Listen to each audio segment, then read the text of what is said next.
Hello, everybody. Good morning, good evening, and good night, depending on wherever you are in the world. I can see that we already have some spice going on. Let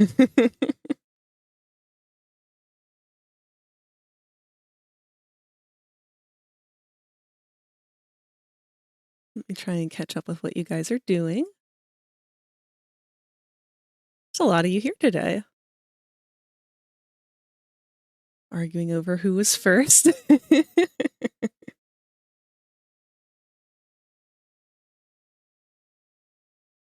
Don't mind Snoopy. This is Snoopy's hobby, is to just stir the pot. Although, I think technically they might have a little bit of a one-up here because I was in call with them earlier right before streaming.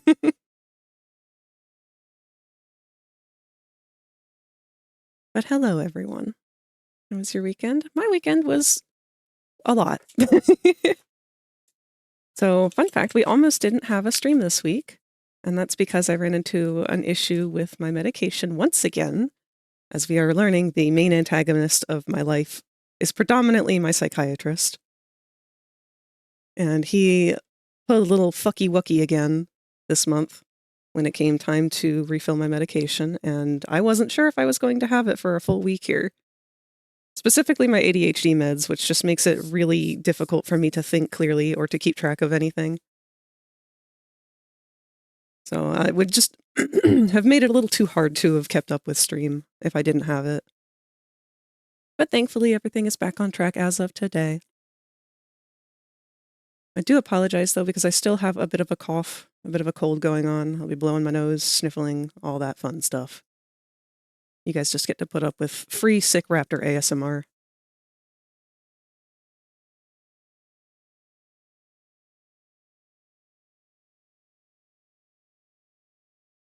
Oh, have fun at D&D, Cat.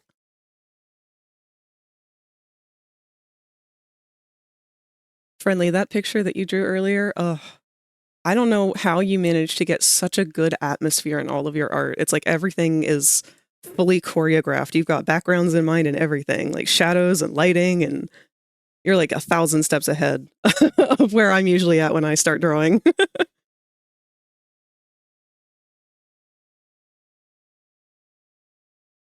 I am a massive nerd. You are correct on that statement.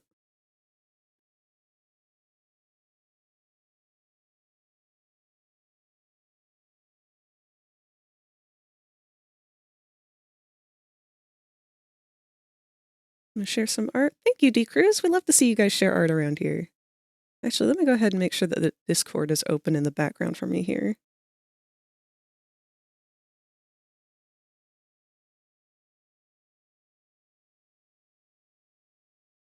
Oh my gosh, you guys are already posting stuff. These look fantastic.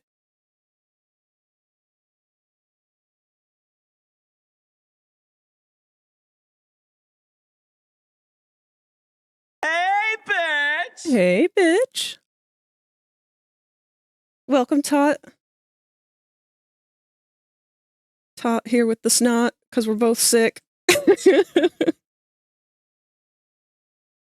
Markiplier.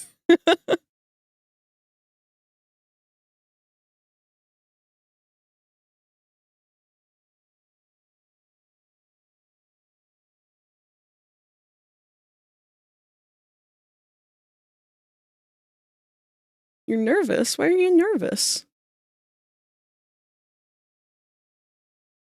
Is that trip coming up? I remember you saying something about taking a trip overseas. I don't know if that's been happening or not. Tomorrow. Shit. Yeah, I'd be nervous too. Do you need anyone to come stop by and look after Toby or anything? Because if you do, don't hesitate to give me a call. Like, you can just message me anytime if you need something taken care of at home. I do not mind. I hope you have a fun time.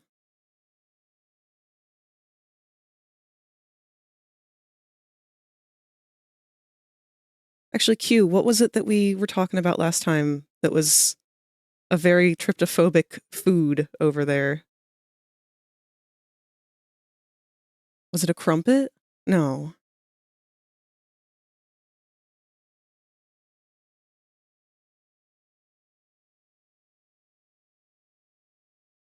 It was a crumpet. Todd, be sure to eat a crumpet while you're there. Hope Parker's going to be helping me with Toby, but if you don't have one of my keys, I can stop by in case something happens and she can't get by. Yeah! If you want to swing by and drop off a key or something, I'm more than happy. Like, I want you to make sure you've got security and you've got someone here watching your back, because I know how that shit can go.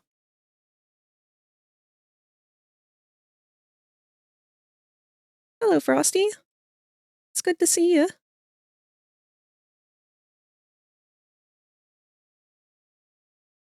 Griddle cake made of flour and yeast, traditionally eaten with butter. Yes, and very holy.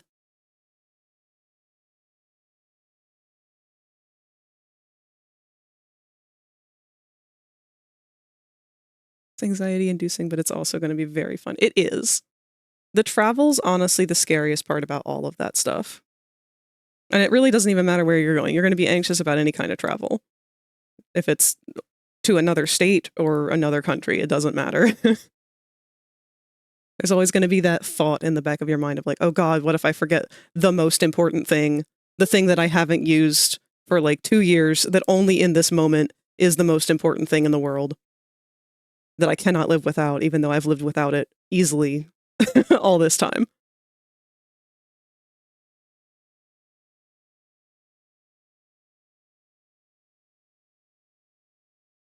Oh, also, just as a small update, Stream Elements here might be getting renamed soon. There's been an issue with my account with Stream Elements where the ability to customize and rename the bot itself has not been an option. And so I've finally got connected through their Discord and have been able to open up a ticket to have them take a look at that. So hopefully we will get Stream Elements to actually be acting as our proper Popplebot in the near future. I'll be going to Texas to stay with Chelsea a few days, and then we leave for the UK this weekend. It's going to be so exciting! Got an idea for a game to stream if you like WarioWare called Mindwave. It's still in development, but there is a demo available for it, which is like 20 to 30 minutes long, plus it's got an endless mode for micro games that you play within the demo. That'd be a little fun thing for you to do. That does sound fun. I used to love the WarioWare games. The one on the DS I would play obsessively. I ended up giving it to my sister's, now ex-husband's, little sister.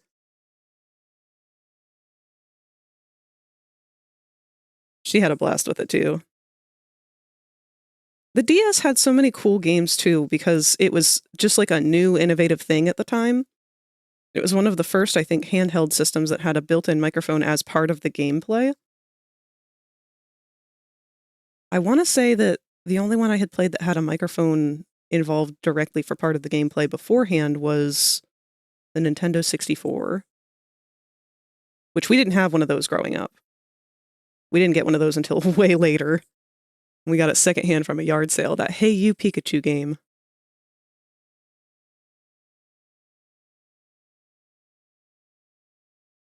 Posted some more art? Let's take a look.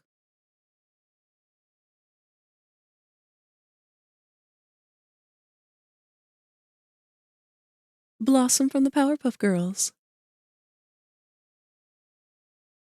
Who wants to sleep? Oh, mood.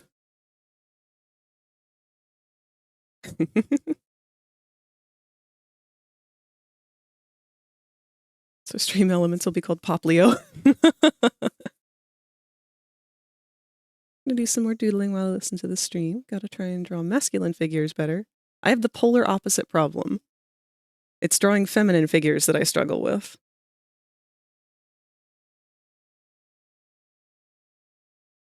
Yeah, for some reason, y'all have come up with this running gag where you just never call Popple by his proper name. And I live for it. I think Pimple's been my favorite so far. It's funny because my mom's accidentally been getting in on the gag because she can't remember the difference between Poppy Playtime and Popple the character. So she'll like be at Walmart or something and she'll call me and be like, hey, they've got some Popple stuff on the shelves here. Do you want it? And I was like, What do you mean they've got Popple stuff on the show? You mean Poppy? She's like, yeah.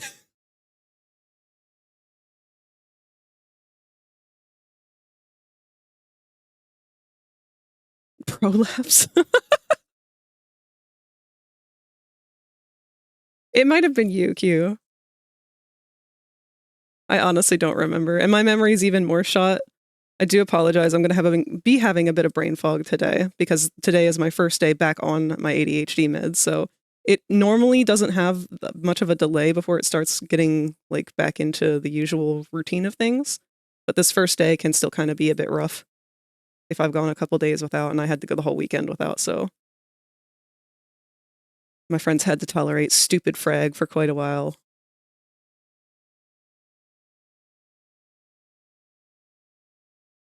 Very, very strongly resembling of stupid sauce ragatha.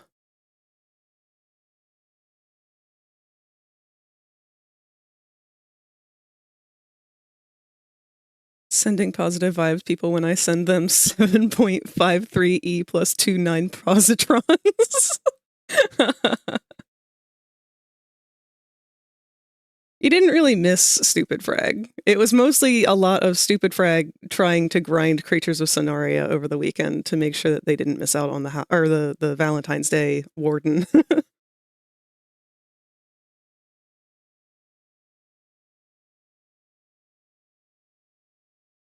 Look what I found. Is it real for kids?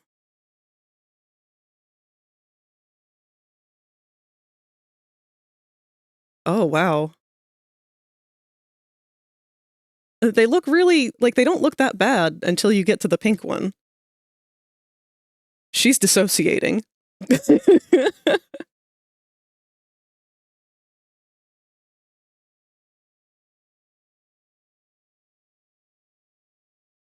Guess what finally showed up today? It's so stupid. Uh-oh. That could be a lot of things, knowing you. Is it your, apple bottom jeans, Lucifer?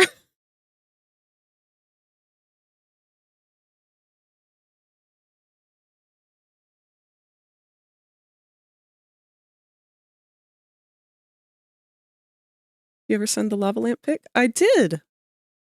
That is somewhere in the show and tell category, but things do get lost in there quite easily. Boot with the fur. You've had that one for a while. What's the new thing that showed up?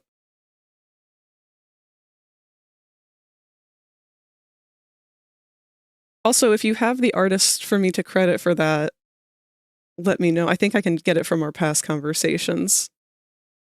But I do want to credit them because that is not my original joke whatsoever.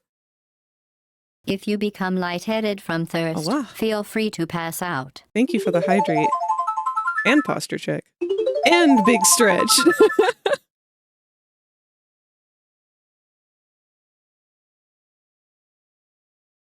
Big stretch.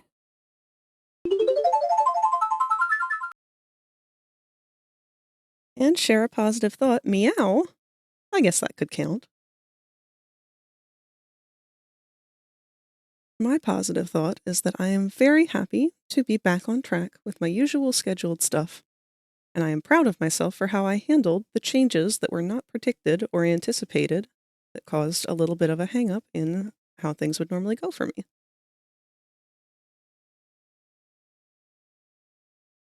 Oh my god, I go back to our conversations, Tot, and the first fucking shit that I see is the picture of Doughy eating Pianosaurus like the Spider-Man meme.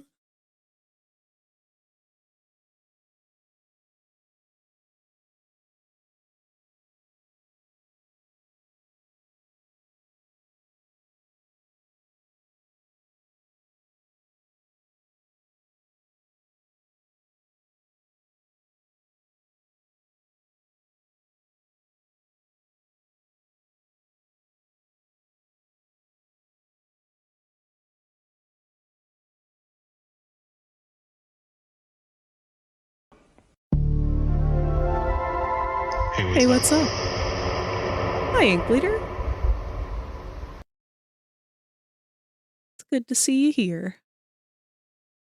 actually not finding the Lucifer.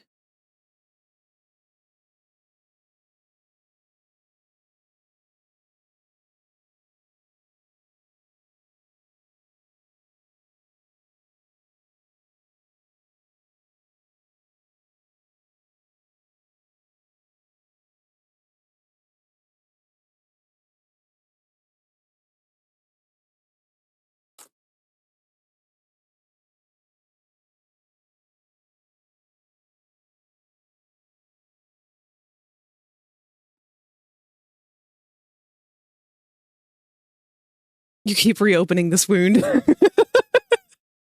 Listen, we all have felt it. We have to. We have to honor him. Mr. 8 seconds of screen time. My actual positive thought is that I got a friend who's going to get me a new outfit. Last year, they got me the maid dress. Aw, that's so sweet. The only problem is I don't know what kind of outfit to get. That's always the hard part.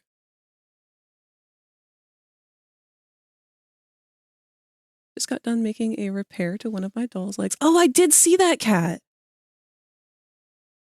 That's like one of the worst kind of breaks for them to have, too. I've actually got a shadow figure right now from Sonic, the Prime series, and his leg broke off in the exact same way with the exact kind of joint, and I just have not bothered to sit down and mess with it because it's the biggest headache in the world to try and fix a peg joint.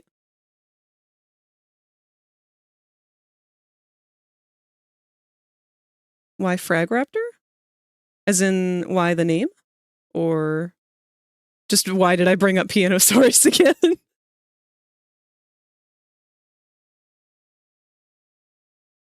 Ah, thank you, Todd. I want to link to their store real quick, so let me pull that up.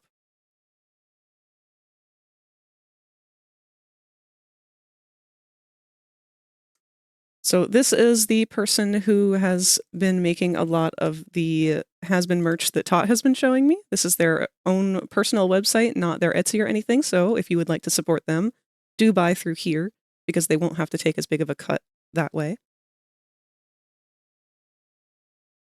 But they do some really good stuff, especially if you're into has-been and whatnot. But they do other things. They do original art. They do other fandoms.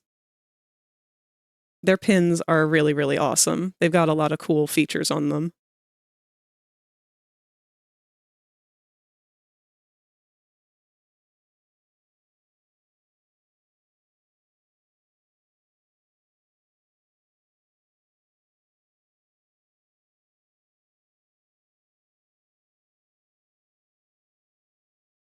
Yes, why the name? So, I guess when I changed my name, it used to be Silent Mime. And it's not that there was anything wrong with that name, it's just I kind of had gotten bored of it.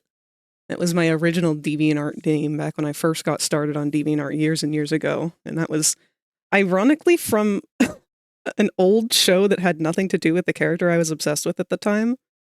The show was called Shaolin Showdown, and I loved all the characters in that show. But when I made my very first DeviantArt account, I was really, really into Le Mime.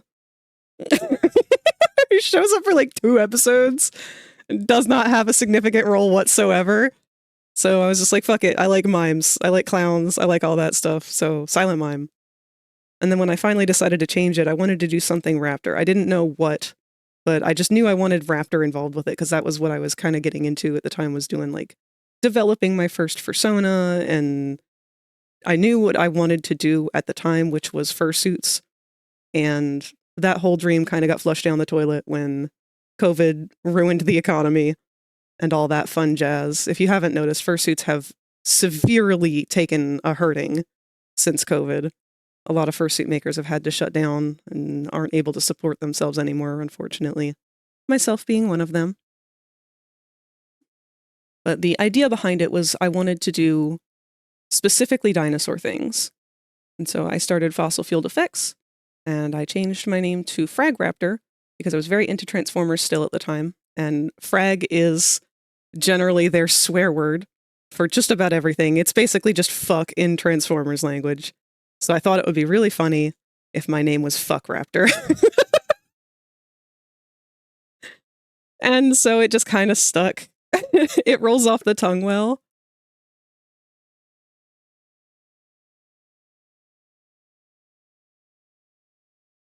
It's been that way for God knows how long at this point. Although I've been thinking about it a lot lately, because people always ask me what kind of raptor is moss. And it used to be, I want to say they were a Dakota raptor. Because I don't like that they've always called them velociraptors in Jurassic Park. It doesn't make sense. They are not velociraptors. They are large raptors, but they are not velociraptors. Velociraptors were only 3 feet tall. Even in the book, they were still only 3 feet tall.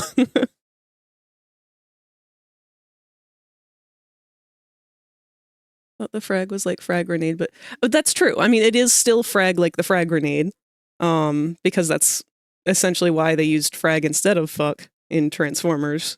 It's just a good robot-y, weapon-y, war-y kind of word. And the whole gimmick with Moss is that Moss is able, they're like a cybernetic-y kind of raptor. They're not a normal raptor. It's a fantasy thing. And that's why I just went with raptor. But their gimmick was that they could spit out these like sticky grenade type things that would stick to people or things, and then they would blow up and like a shrapnel bomb. So FragRaptor worked for that as well. I think that's just the species at this point.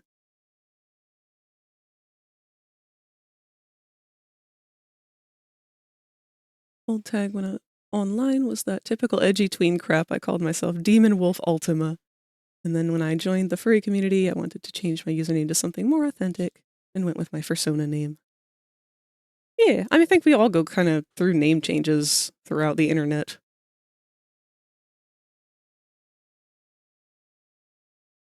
Knowing you has given me a new appreciation for dinosaurs. Aw!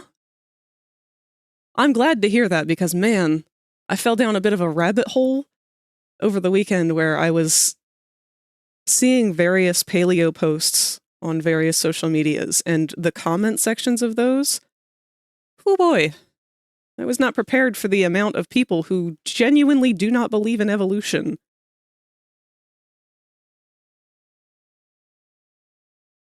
It is scary to see just how many people there are pushing the idea that, oh, yeah, no, dinosaurs are only a couple hundred years old.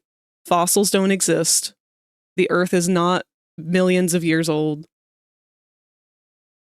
And the reason that there are no dinosaurs is because of the Great Flood, because they didn't get on the ark. You know, like in the Bible. And this wouldn't be so scary if I hadn't also, in the last few years, discovered that the current younger generations, like I'm talking, I guess around 24 or younger, I've run into a startling amount of them that don't understand how evolution works and don't believe that we evolved from apes. And their argument has been, how could we have evolved from monkeys if monkeys are still here? And I'm just sitting here doing the Ragatha emote that we drew.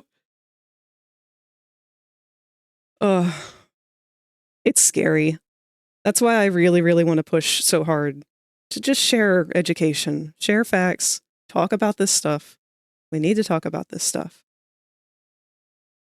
It's stuff like this that is scary because it starts as a joke. That's the part that gets us. It starts as a joke because it's funny right now. Haha, it's funny that so many people are not educated. It's silly because how could you possibly not believe in evolution? It's so factually proven. But then give another 5 years and suddenly it's not so funny anymore when laws are being changed because of these people.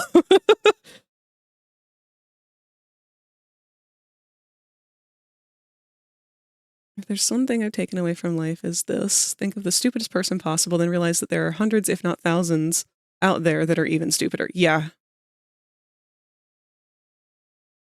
Really thought that was only an old person thing? Nope. See, that's the problem, is the old person thing becomes the young person thing when schools stop teaching those things. And when old people start teaching their ideas to those young people who don't know any better and don't have anything telling them otherwise. Yeah, that's why they don't believe it. They never bothered to learn what it is.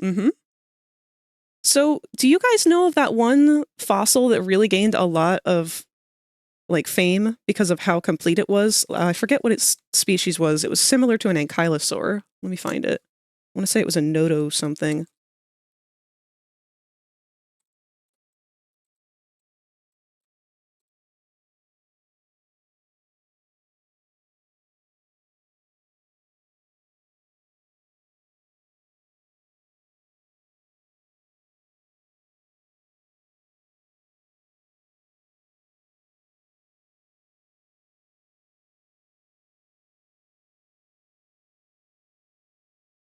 Boreolopelta.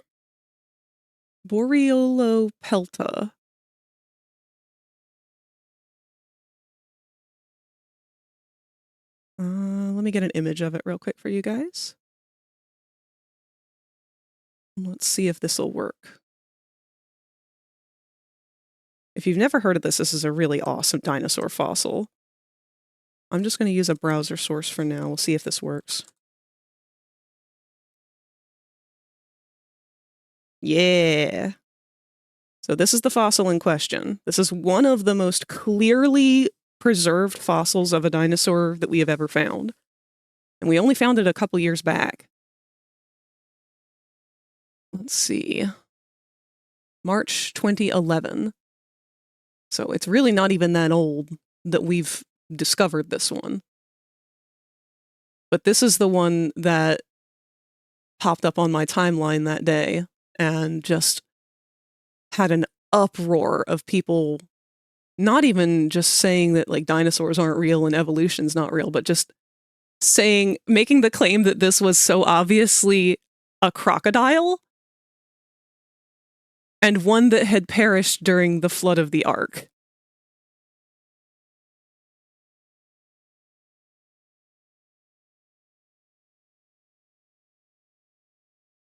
I don't know what kind of crocodiles these people think they've been looking at.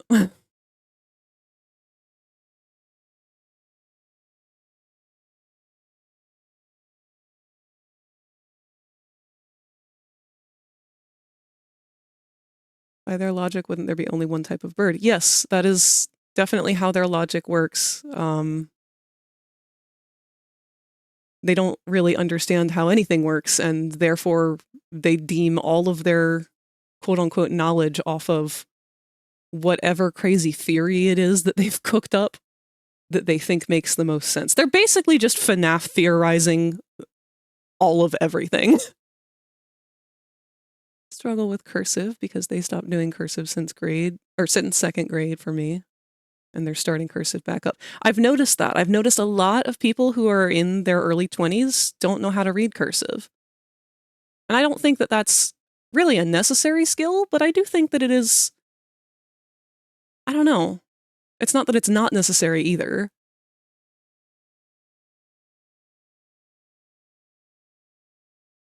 It's the most asinine people who become the most popular. It's because they're the loudest.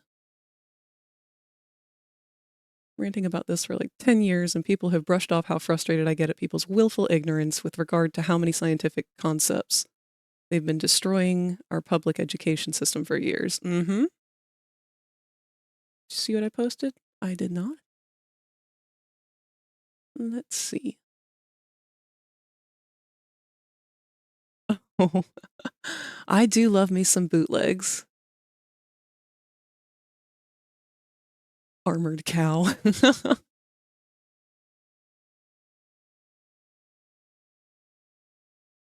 Change in learning things is very scary. It sure is, and that's why we gotta do it. Face your fucking fears, coward.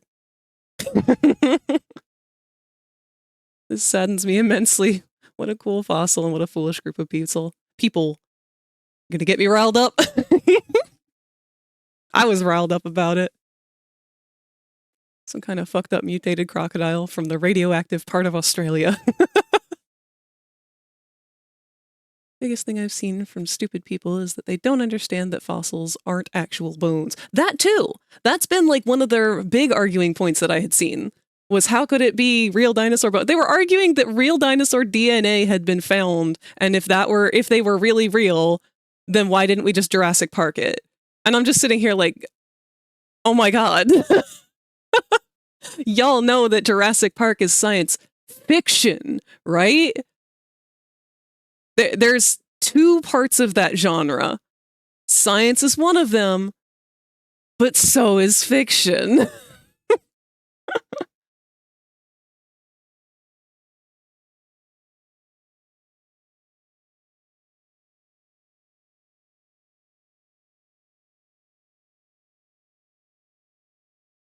I can't write it, but I can slightly read it. Honestly, as long as you can read it, that's the important part. I do think that cursive is good for signatures and stuff like that, but I don't think it's something that we necessarily need in current society. There's much bigger issues right now than cursive. Lucky enough to have taught myself cursive when I was younger so that I can actually read it. Totally didn't learn it because somehow made my writing more legible. Did they not understand the point of Jurassic Park? No, most people don't, shockingly. A lot of people genuinely do not understand that the point of Jurassic Park is not just, oh, wouldn't it be cool if there were dinosaurs? Even if we could bring back dinosaurs, that would be a bad idea. And it's not even that, really, because the thing is, it would be okay to attempt to do that under the recognition that what we'd be creating would never be what once was.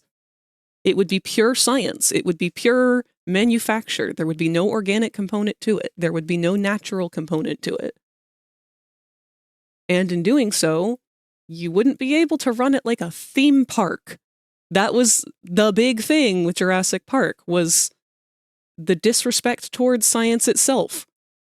You have taken all of this research, all of this science, all of this knowledge that other scientists have worked very hard for, and you've stood on the backs of these geniuses and patented it and marketed it and sold it before you even understood what it was.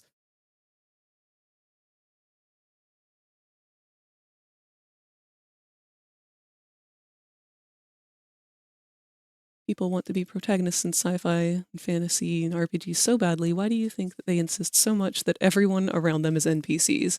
That whole mindset is so wild to me.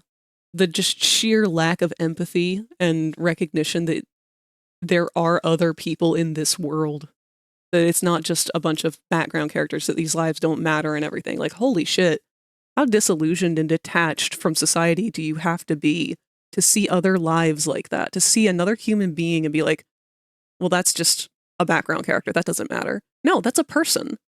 That's a whole ass person with a story to tell. Like, no. There's no such thing as a dismissible life.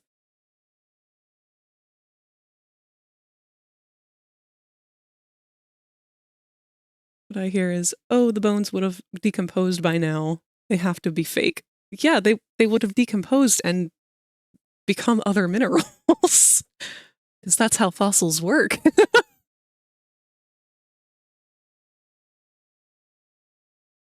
There's another doodle. Let's go take a look. Ooh. Oh, once again, I am in love with that brush that you're using. The texture's so nice.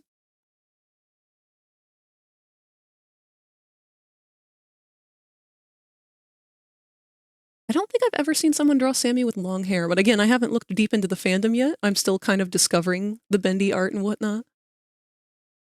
I think I like that on him.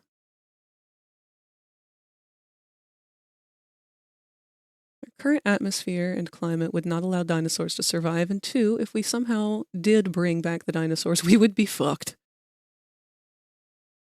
That's the whole thing. Like, I think it would be cool to have research on it, to see how cloning research could go, to see how animals and stuff could fare in that sense.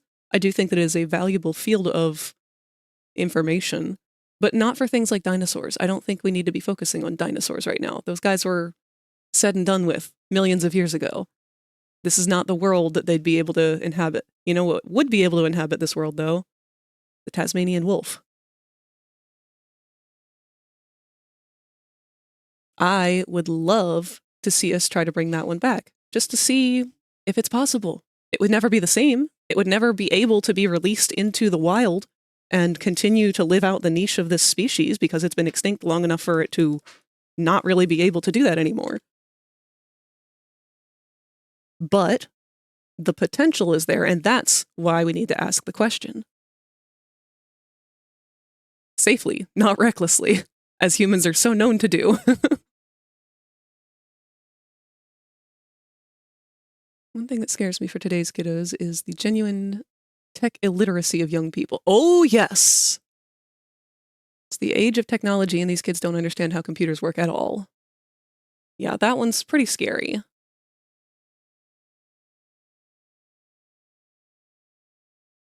The critical skills of educating oneself is where I feel like we need to focus the most, because too often I see that kids just don't really ask questions anymore.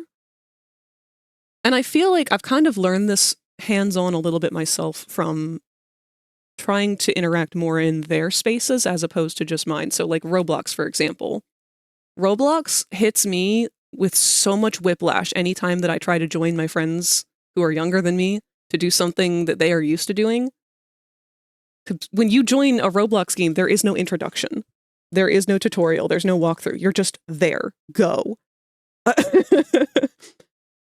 So that's very jarring to me as someone who grew up with like the development of games throughout the history of electronics here. Because I'm not used to independently developed things. And so when I get thrown into a situation where it's just go, go, go, go, go with no instruction, fuck around and find out, that is very jarring to me. That is very wild. But I see how that has allowed them to adapt in new ways. And that ability is very valuable. Because of that, I'm able to look back at all of my friends here who are the ones that grew up with Roblox and whatnot and see how that has benefited them. Just kind of like the being thrown in the water, sink or swim method. These kids grew up with this. They learned how to fuck around and find out. And in doing so, they're now the ones who are starting to develop their own games and stuff. I have a lot of friends who are in their early 20s, if not still 19, who know way more about programming and doing stuff like that with their Roblox games and whatnot because they learned it through Roblox, through other kids their age and stuff that they were growing up with, through watching these games, through playing them and whatnot, and then just giving it a shot themselves. They've taught themselves game development software. That's incredible.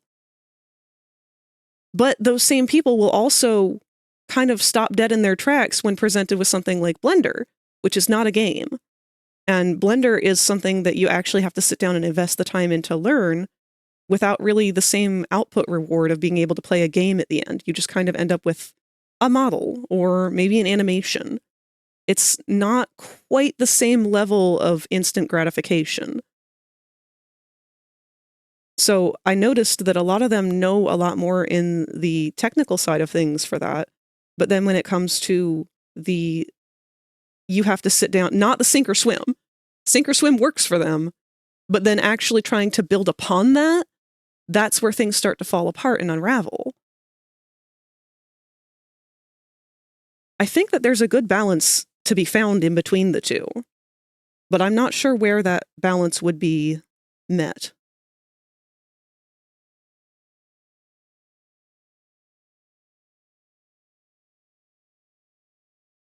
Personally enjoy it when games give optional tutorials. Absolutely. I'm not saying that one is bad and the other is better in any way. I think that they both have their merits. Because like I said, it's jarring to me as someone who is used to tutorials and whatnot that kind of like ease you in and explain the rules as you go. But at the same time, that sink or swim method really is a good way to kind of develop how you should be approaching this specific thing.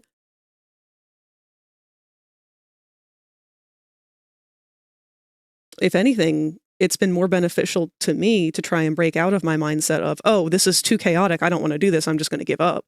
It's very much helped me open up my mind to the approach of, okay, this time this method didn't work. Let's try a new method and see if that works, because I recognize now there's no consequence to doing this as many times as need be until I figure it out.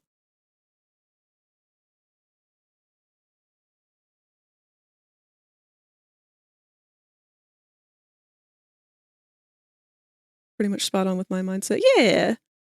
Cherry, I feel like you're like the golden child who's kind of the in-between. Like, you've got a little bit of experience on like all ends of this, and you have managed to make like this beautiful, perfect mixture of a lot of it, which is very much an inspiration to me.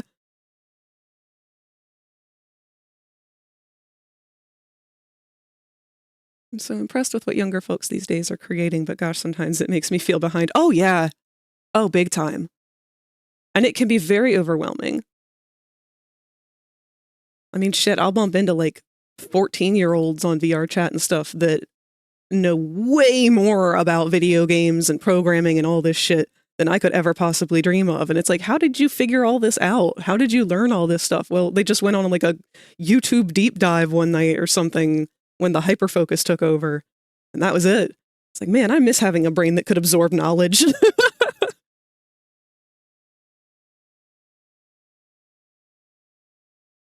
Which is why optional tutorials are great. It gives you the freedom to fuck around and find out or learn things how the game intended. Yeah! I also feel like it can be detrimental, though, because in forgetting the art of how to create approachable learning, we are limiting that for people who need that. And that's how we end up with games that have yellow paint syndrome. Because the fuck around and find out approach is the only approach that their beta testers know, and therefore they don't know any of, like, adaptive skills to just kind of figure it out from the environment or to figure out from visual learning. But the same goes for the devs who create that stuff. If you're not able to create it in approachable ways that make it point blank clear of this is the path that you're supposed to be taking, and you have to leave a trail of breadcrumbs just to guide your player through the game as it's naturally intended to be, then I think the issue's on both sides. But at the same breath, maybe that's not an issue at all, because that seems to have been accepted and incorporated very heavily into the way that games are made these days. It's a double-edged sword. I think it's a really interesting topic. You said not questioning anything. I thought you were going to talk about people who get little to none knowledge about something, and instead of trying to learn more, they just learn nothing. That too.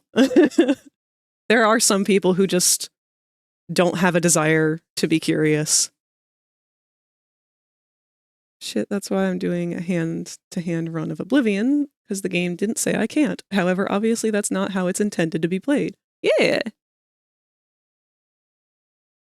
Actually, I would say that's a beautiful example, Q, because one of my favorite things to do is watch people do speedrun challenges of specific games that I like, where playing the initial game's kind of said and done with. Like, once you beat it, there's not a lot left to do with it, so they kind of just turn it into a whole new game. And that's super cool. That's inventive. That's crazy. It's adding a new level of challenge without having to add anything to the game.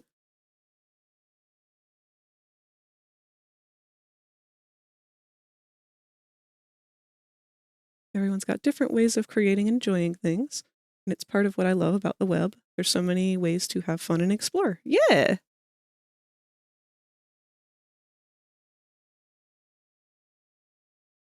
I do kind of wish that things like indie games, especially things like, I guess, FNAF, Steel Wool, and whatnot, I wish this was the kind of conversation that they could sit down and have with their communities. Unfortunately, I feel like it's always the voices that are the loudest that are the wrong. Because we're sitting down and having a constructive conversation about the different aspects of, you know, the pros and cons, the negatives with the good, the bad. But when you get into a constructive conversation like that with the people actually creating it, you get the crazy fans, and then you get the people who aren't even fans that are for some reason just here to complain about things, and those tend to also be the loudest. So then things get changed that were never really for the target audience. It's definitely a difficult area to balance.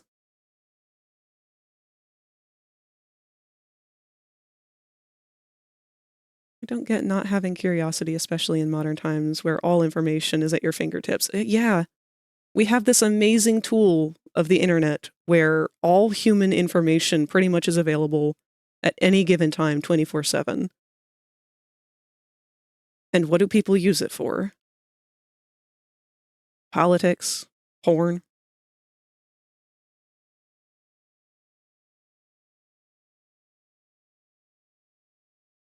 Did a Skyrim playthrough once where I was the naked warrior, no armor, no spells, and no weapons, only fists, shouts, food potion, and rage.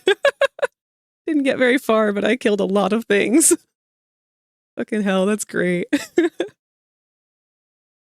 Had to attempt to explain to my parents why Mr. Beast isn't actually a good person. Yeah.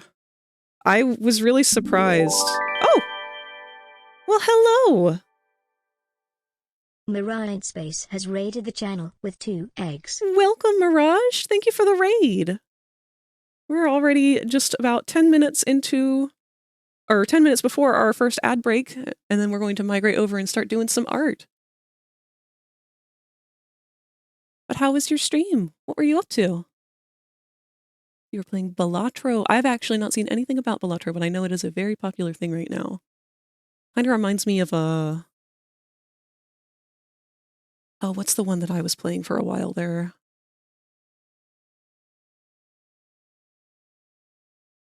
I want to say it started with an I.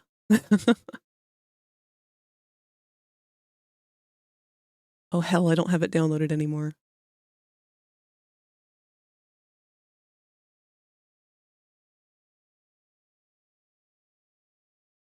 Inscription, sorry, that's the one I was looking for. Thank you, Inkbleeder. Gambled our life away and lost, oh no!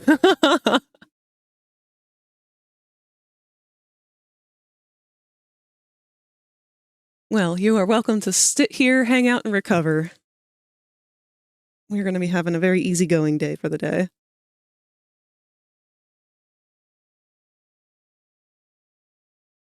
The amount of times I've had friends ask me questions and I've said, bitch, you have Google? Just to put that habit into them is so many. Yeah, I definitely have to say the same a lot to more so the older generation.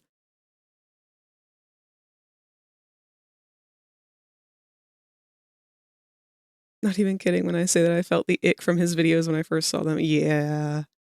There's too many people who just kind of take celebrities at face value. We won't dive too far into that one because we all know how that one goes. I think a general rule of thumb that people need to approach that stuff with is if somebody is a quote-unquote celebrity and this is the information that you're being told about them. Oh, wow! Ninja! Ninjinister just subscribed for 2 months. Thank you for the subscribe!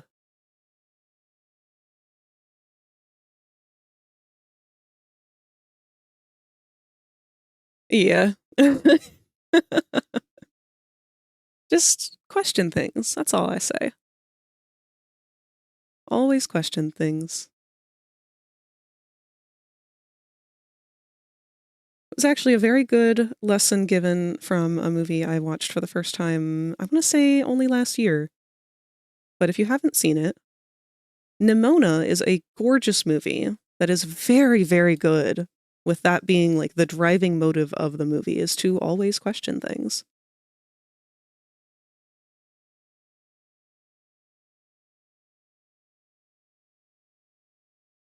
Can't get answers if you don't ask questions. Exactly.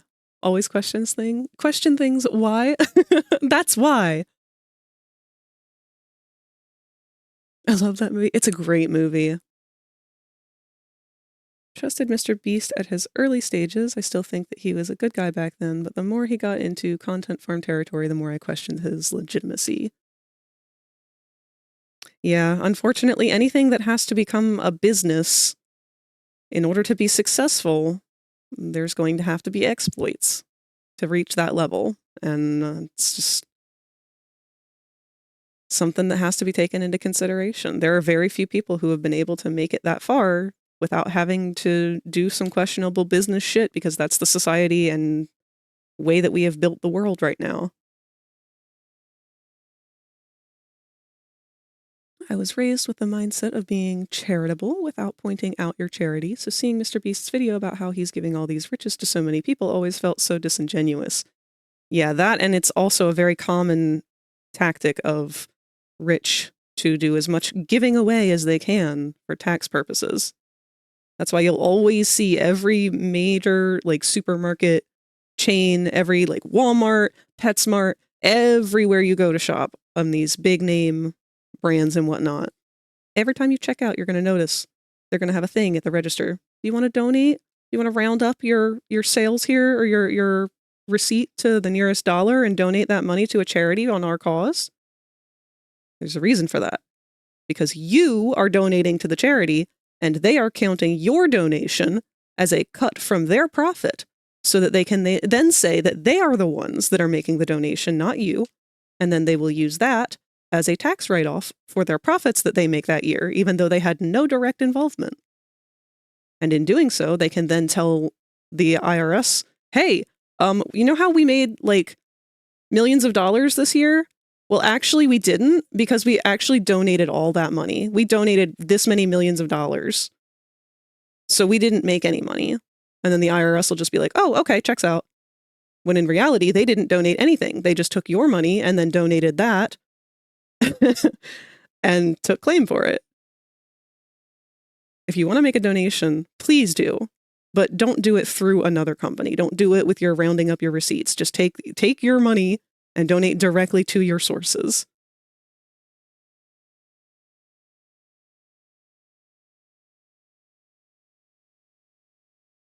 To be fair, he made money from the videos, so it's making money about donating to donate.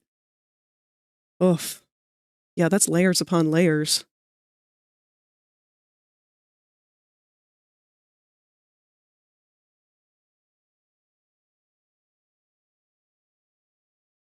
Well, on the bright side, we don't have to worry about anything of that sort here in this space. The only thing any of us are here for is art and quality time. And we can do both.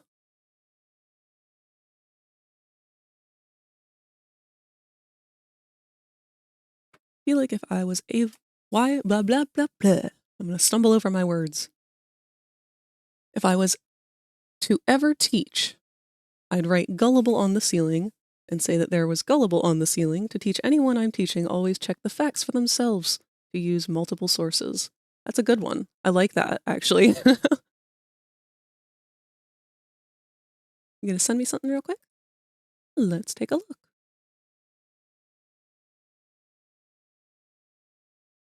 We've got about 3 minutes here to continue our little chit chat before we're going to switch over. And I'm going to start doing just some generic warm-ups to begin with.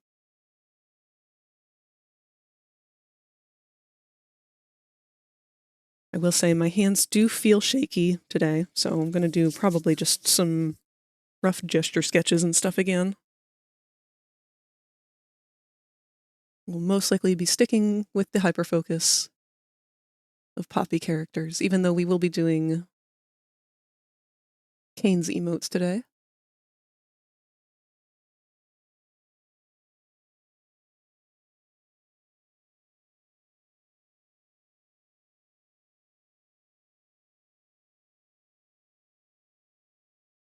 And with that in mind, let me go ahead and pull up my post folder.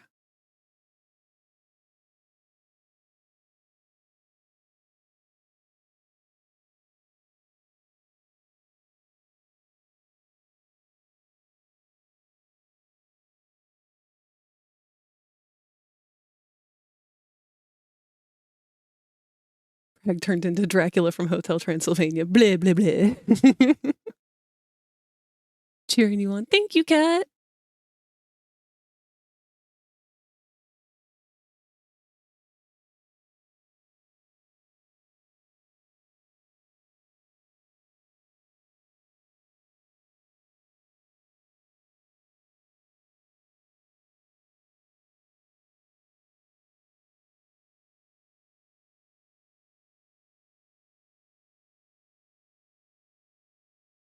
You'll have to let me know whenever you send what you send, Squeaks, because I do not get notifications right now. Also, our ads are going to start in 1 minute. You have a surprise for me later on in stream. Uh-oh. I feel like I should be concerned.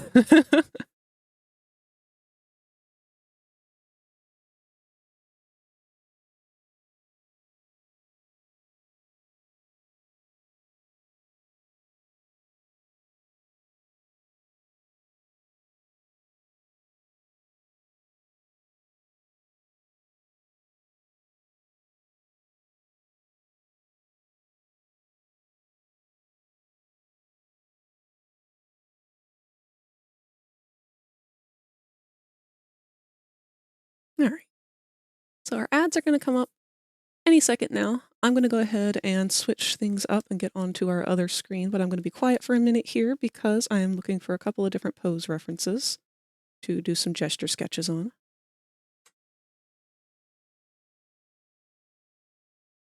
I will see those of you who are not subscribed in about 3 minutes. Uh-oh, hold on, something's up with our eggies. Let's go ahead and pop all you guys up here. Your proper egg box. Poor Kazoo. I don't know where you were stuck down there.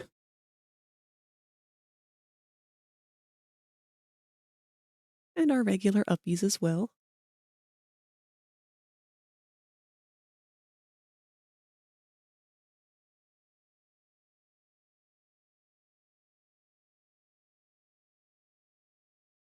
Don't worry, it's not a pipe bomb in your mailbox that's going to Snoopy.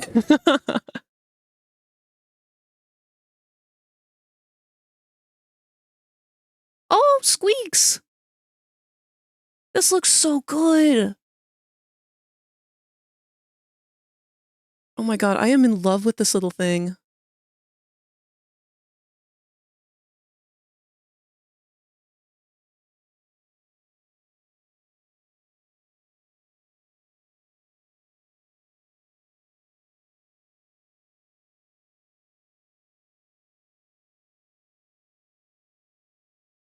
Alright.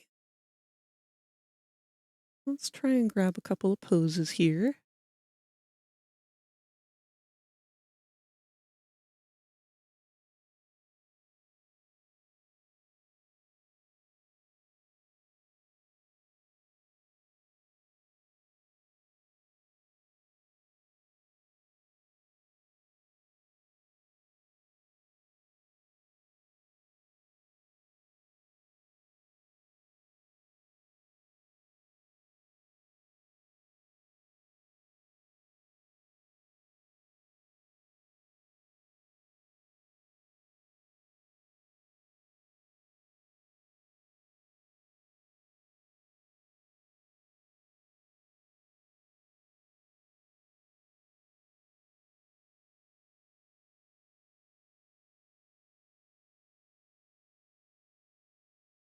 I'm realizing now that I have a severe lack of action poses for larger characters in my reference folder.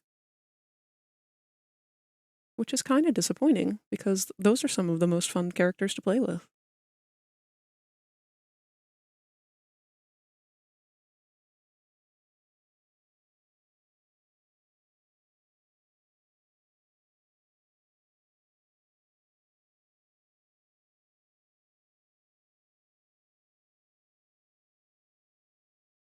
Fortnite DoorDash ad? And a regular DoorDash ad? Does one have extra benefits? Do you get like $4? I don't know what kind of currency they use on Fortnite.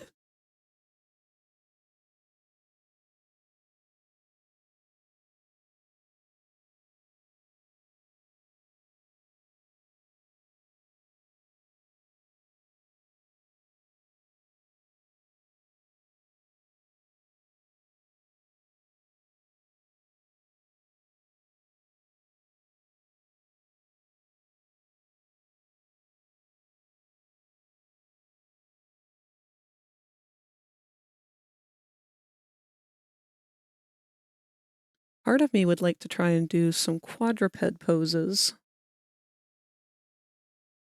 But I am not very good at drawing animals. I don't think I need to be challenging myself extra hard.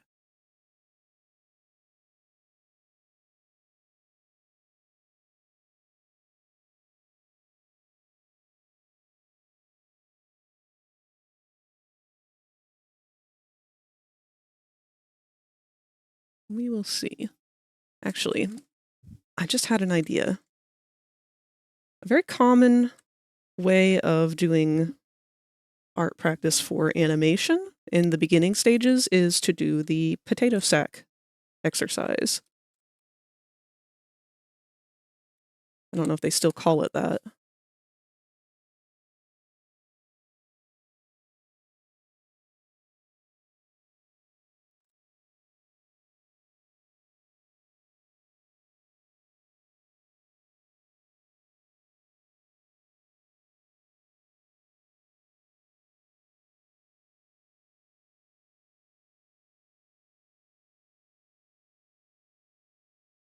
Trying to find an example here that I can share with you that has a source, but at the moment, none of them have sources.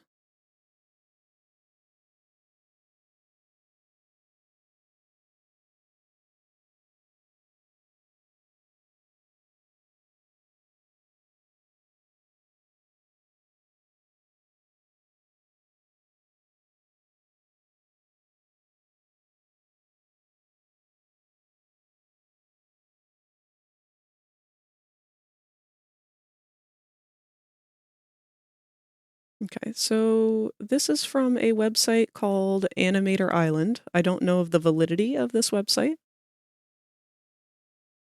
but it looks like it may be a resource for drawing exercises. That being said, this is an example of the potato sack method, which they are calling the flour sack method. But this is, I'm just going to read off from here because I don't actually know any of these facts. This could be incorrect information. So as always, please double check on your information if you are going to forward this to someone else. But the flour sack has been a staple of animation since the 1930s. It's a simple way for animators to practice weight and pose with expression. The flour sack is something every animator should experience, not just at the start of their journey, but continuously as you grow from art.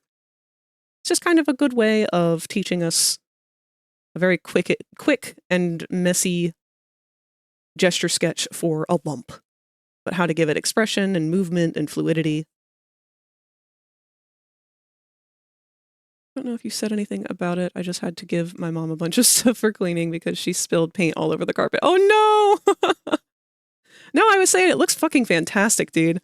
Like, I don't think I've ever seen a fan model look so accurate to a canon model of the Creatures of Scenaria stuff.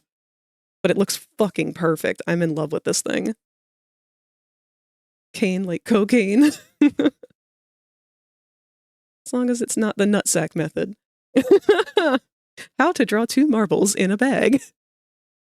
Need to try and brush up my animation skills. Found some old-ass animations of mine from high school, and man, my art has its flaws, but the animation itself was pretty solid. Hell yeah! Honestly, I haven't ever taken a proper animation course. I tried so hard through all of my professional education to get to a point where I qualified, but, like, there just were not any options available, and the ones that were available, you pretty much had to have nepotism to get into them.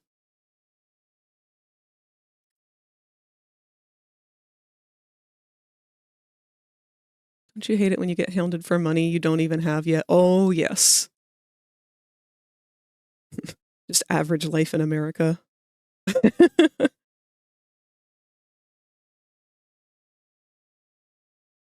So what I wanted to do was take some examples of the flour sack sketching process and try to reincorporate that for Doughy.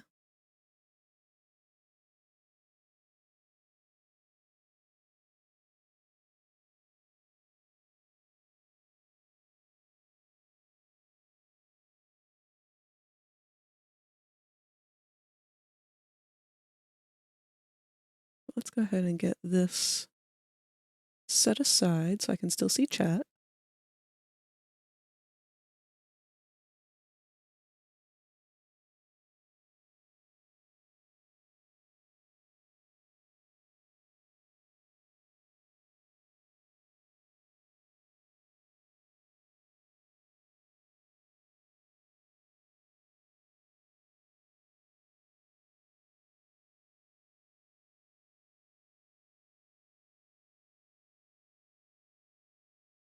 And like always, right away, I'm just going to start with my usual doing a bunch of circles and lines just to get my hands loosened up enough to actually try to draw something.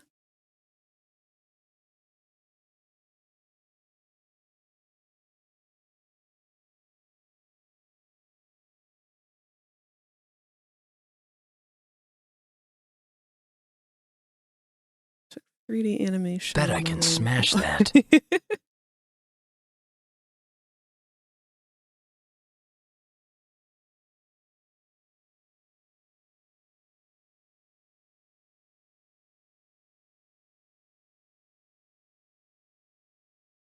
I do really wish that I had had the opportunity to be educated more in animation, because that's something that I really wanted to pursue early on. I don't think that it would have been for me in the long run, just because I don't think I have the stamina for it. At least not in my 30s. Maybe, maybe in my teens and 20s, but my old ass has slowed the fuck down in my 30s.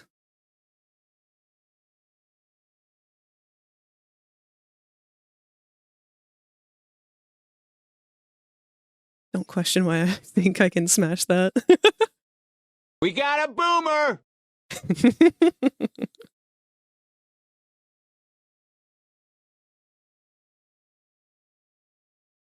Ooh. Okay, yeah. It's the shoulder today. That's odd.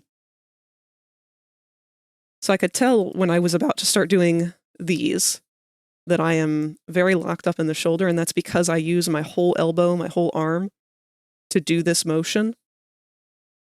This is not just my wrist doing this motion.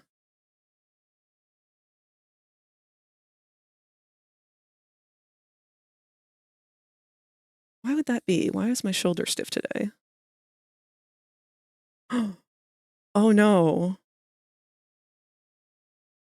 I think I know why, and I think it's because I'm a weakling.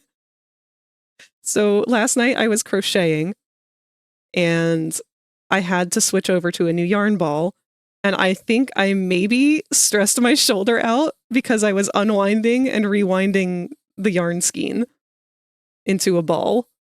So the action of like repeatedly rolling a ball of yarn up.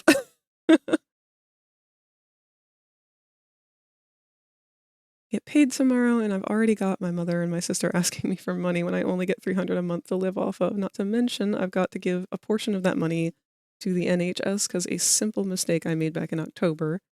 And when I give all the money I need to give, I'm going to have $45 to survive for the month. Oh, Q. I'm so sorry.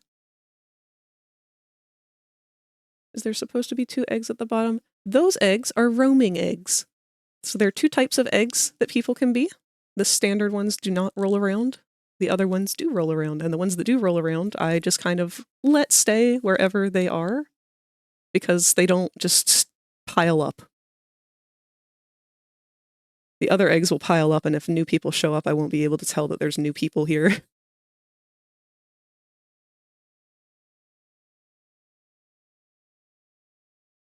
Not that I tend to pay super close attention to whatever y'all are doing as the dinosaurs. I probably should pay more attention to you guys. You can get up to some mischief. Egg racism. I mean, if you want to go in the box, I can put you in the box. How do I unegg? So there is a Stream Avatars button on desktop on the twinkle beside my head here. You can click that. That will let anyone who is a follower hatch into a different egg or dinosaur, depending on what they choose. If you're on mobile, it's going to be in between the video and the chat. There's like a little +1 option.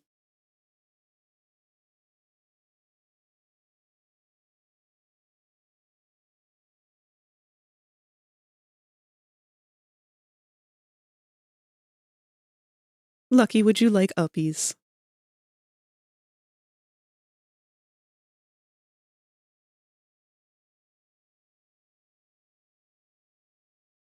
There you go. The other egg is Snoopy. Snoopy cannot be with the other eggs. I can love art. Yeah, this is art right here.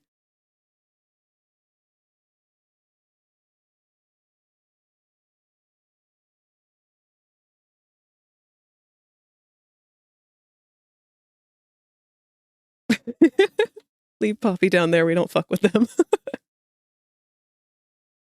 That's probably going to be the next thing that I work on actually after we finish these emotes. I would like to get Popple actually inked and cleaned up so that he doesn't look like a sketch anymore. And he's got several animations that you guys haven't seen still. But now that I have Sprite, I can actually work on him properly once I figure out how that program works.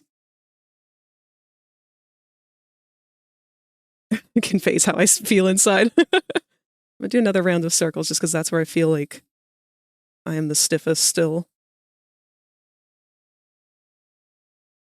All jobs where I live are either working in a hospital, which I'm not qualified for, or require a driver's license, which I haven't got. Oh, that's really rough.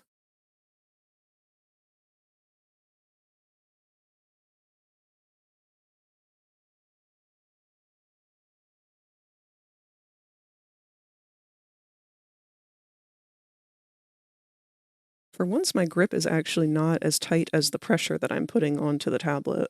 Usually it's the other way around.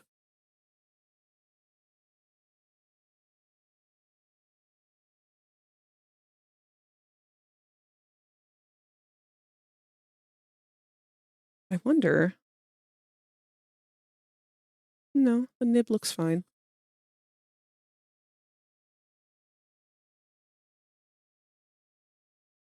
What do you mean Boople looks like a sketch? Well, this little lad right here is the Boople I'm talking about. He should be more like you guys, where he's fully colored and actually not just a bunch of scribbles. I was saying to another friend last night that I hate driving, but I'm glad that I can, because it's hard to exist in this country without a driver's license and a car, which aren't easy for everyone to just get. Oh yeah. No, I was thinking about it just the other day, actually, and how unwalkable all cities are anymore, any kind of anywhere at this point.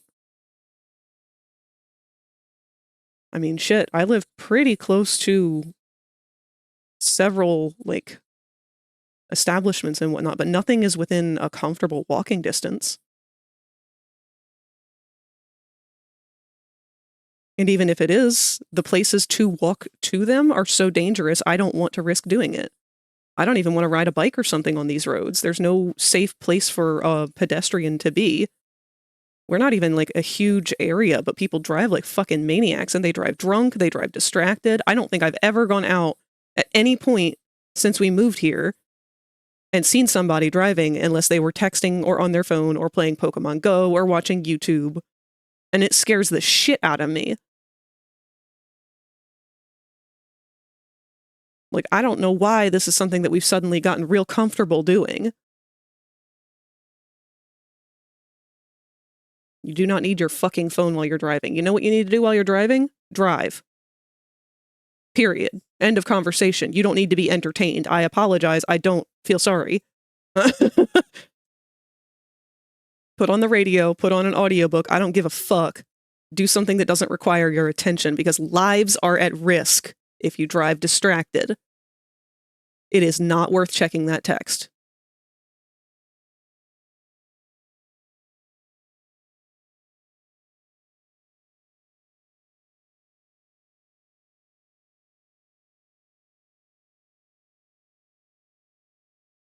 Music is enough entertainment while driving. I don't get texting while driving. Yeah, I really don't understand why that conversation's so important. It's the instant dopamine phone addiction. Most I do with my phone while driving is changing my song, and that's literally just one button press. Yeah. I'm not joking when I say that. Like, I've seen people, you know, the little things like that go next to your steering wheel? Whatever, that's like a little phone holder that sits here, and it's supposed to be for your phone to have like your map quest or whatever bullshit so you can see while you're driving. I've seen people do that, but just be playing Pokemon Go on their phone while they're driving. Like, are you fucking kidding me? You don't need to be playing a game while you're driving, bitch.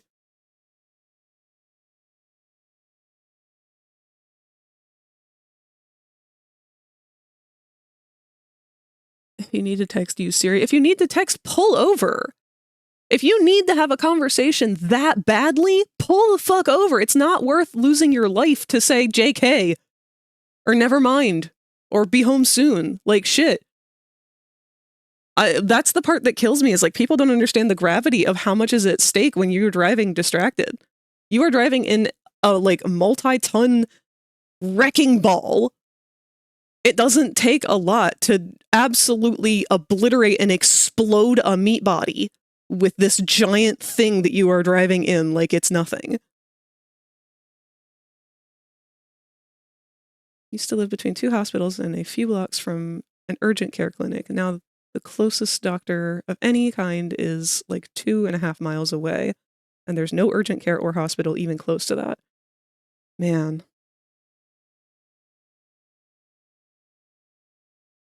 If I want to be entertained while driving, I'll just put on music or a stream or podcast kind of video that I don't have to actively watch. Yeah. I think there is kind of becoming an art form to slowing down. So many people expect to be entertained at all given points of their day that like mundane tasks now become impossible for them to do because they're not being entertained during it. I get needing distraction, but there's some things that you shouldn't be distracted while doing. Worst part is that I saw a job listing that looked like something I would be able to do, dog grooming, but instead the job listing was actually a company renting out their table for you to use for work. That's dumb. Don't have a license because of how scary it is to me. Yeah, no fucking wonder. That's the #1 reason I have been hearing so many people say that they don't want to get their license, because of how scary it is. And I can't blame them for that, because shit was scary when I was learning how to drive, and that's before all this stuff was around. Like, we didn't have smartphones that had the capacity to be playing games and stuff while driving. Internet, like Wi-Fi or 4G or whatever, we had 3G. That shit wasn't good enough to maintain while you were driving. Your goal while driving was to just get home, and then you could play that stuff. That was the reward. But now they're doing it while driving because we've got the technology to allow it, and goddamn. Fortunately, my car has Bluetooth, and if I get a message, I can just tell it to read it to me. If I need to reply, I will wait until a stoplight, there are many, and use one of the pre-written texts that has like okay or arriving soon or whatever. Yeah, see, that stuff's okay. I think that's fine.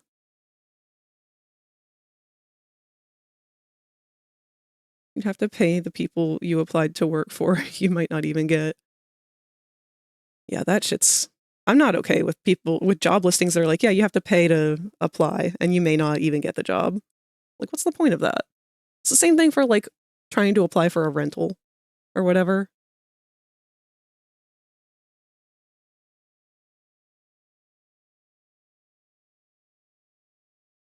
All right, let's actually try and do some gesture sketches here.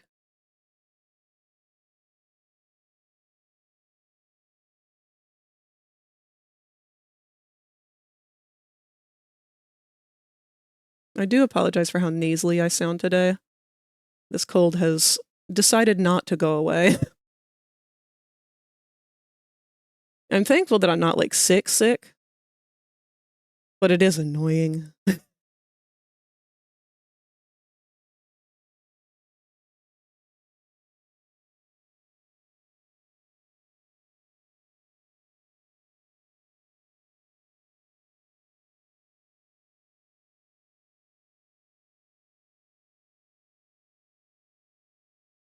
That's right, we were doing the flour sack. Let's do like one of the base turnaround ones.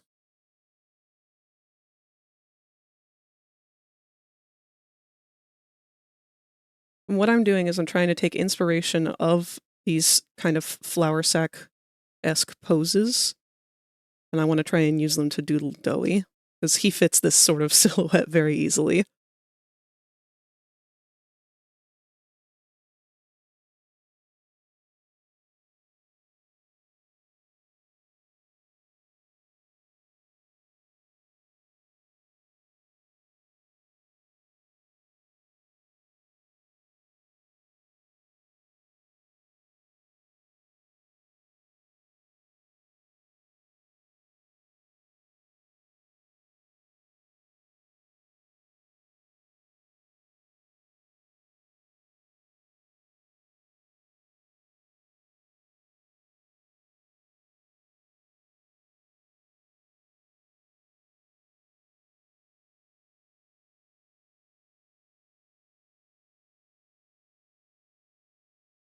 constantly being told about people playing games or whatever while on the toilet, and I'm like, do you really need to be doing something else while taking a shit?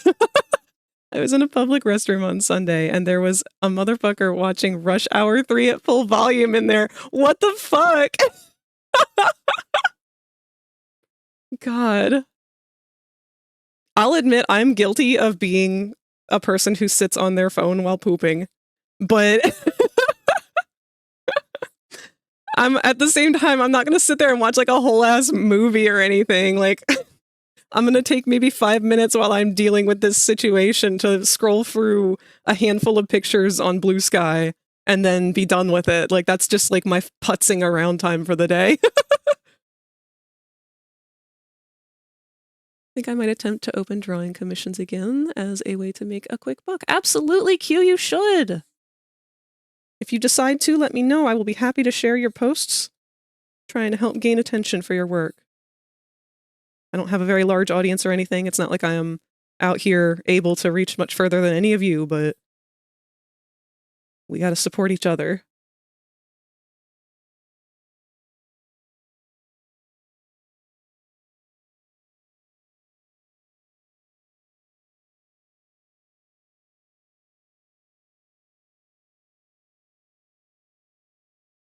To be fair, if you're on the toilet, there's really no harm in looking at your phone. I guess as long as you're not, like, smearing shit all over your phone.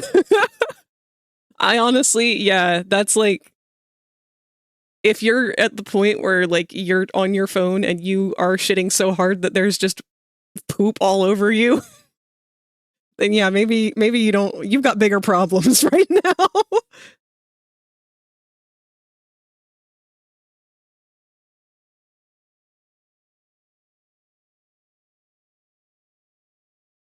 It's a good line of action we could do for his arms here.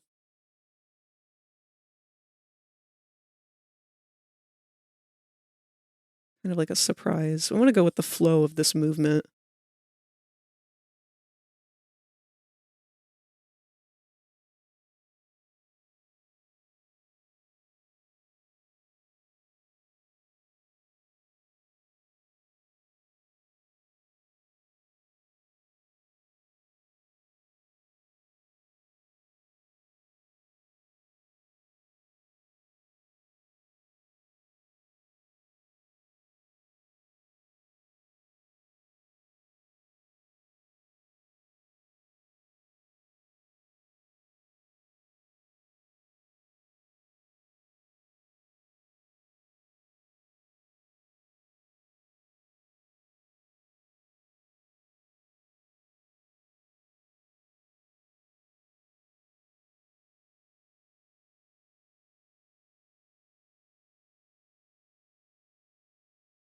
Sit on my phone to use the bog, but don't... It's usually just a 10-minute video on YouTube. Yes, it takes a while when going for a 2. The way some public bathrooms look, I'm not really sure what the fuck people do in there. Point!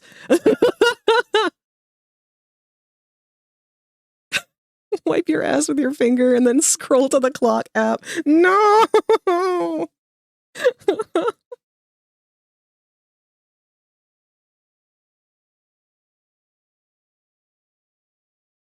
No, for real though, the shit that goes on, and I mean that both literally and figuratively, in public restrooms, I don't know what people are doing. I don't know how any of this even comes to be. The state that people have left public restrooms in, like, y'all need help. Someone needs help.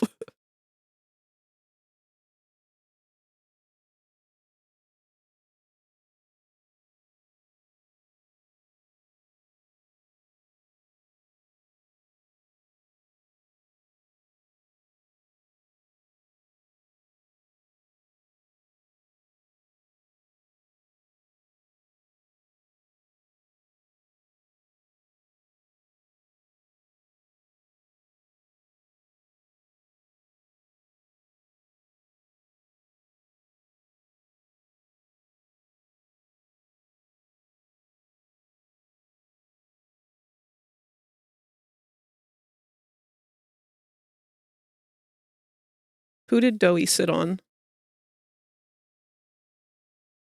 I'm asking you as a collective.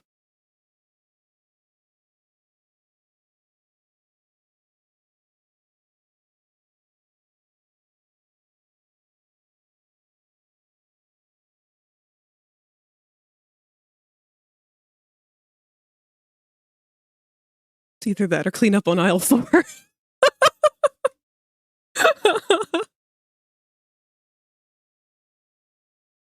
Yes, sit on, because the sack that I was trying to use as a gesture pose was like twisting around.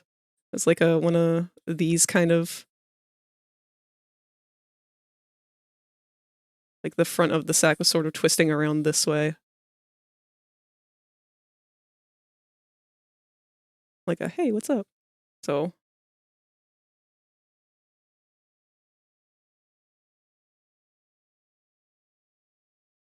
Speaking of public bathrooms, I used to go camping with my grandparents, and there was a McDonald's near it one time when I went there.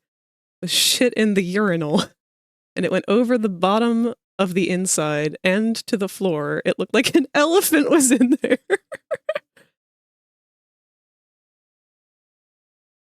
Oh no, you're right, Q.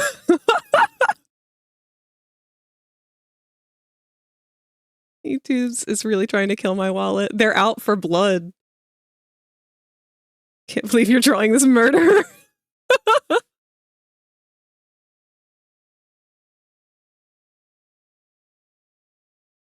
I can't help it. He grew on me.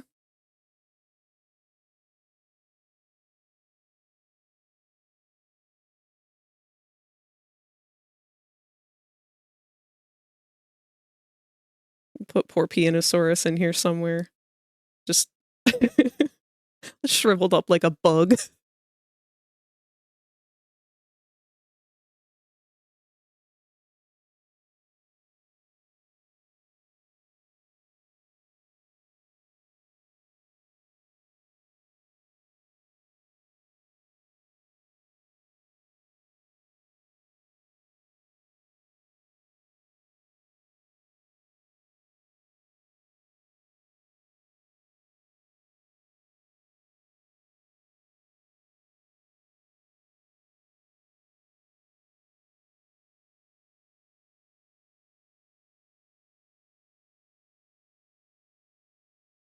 I think I like that Doey can be so ridiculously flexible in his expressions and whatnot, like being able to turn his whole head around like this. He's so fun to play with as a character to design. I didn't see it in the beginning, but y'all pointed it out, how much he reminded you of like Frosty the Snowman and how much of like a very blatant reference it was. Totally went over my head. But I see it now.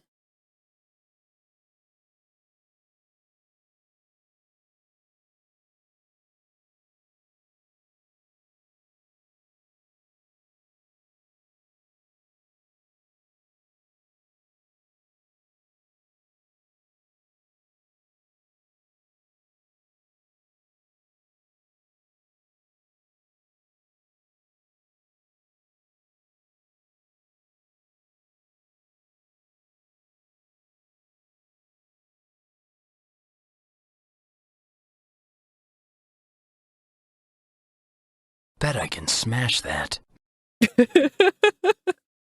Well, I mean, if you played chapter 4.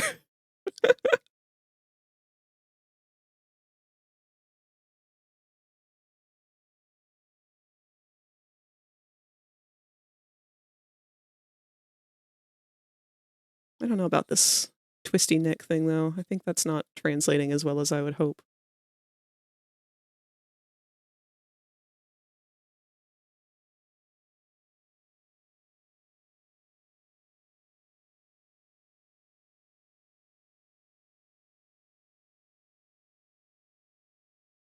Need another Bendy in the Ink Machine character. I already got Sammy, Allison, and Alice.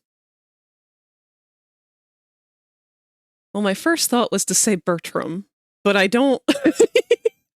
He's more of just a head. Plushies that are dropping soon, and then they teased more of those little vinyl figures that like sit on the ledge. Oh yeah, didn't they tease Moxie and Millie?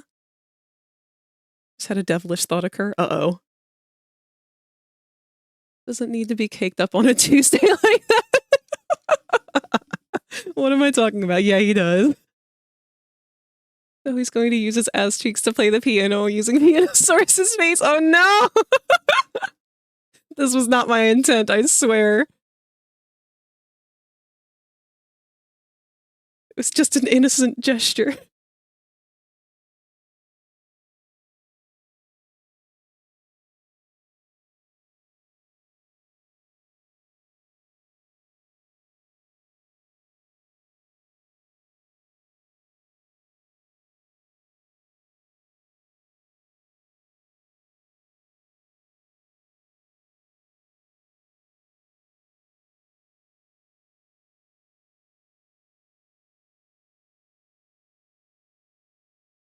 Give him a bit more tone.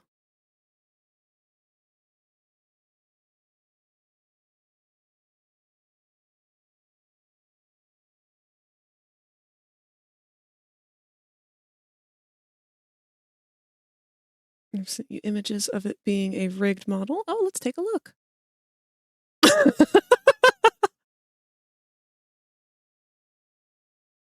You know what? It's still accurate given what happens with that weird glitch that causes the mini-Wiis to roly-poly.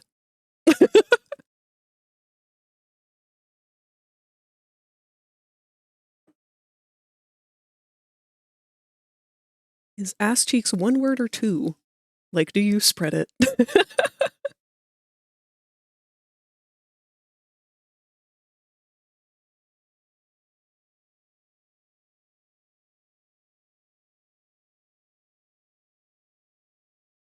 It's a good, like, crushed like a bug pose for him to be in.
Oh, wow.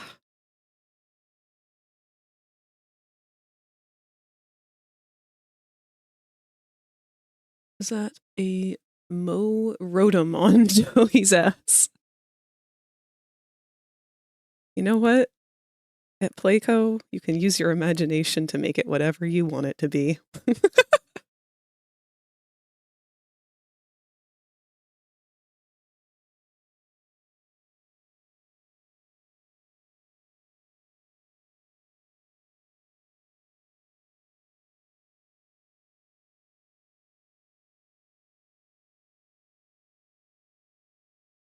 If you become lightheaded from thirst, feel free to pass out.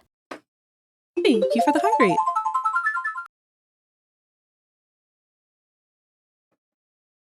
And the posture check. I'm scooting down. I really need to find like the ideal height for my tablet. I keep adjusting it and it just keeps evading me. Oh, I see we have a new egg. Hello, Brad. I'm gonna pop you on up here in the egg box.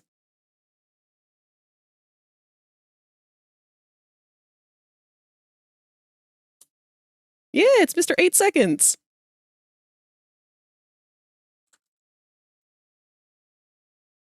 I gotta look up a reference of him real quick because I only know the vague shapes of his form.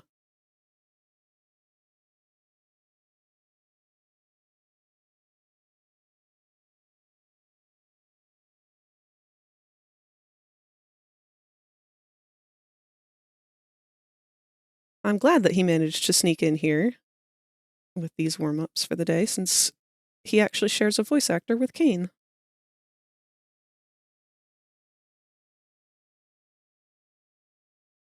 What I'm going to do here is just cut that out as its own gesture, lighten it, and then add just a little bit more detail to it on Doughy's layer.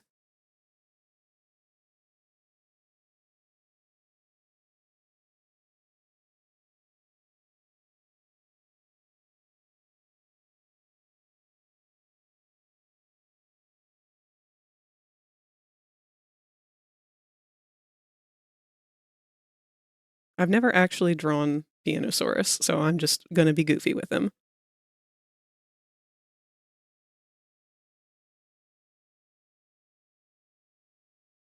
Oh, where's my... Oh, no. Okay, hold on. One of my little rubber stoppers has fallen off of my stand here, and my tablet is pushing away from me as I draw. I'm gonna have to re-glue those.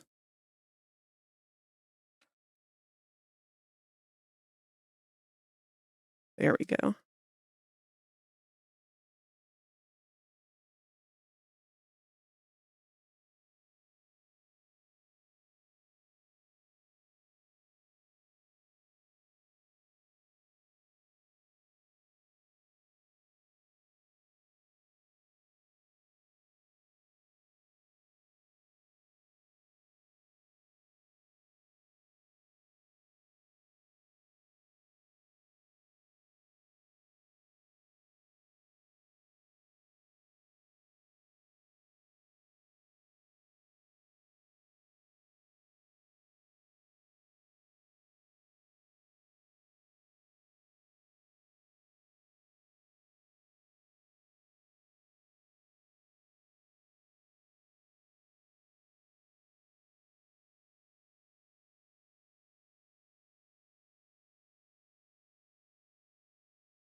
I think I use something similar to the flower bag method for when I draw bodies, where I instead use jelly beans. I can see that working, absolutely. Question, would you like for me to show my 2 ideas for what outfit I would get? Maybe even help me decide which one to get? Absolutely. But I would definitely prefer that your decision be based on what you want as opposed to what feedback you get.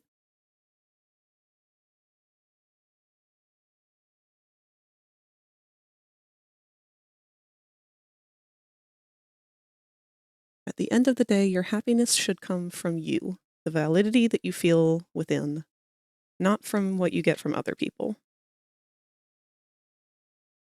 'Cause other people are only here to appreciate you, not to decide that for you.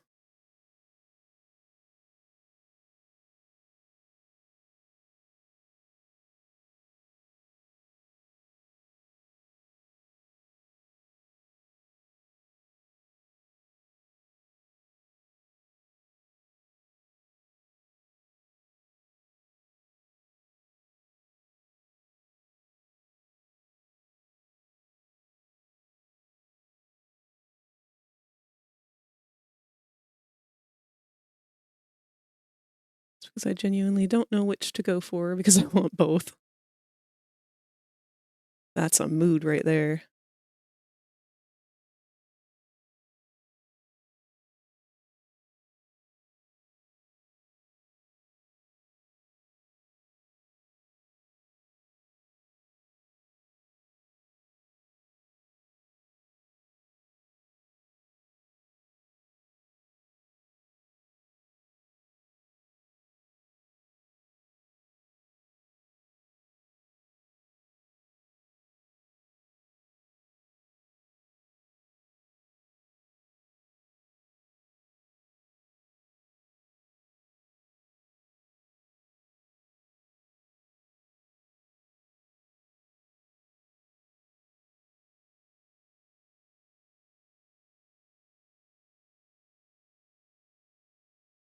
Oh wait, his legs are kind of different than I thought.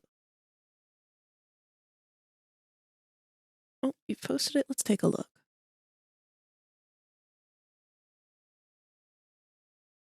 Ooh. Oh, both of those are so pretty. Hmm.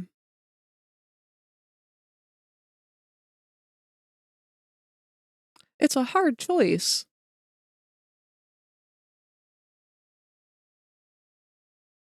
I would say that the pink one more closely resembles the one that you had shown us before. And just like the same kind of feel for the outfit. So if you wanted to do something a little more different, I would lean more towards the blue one. But they are both gorgeous.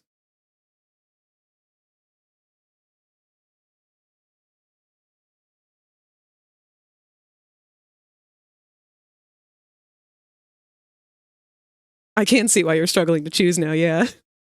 No, you. Wait.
Other option I've got is a Playboy bunny costume for the shits and giggles.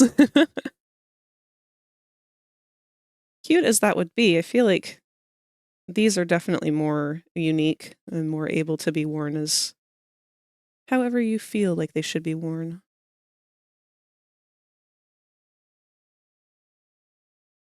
The other one's kind of more of just like less of a fashionable thing, more of like a costume, I guess. Isn't a bad thing.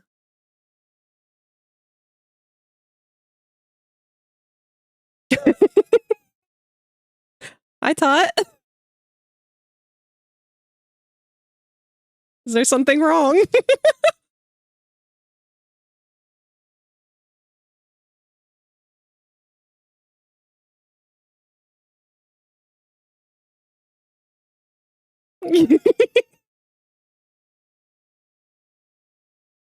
I mean, at least he's alive. He's just a little smooshed.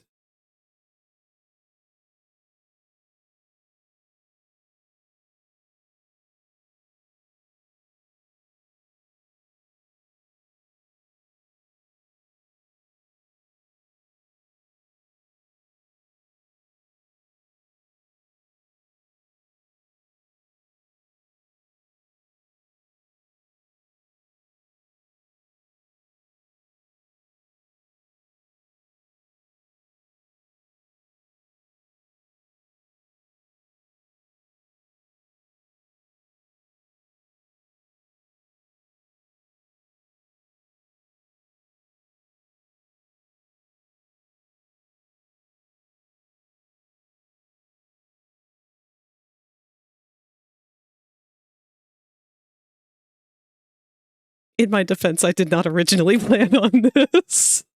This is 100% Q's fault.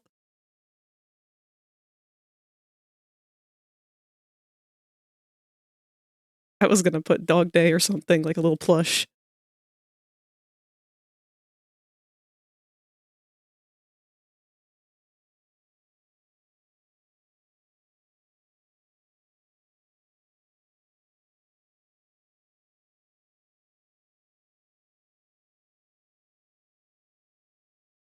Man, this little nugget here does not want to stay stuck to the bottom of my tablet stand. Wonder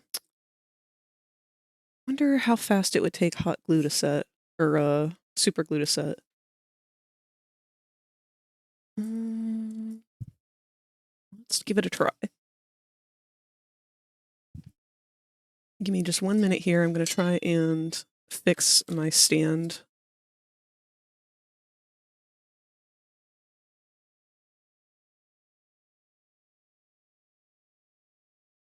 I'll go ahead and wipe off the old glue.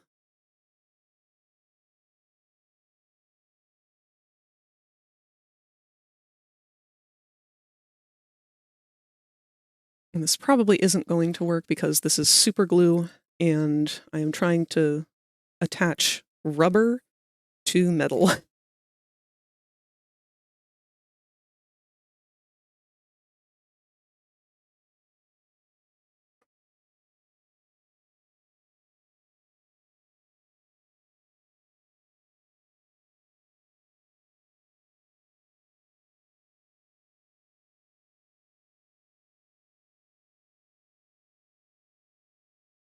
There's one, and let's put the other front one on while I'm at it.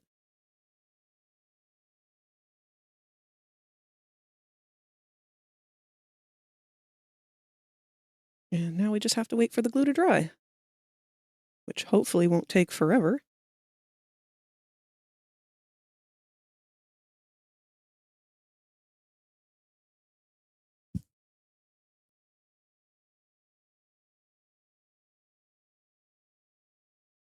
I came here to have a good time, and honestly, I'm feeling very attacked right now. Someone had to sit there and hold the little monocle beads in place for super glue to set in. It takes a while. Uh-oh. Well, on the bright side, it did instantly attach, but the glue that is on the outside is taking its sweet time to dry. Let me try and wipe up some of the excess. And I'm going to wipe it up using this tissue.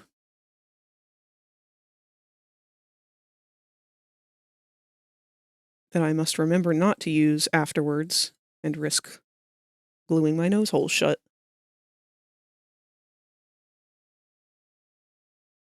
Have any of y'all ever successfully used super glue without getting it on your skin?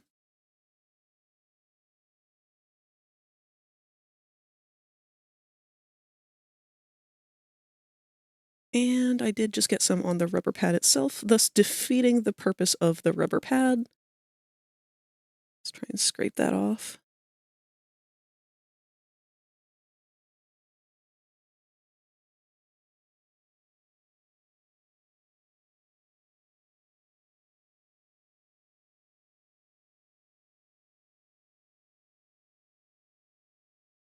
All right, and just as a safety precaution, I am going to try and neutralize this excess glue with water. For those of you who don't know, this is a little crafting tip. I'm going to butcher the name of this pronunciation, but super glue is a type of glue called, I want to say, crystallinite. Don't quote me on the pronunciation. But that glue has a special property to it, where when exposed to water or to baking soda, it will snap cure, which is useful when you are trying to clean up a glue spill or anything along those lines. It is less useful when you're like me and you've accidentally glued your fingers together and you're trying to now wash it off, not knowing that that's going to make it worse.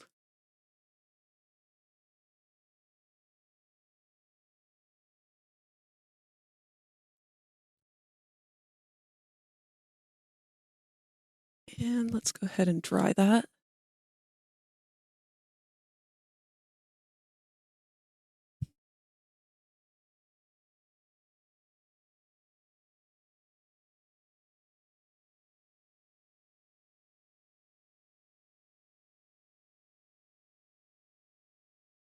Now, with luck, that'll stay. With expected results, it will not.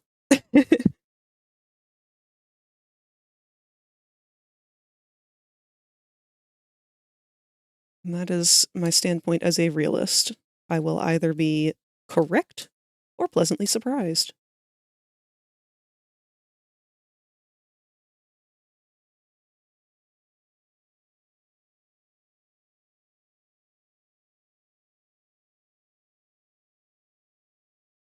There's one spot here that just does not want to clear off, though.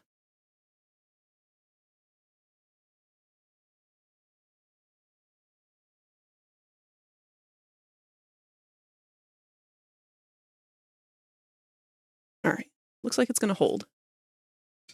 Let's try that again then.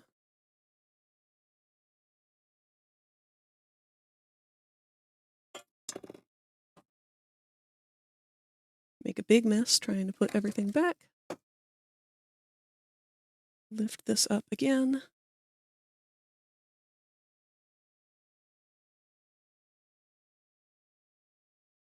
These back.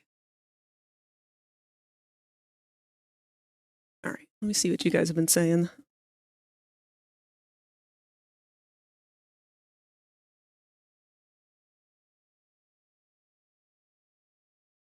This is giving me uh-oh vibes from Cloudy with a Chance of Meatballs. Used to be seconds, but then people had to ruin it by sticking their fingers together and made themselves have Lego hands. Just got an email from Have I Been Pwned? Some sort of alien hack thing going on? Uh-oh. I don't know what that's all about. Not saying it's aliens, but it's aliens. Used super glue once and it was... Oh, as I was opening the bottle, it exploded onto my hands. Yep. I feel like everyone who has ever tried to use super glue has a super glue story of that sort. It's something to do with those Telegram spam bots. Ah. See, I don't use Telegram. I've only used it for conventions and stuff, and even then I'm very reluctant to force myself to use it. I think Discord is much easier. I work in anti-fraud, but I want to say I almost never see anything about Telegram, so I'm not sure on the context of this. Yeah, Telegram is like a texting app that is pretty much exclusively used by furries. I don't know why they adopted it. I don't see the appeal in it. It's just a more, I don't know, secret version of Discord, I guess. All right. Now that I've turned myself on my head trying to fix this, I'm going to mute real quick while I blow my nose. I apologize.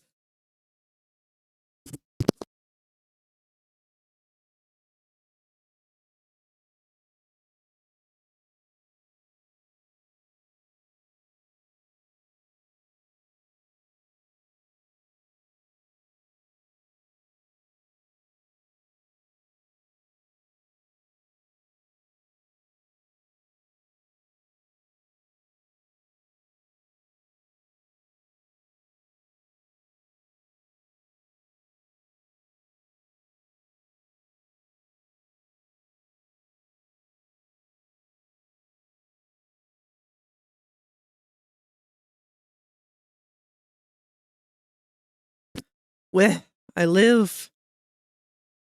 All right, we've got 1 minute before the next ads go. Sorry that this one sketch took up that entire hour. Although, admittedly, it was less of the sketch and more of just me yapping.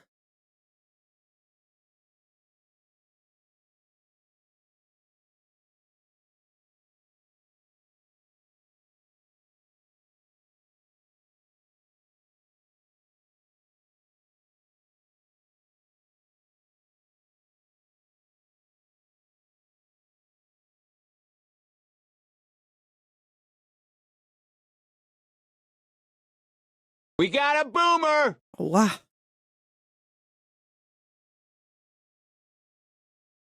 I had one client years ago that was obsessed with reporting it, but we could never get any traction on removing the content because of how closed off it is. Ah, that would also explain why it's being used for niche groups of people.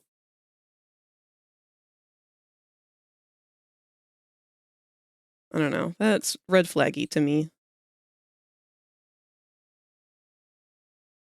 All right, enough with this one. We've got Caked Up Doughy. It is good enough. I liked him better with his other arm out, but I don't feel like spending the whole stream on just one little sketch.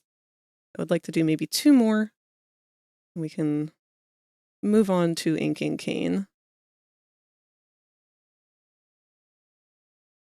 Let's go ahead and save this in a folder, though.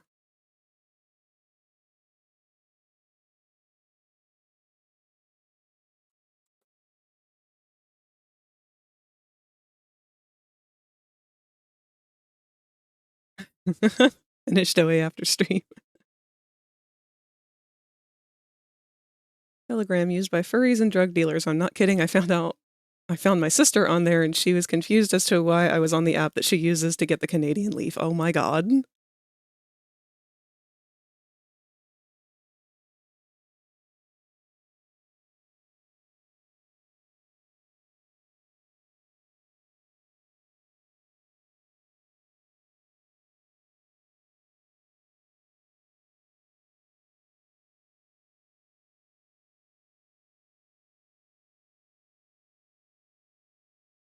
All right.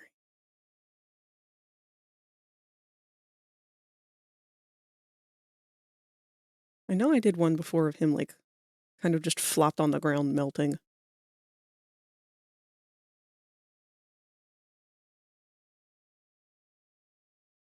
Let's do one of him just sort of like sitting there, doing like a schlump.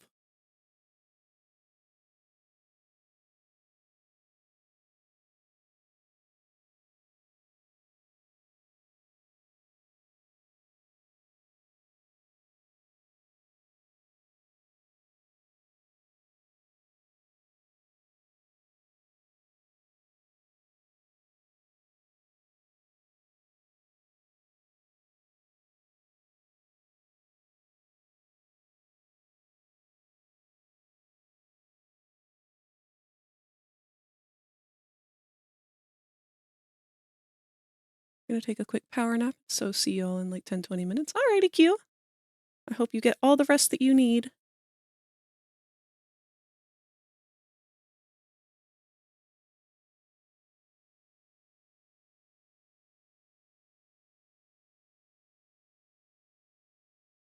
Don't think I want him to lean back quite as far.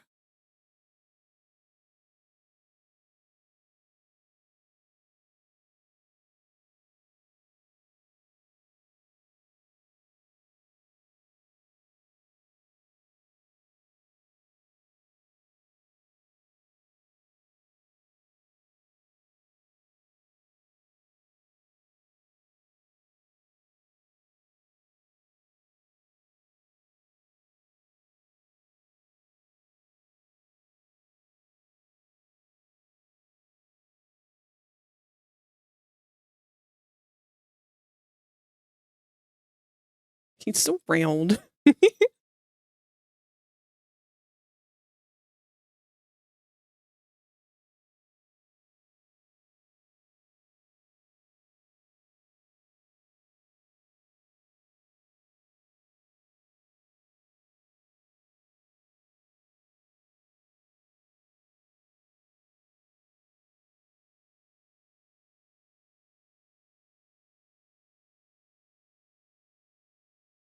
You think his neck would be as long if he were just like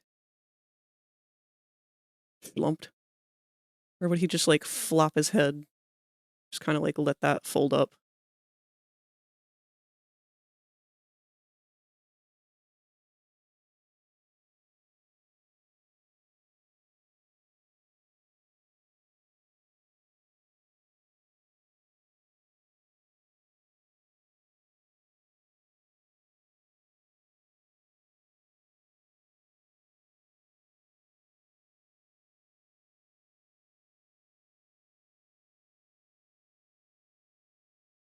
Channeling big Batman Spider-Man energy with this one.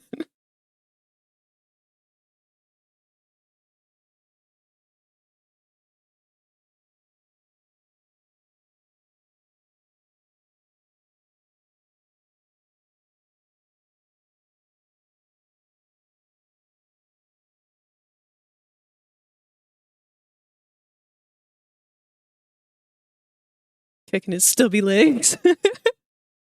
Yeah, he does give off like grumpy energy with this one.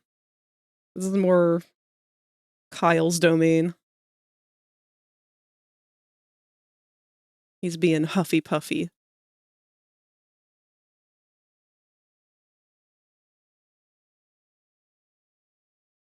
This is art. You will hear a buzzer. When you hear the buzzer, stare at the art. Thank you, Kazoo.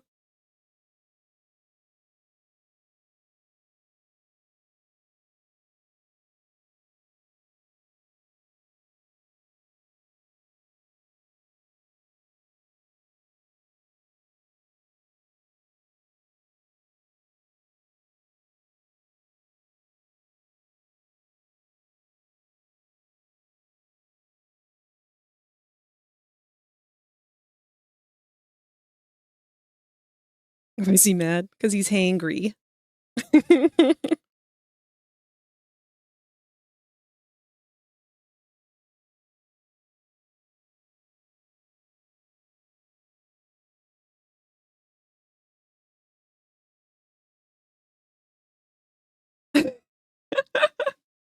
I go eat and now I see T-Rex stuck to Doey's ass. What happened to line art today? Well, I had to do sketches. Don't complain over getting free Doey art. I know you love this blob as much as I do. I was so reluctant to love this blob.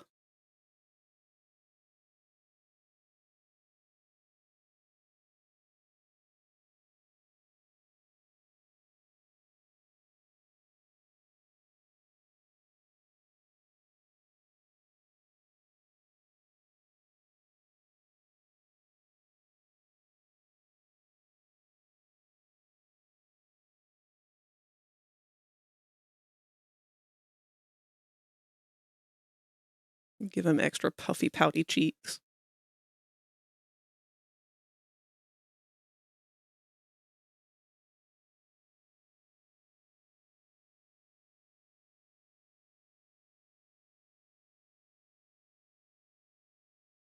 Oh, this is beautiful. Thank you.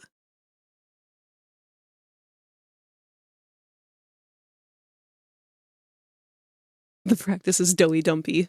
Grumpy Doey Dumpy.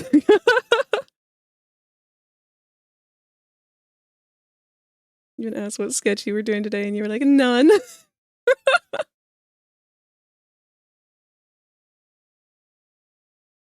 think maybe Snoopy might be channeling our grumpy Doey energy.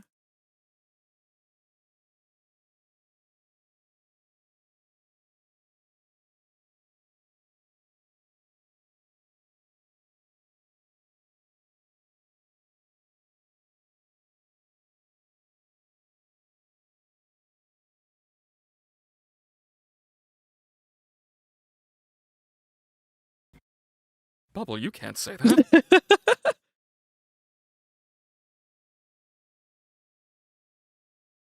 Oh yeah, this is very normal Snoopy behavior. Part of our dynamic is affectionately bullying each other.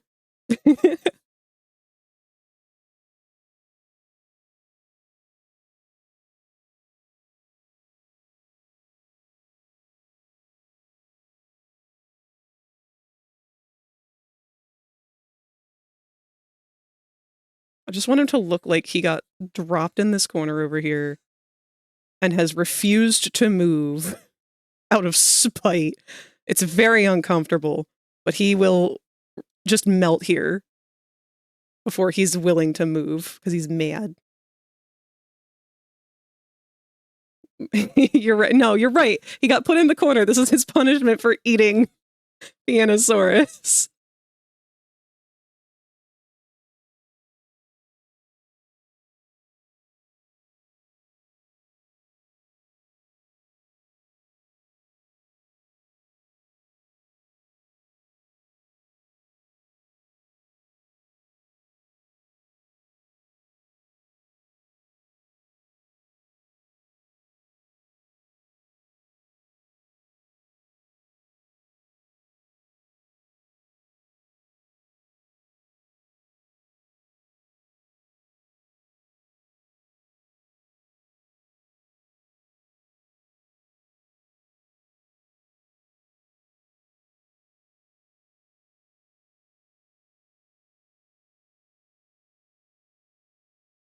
Are we sure he ate him with his mouth? I mean, I guess Doey's mouth could be wherever on his body that he wants it to be. This or them accidentally sitting on it. Yeah. Oh my god, they need a get along shirt. I love the Pianosaurus being dead. Like how my little girl OC named 4 using Pianosaurus as a costume. I think Doey would be proud of 4 for doing that. Aww.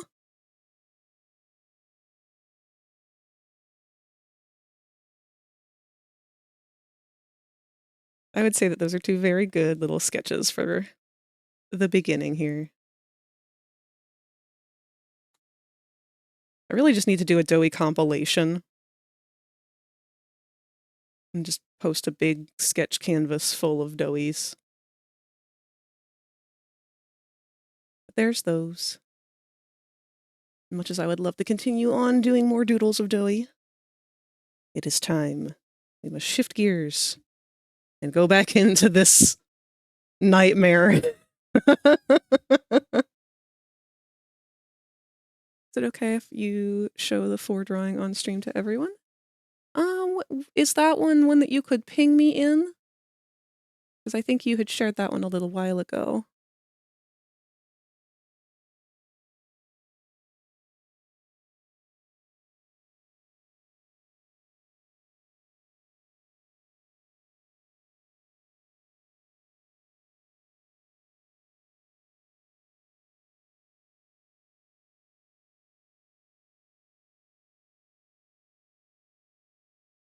There we are. Now, just going forward, I don't really do this, but I know I have not highlighted D. Cruz's art, and they've been sharing a lot of it lately, so I would like to show some acknowledgement to that.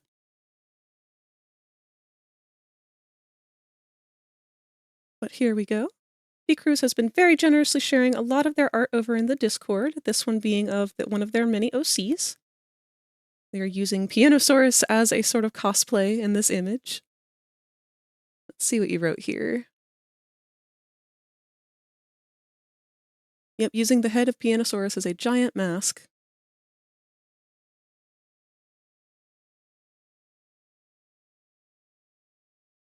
D. Cruz has had quite a few very interesting OCs. I believe you also have, let me see if I can find it up here. An OC for a smiling critter, I believe.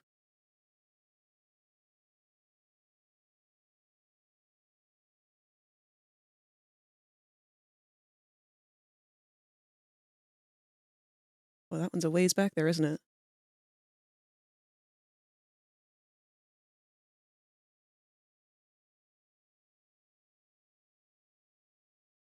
Yeah, I believe I'm not going to be able to find that one right now.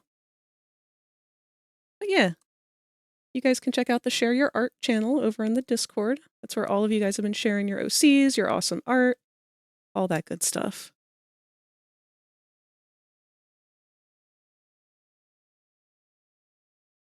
All right, we're done with the references. I don't need those anymore.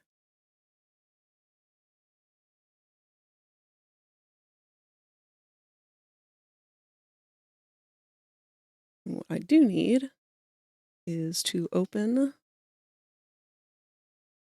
an older emote. Let's go ahead and grab one of Zubal's, because that was some of the last stuff that we did. We will erase Zubal. We're going to save this as a new canvas for CAINE.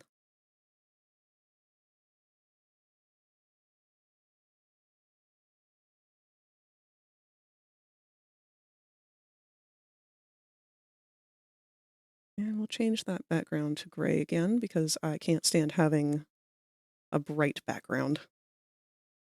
Now, before we get right into the inks for this one, I do want to do a little bit of sketching over to define some of these areas.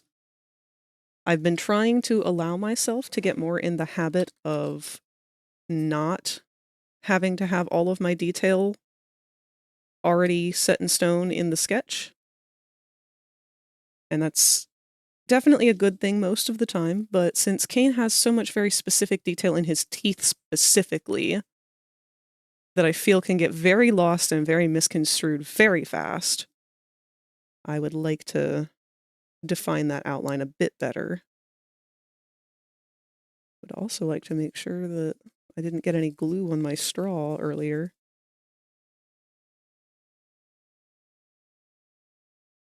There we go.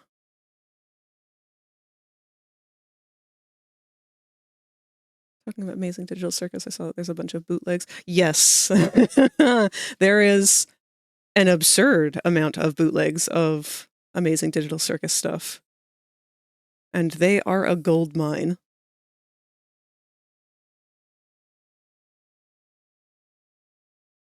So the big thing I really want to make sure that I preserve with this is not having him look like Minecraft, because he is very square the way that I draw him. And also not having him have, like, fangs so much as just teeth. And that's where, unfortunately, Bet I can smash that.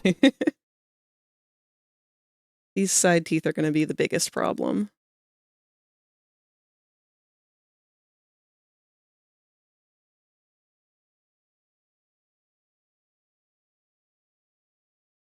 I also tended to go very lopsided with these sketches. I like the asymmetry of these characters, but with CAINE, there's a little bit of order to the chaos because of how his teeth line up.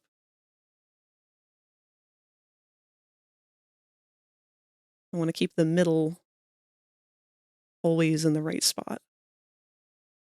Otherwise, things are going to start getting weird. Markiplier would smash this character. I feel like Markiplier honestly could voice this character if he had really wanted to. I mean, that's essentially his Wharf Stash character already.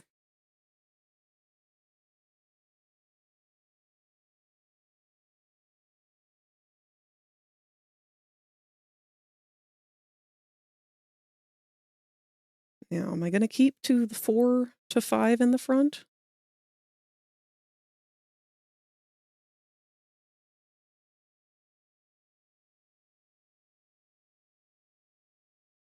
That will either make things easier or harder. We gonna find out.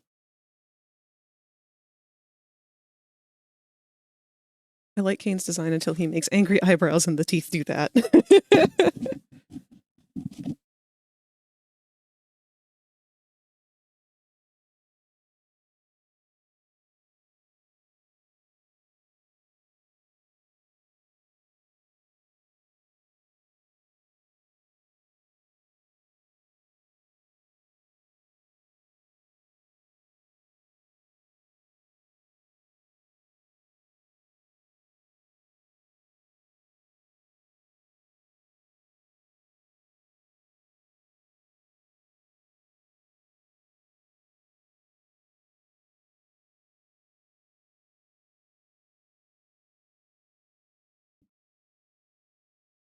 I might end up keeping him a little more toony than some of the others have been.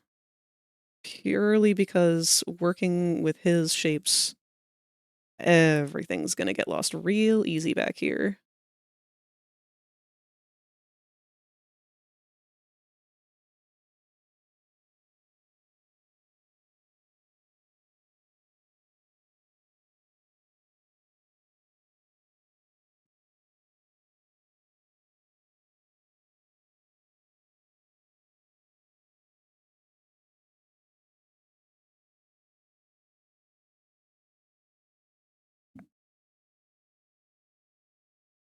What does your Amazing Digital Circus OC think about the bootlegs online?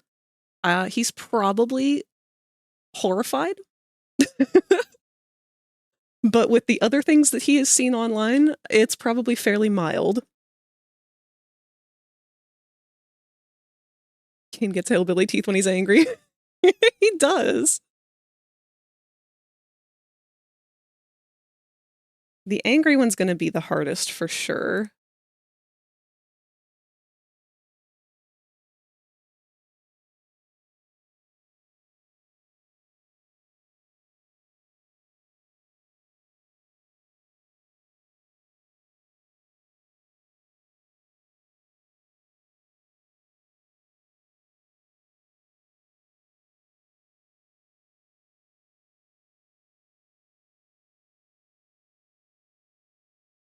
Part of me feels like I'm trying to fit too many teeth into an emote.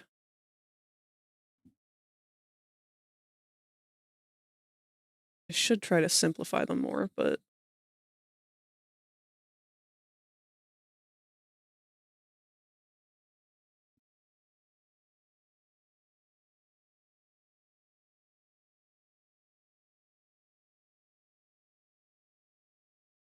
ask Hiroshi what he thinks of Ragatha, and does he think that she's evil or not? You know what? That's a good idea. I should include that with some of his other prompts.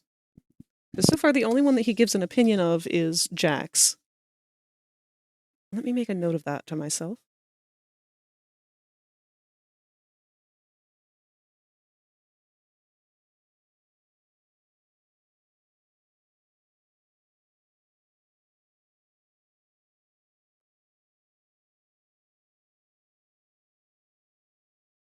Now, Popple might be having a bit of an issue today. I did notice that Stream Elements has not been quite as up to par today. I want to say one of his prompts for that is, Popple, why do you hate Jax? Or do you hate Jax?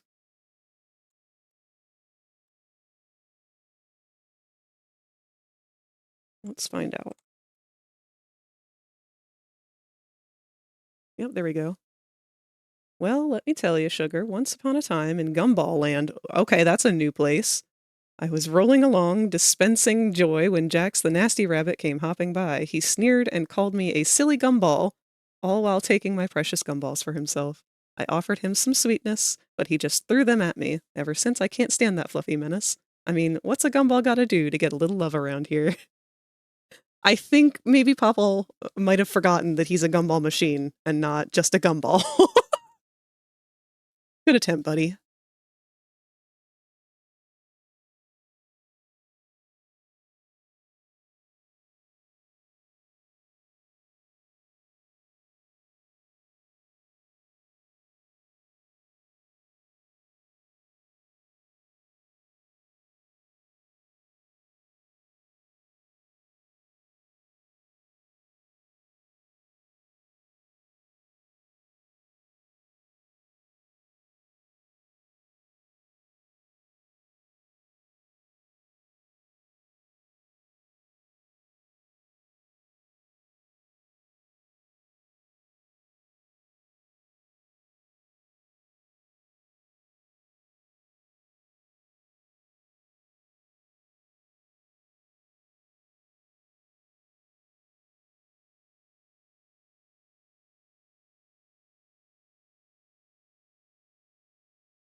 I'm really starting to feel like that's too many teeth.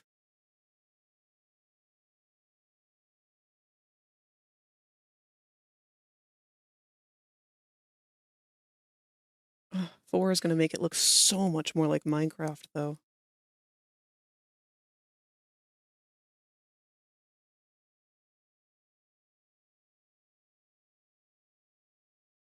It's just because of these canines. Let's see what I can do.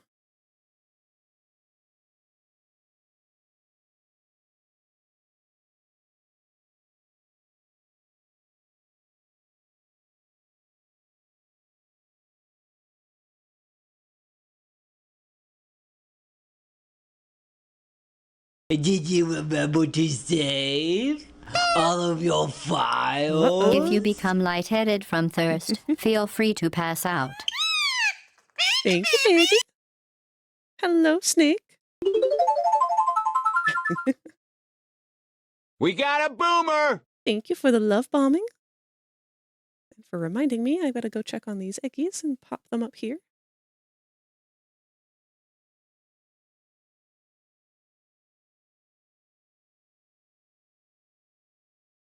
But it's good to see you, Snake. How have you been? How was your weekend?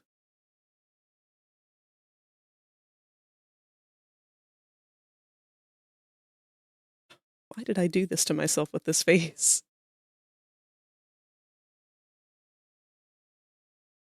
I think I was desperate at this point.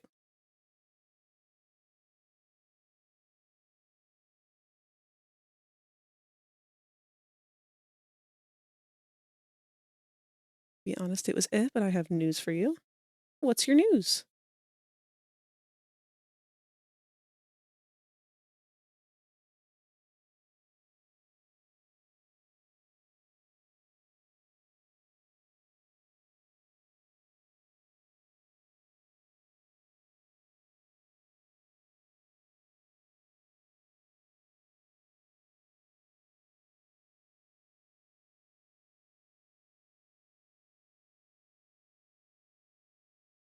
And with that one you were. Also time for that surprise. Uh-oh. Check your DMs. Oh no.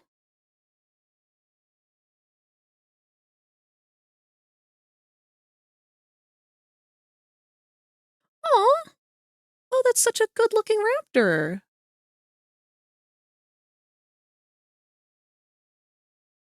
Oh, I like his little Tom. What? Uh-oh, hold on. What was that? What was that?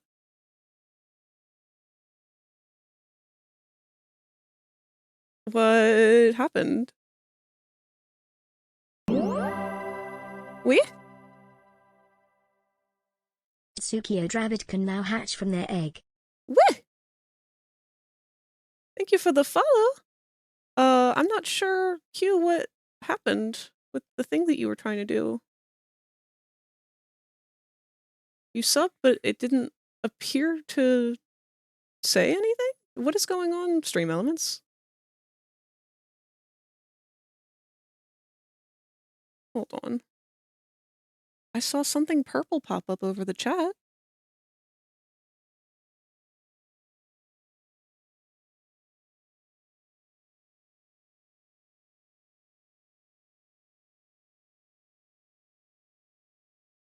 You're definitely subbed now. I can see you got a little star next to you. Well, thank you for the sub. I don't know why it didn't pop up. This is unacceptable. Popple, we need to fix this.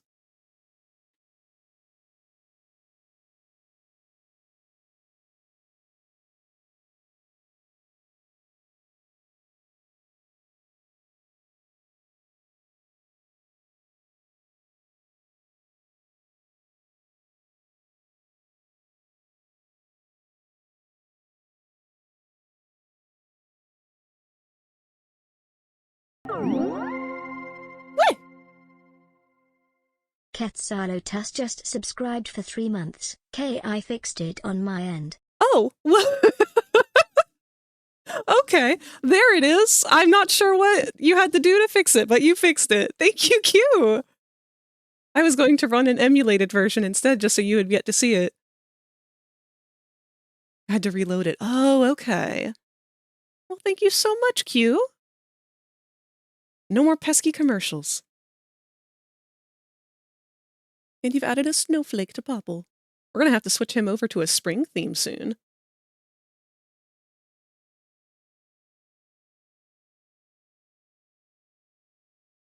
We've got a couple holidays before Easter, though. Oh, I'll brainstorm with you guys in the Discord at some point to come up with some new candies for him.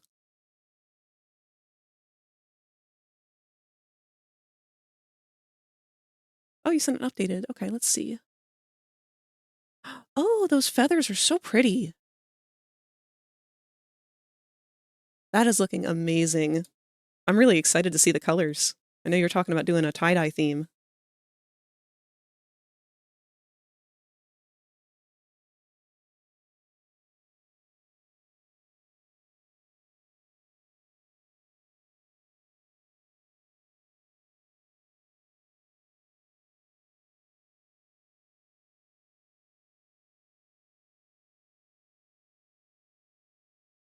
Weed feathers. Oh my god, I didn't even notice. They are. Oh, that's funny. I do like his little beer belly.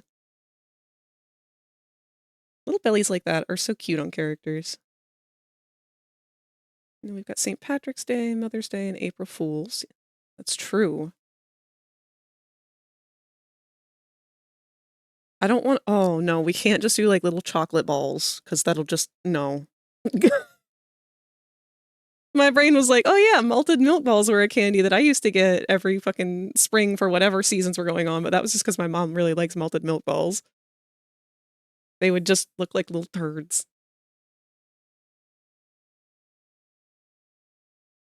Shared more doodles? Oh, let's take a look. Do not apologize for sharing your art. Y'all, that's what I want. I am here to celebrate you.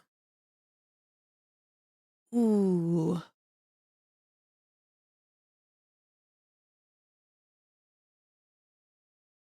Dorothy. Should I recognize that character? Or is that, an OC? Man, I love the way that you draw these jawlines on women.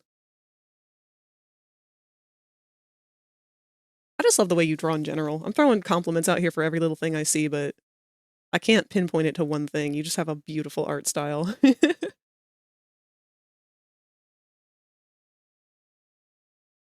Jack's probably put them in there. You ever heard of the bubblegum that's shaped and colored like robin's eggs? Those are my favorite. I think I've seen them, but I've never had them because the robin's eggs are also the same thing that they make the malted milk balls. And they look almost exactly like Snoopy's egg down there next to Tot. Dorothy's a character from one of the books that I've included in her. Oh, that's right. I keep forgetting there's books. I may have a stupid brain rot for over a year now, but it has gotten me to do more art. That's all that matters. Chase the dopamine.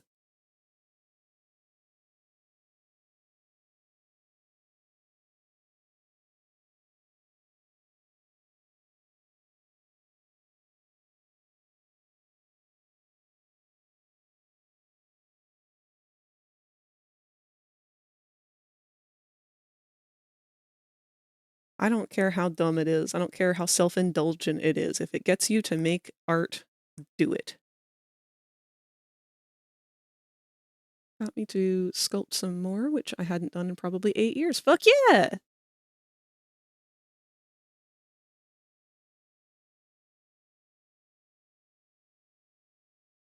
And let me just say that for A, someone who hasn't done a lot of sculpting to like practice, and B, having not done it at all in like 8 years, it does not show because all of the sculptures that you made are fucking gorgeous.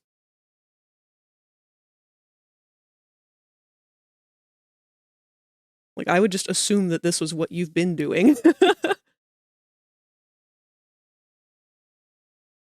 Sleep time for me. The power nap made me more sleepy. Aw. Good night, Q. I'm so glad that we got to see you today. And I'm excited to find out which one of those outfits that you pick out.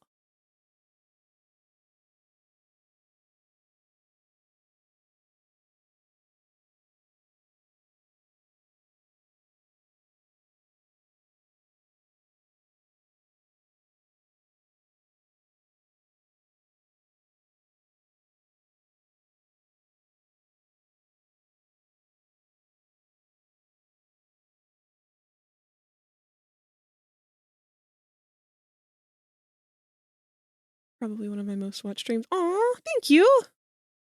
I'm glad that I can be entertaining for you guys. And or educational and or whatever else you're finding joy in.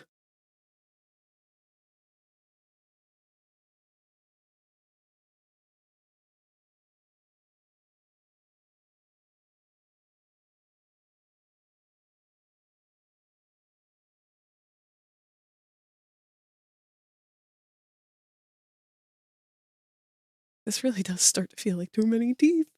Am I going crazy? Should I try and get it down to 4? 4 is gonna look so bad, though. Wait, commit, commit, commit, commit.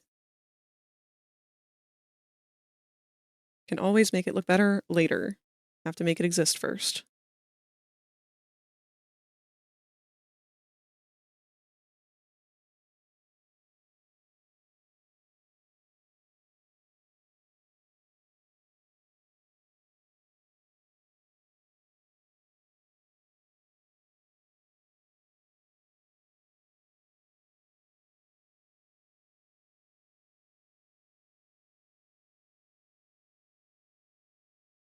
Woo, depression. Aw. No depression, Katsu. Not here. Depression everywhere outside of this space. We can only do so much. But here, you can be depressed. And we support you. We are here for you. But this is not a space with which to become depressed. It is a space with which to merely exist in your feelings and to be accepted. Whatever that involves.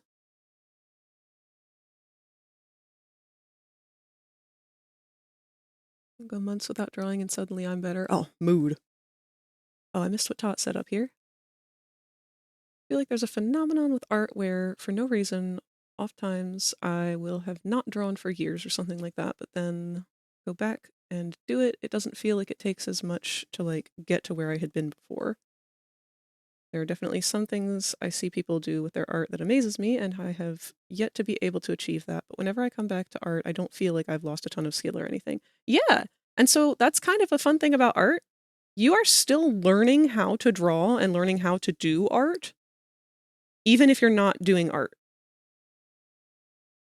So your skill can actually get better even if you're not practicing.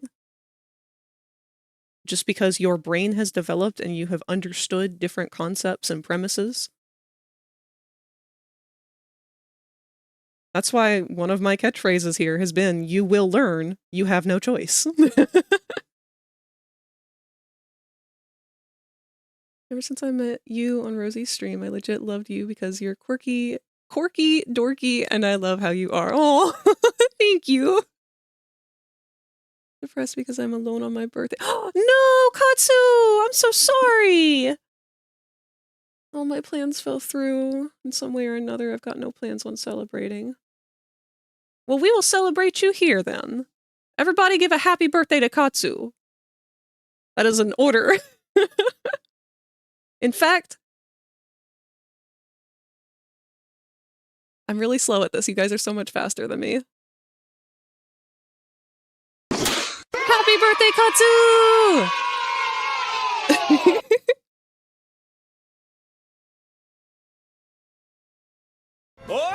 Oh shit! You get a special birthday song from Parco Fagore! And we get to do this in the pit! Oh my god. I didn't know they could both play at once. Chi-chi-chi-chi-oh-bye. Boing boing. Chi-chi-chi-chi-oh-bye. Boing boing. Hey, come on! Moge, moge, moge, moge. Chi-chi wo moge. Oh wait, I could have done that better. Chi-chi, happy birthday!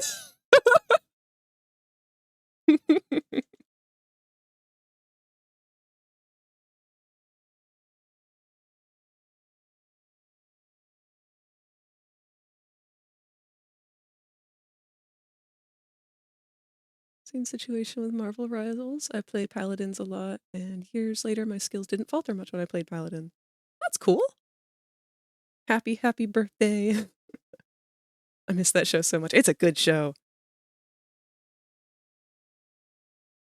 I started rewatching it again recently, and I'm not very far into it because I really don't spend a whole lot of time watching TV seriously. And I do want to watch that one seriously because I care about the plot and I actually want to remember what the fuck the characters did.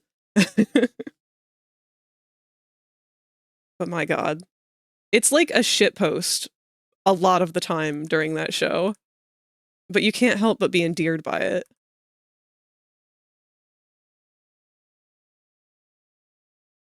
I mean, especially when the entire premise of the show is, hey, what if we just, like, had pit fights but with children that have magic powers?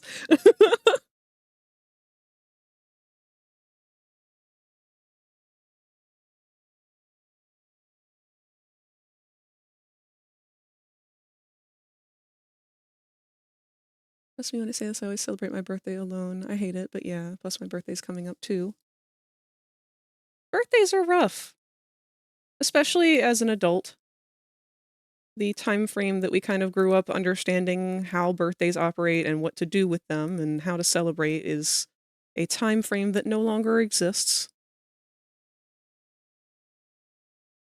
So it can be difficult to know how to celebrate anymore.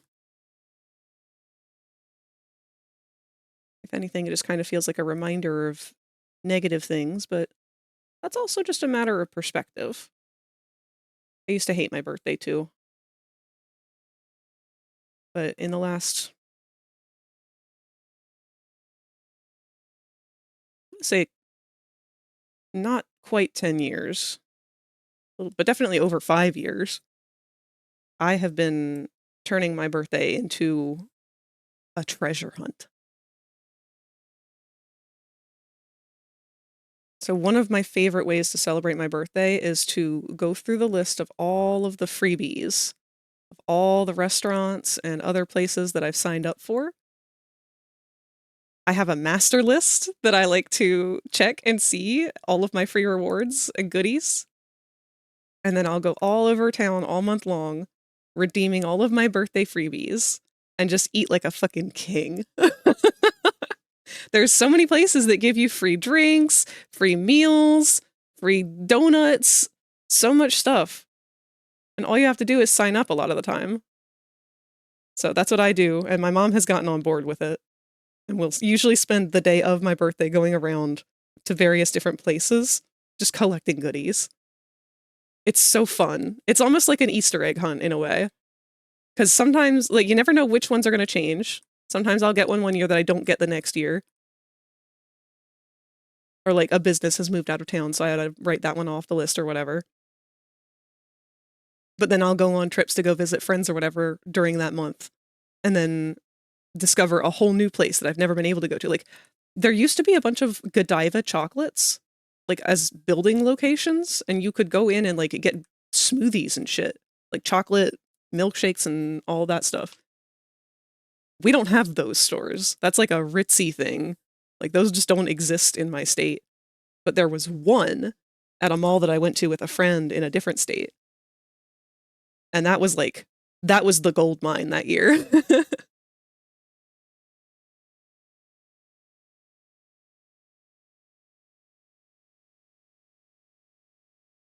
Depends if there is a normal pit trap monster or the furry interpretation.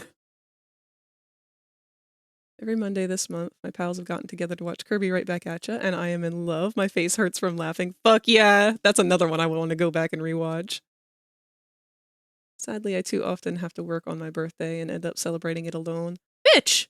Nah. We're going on a scavenger hunt this year. Wait. Whenever your next birthday is, I don't remember if you've had a birthday or not yet this year.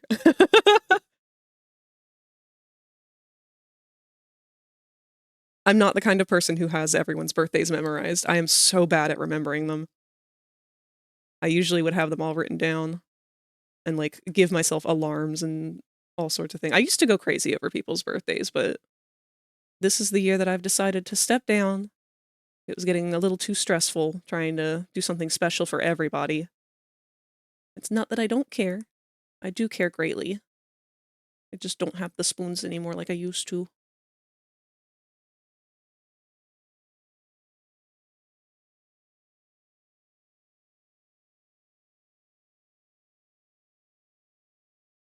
Am I the only one who's constantly getting the Wheel of Death? Uh-oh.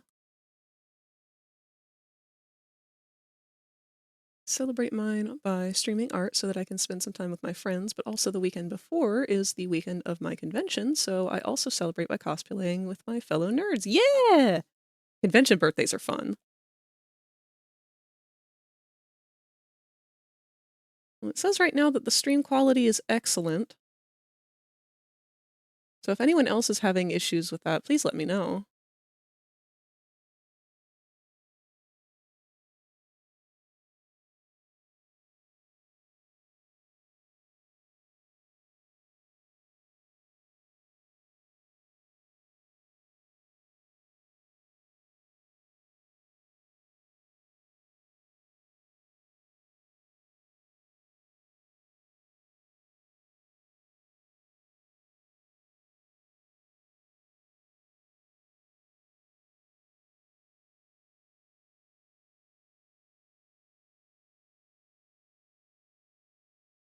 I'm excited for this year. I'm going to dissect Boris on stage. It's going to be great. Oh, that's awesome.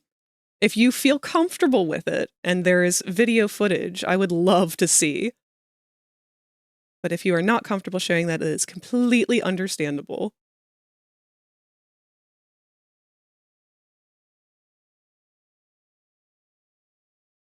Also, okay, Tot, I will look at that as soon as I'm able to.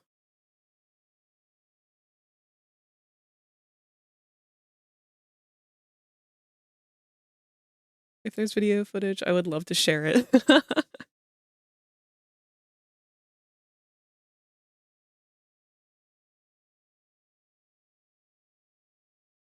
my god, why is this man such a horrifying cryptid? I feel like he's trying so hard to be cute in these emotes, and it's just not working.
Oh man. Wow. So, this is a fun little art hack for you. I was taught in character development that if you want a character to read as scary without having to change anything about their design, a little cheat sheet way of doing that is to just over accentuate their teeth. Make their teeth a little too detailed. And well, it's hard not to do that with CAINE. I guess I'm just gonna have to start inking and hope for the best. Gotta get going? Okay. Hopefully I'll be able to rejoin in a few hours if you're still live by then, but I've got to start a rerun of Tomb Raider. All right, friendly. I hope you have fun. If you're not able to rejoin us, don't worry about it. There's always next time. CAINE, when he's very intimidating, it's just thousands of teeth. Just multiple rows. All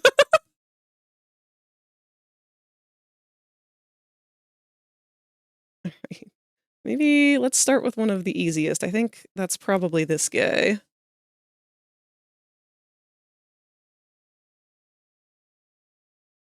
We're going to pop him over here. Resize him to properly meet the dimensions here, which he seems to be well retained to already.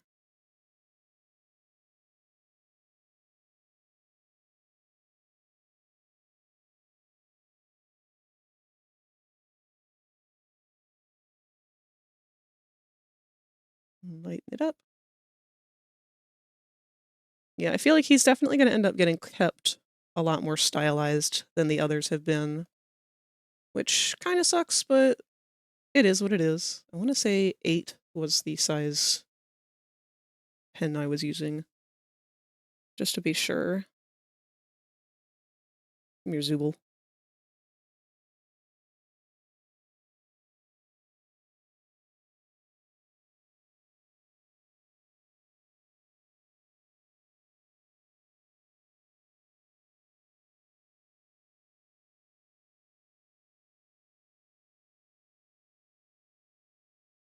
Might have been 9.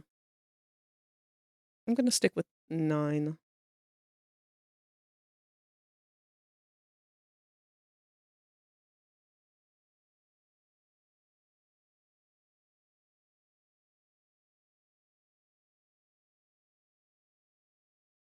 How many of these are just straight up Animal Crossing songs?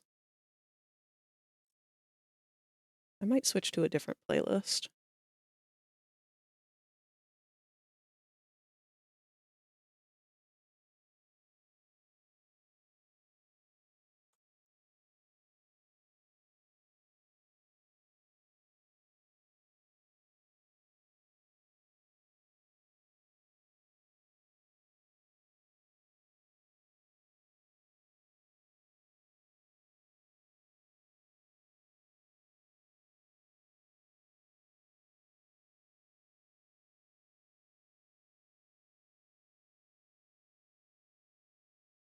Let's try this one.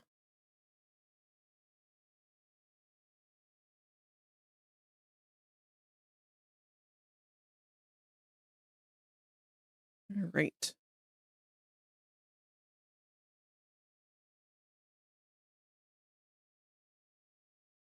Now, the biggest question of all is, do I want to draw his teeth separate from his gums? Like that? Or do I want to keep them as one sort of stylized block? One's going to be substantially scarier than the other, and the problem is I don't know which one that's going to be until I see it. Oh dear.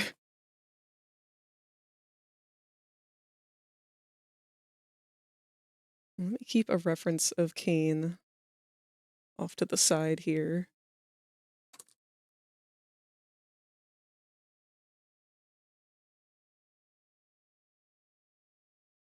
Because he never blinks.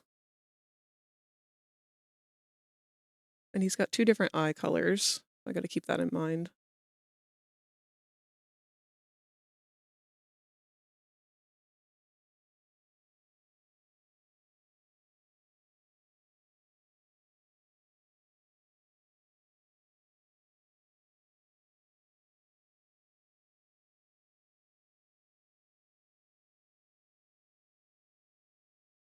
So my right, his left, is the green eye.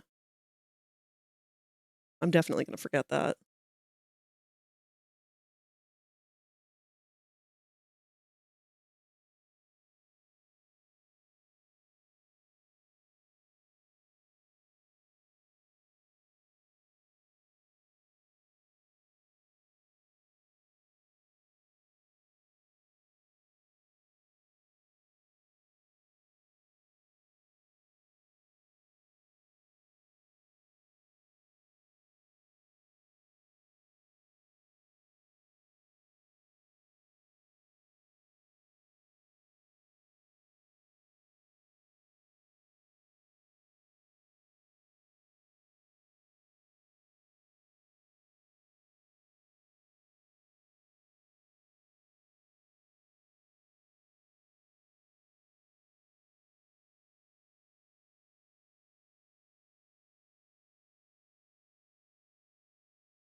I'm just going to take this picture of him and put it on the stream itself.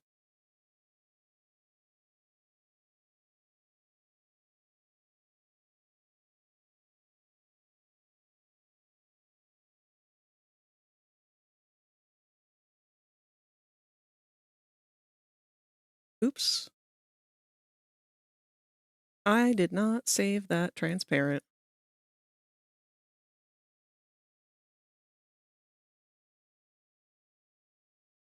That's very fun.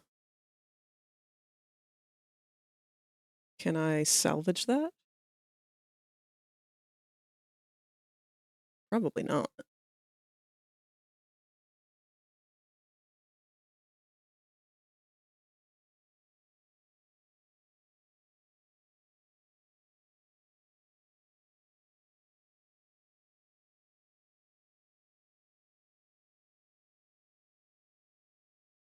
Hey, we can.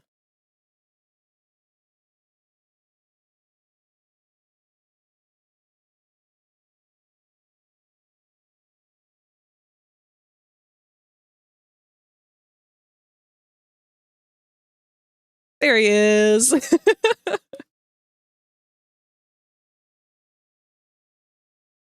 right, pal. Let's just kind of have you up here for the time being.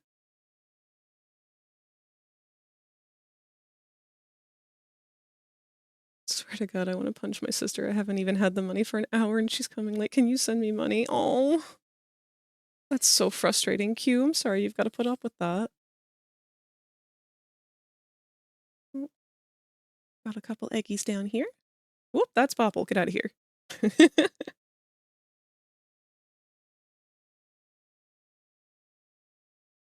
Here we are. Oh, and another.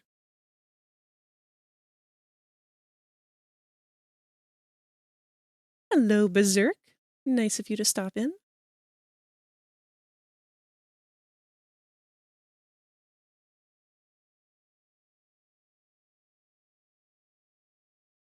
Just wanna fucking sleep. Oh.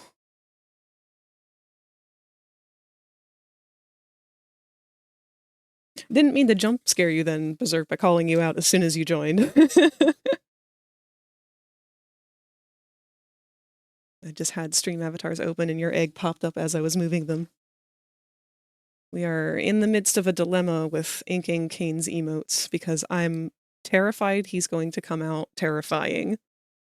And, well, there's no way to figure out whether or not that's going to be the case unless I do it. So we're just going to go ahead and do it. And I'm going to torture myself right off the bat with having to draw circles.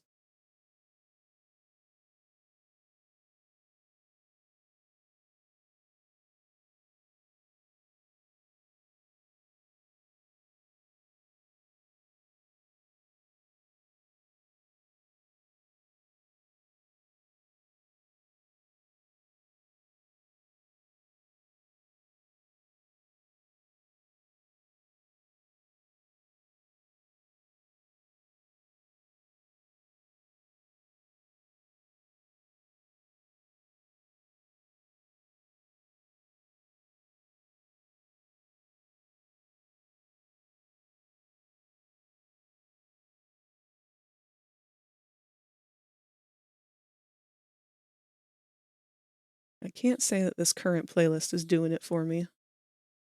It's too, waiting for grandma to finish shopping at the mall. Oh, ads are going to start in about 1 minute here, for those of you who get them. And as a reminder, ads will play for a full 3 minutes, uninterrupted, so that we can have a full hour uninterrupted of stream.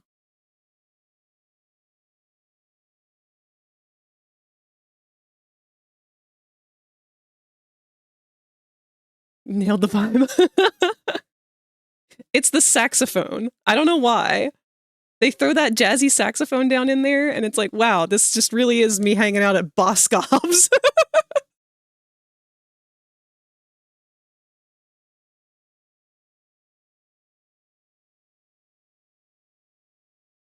I'm gonna start by doing his teeth on their own layer, separate from the rest of everything, because I don't know how I'm gonna want to accentuate them.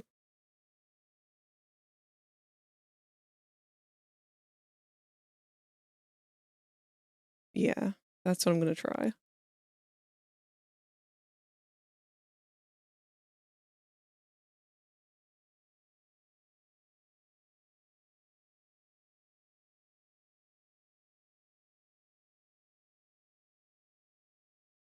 Don't worry, Frag, I draw everything on a separate layer.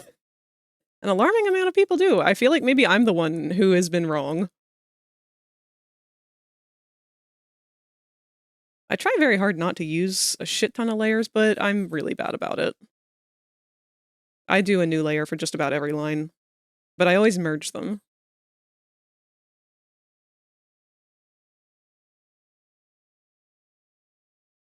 Oh, there go our ads.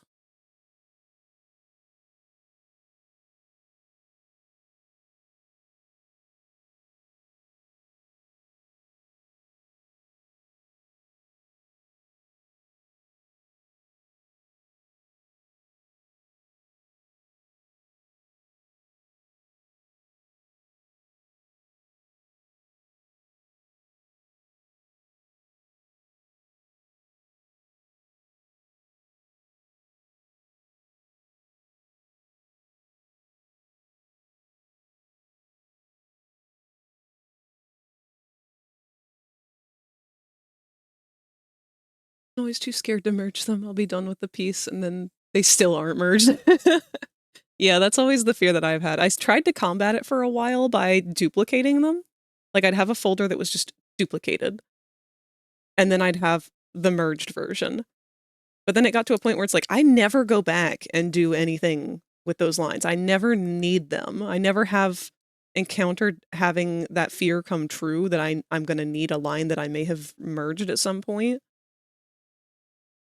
So until that does happen, I tried to get into the habit of like just not trying to preemptively predict the need.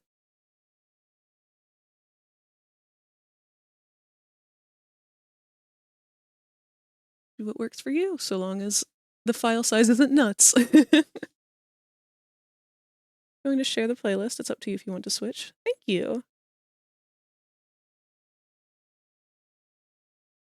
No, I will probably still be keeping to general lo-fi stuff, but I cannot say that this one's doing it for me.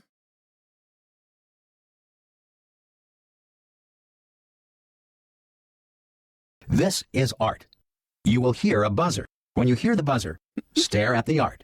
Thank you, Snake.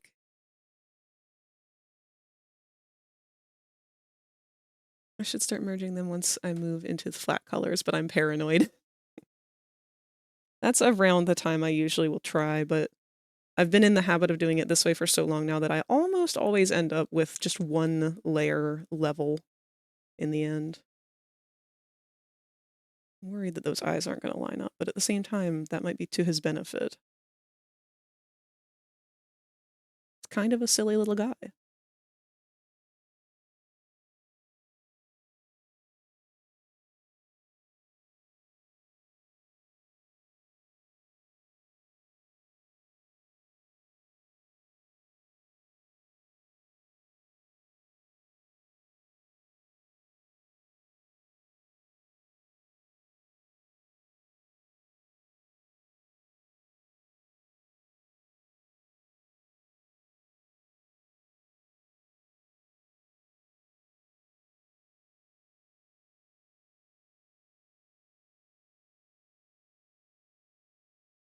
I think I might actually go with the black and pink one because it comes with a petticoat. Oh, I was going to ask about that actually. Because a lot of those outfits come with, or they show the person wearing it with some kind of floof under it to make it look so much more voluminous than it is. If it comes with one, then by all means. Because you can use that with other outfits too. Toby's going to be so upset when I poof for a bit. That's what I was saying, like, if you want me to stop by just in case he needs some extra lovin' or something. Like, I know how animals can get. You've seen Bronx.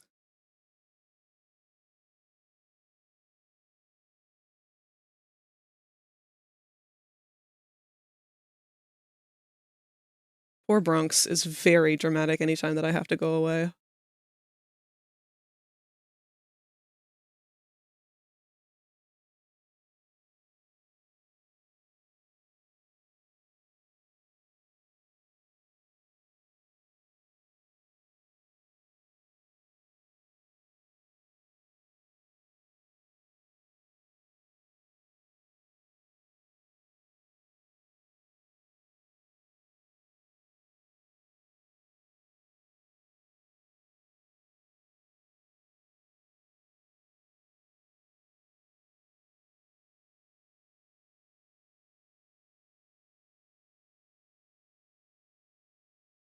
For a moment I thought CAINE was doing the "is for me" ooh finger pose.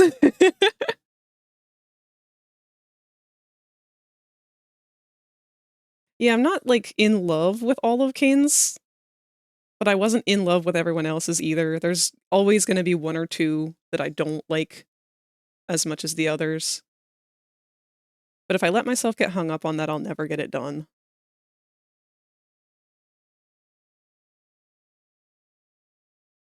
I feel like him doing the little ooh woo fingers would be very cute.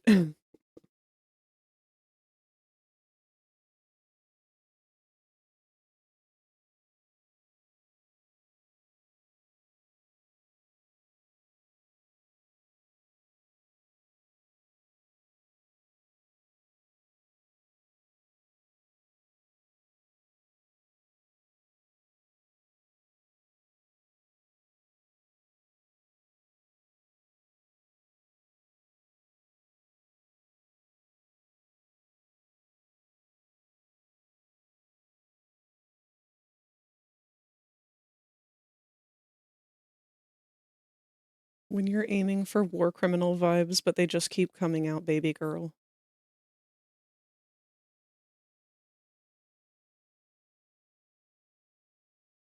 I'm gonna end up having the same issue with Dr. Sawyer.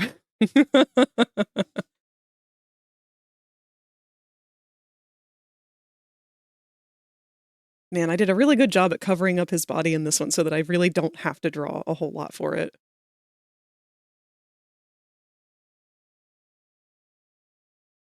Thank you, past me, for that favor.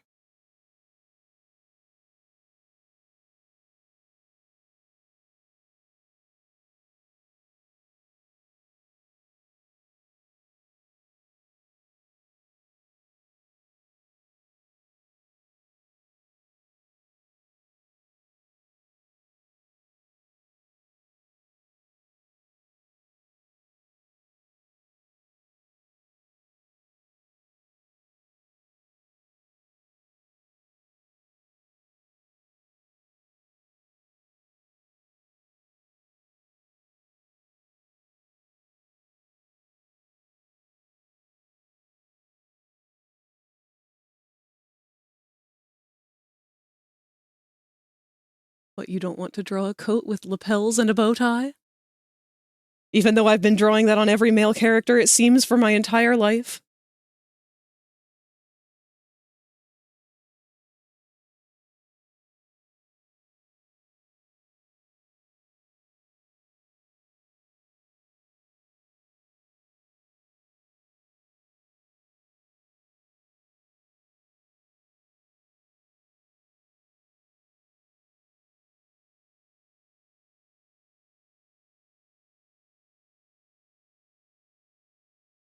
I say that as a joke, but I'm very guilty of having designed male characters like that myself.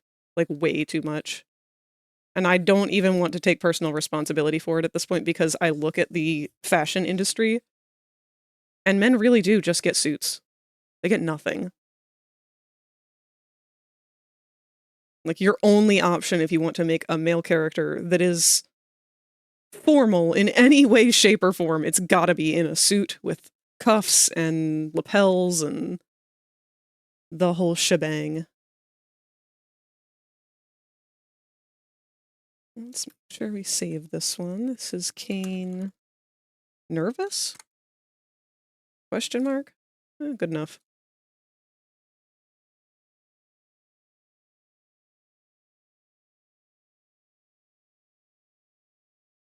Be fair, suit can make any character attractive. True!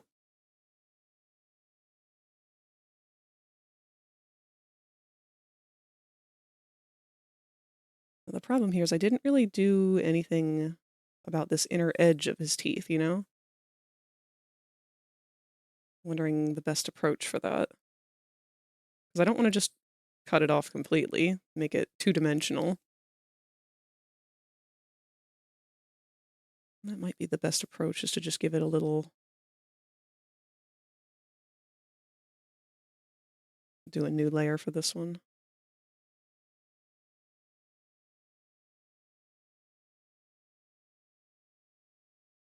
If you become lightheaded from thirst, feel free to pass out. Thank you for the hydrate, cat. Remind me later, we gotta show you the official art of the ink demon in a suit. Oh, I will. Great, I'm seeing demons again. Got a jet for D&D. Thanks for hanging out. This is fun. Thank you for hanging out. I hope you have a good time with D&D. Let us know how it goes if you feel like it.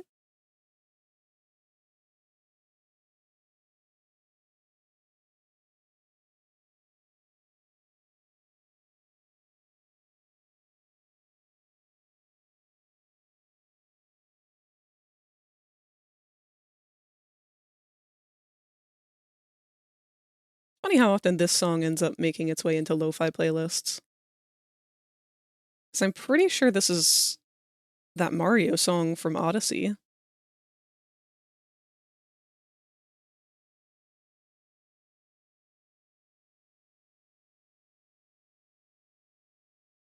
Now really hating my sister for waking me up as I had just drifted off. Aww.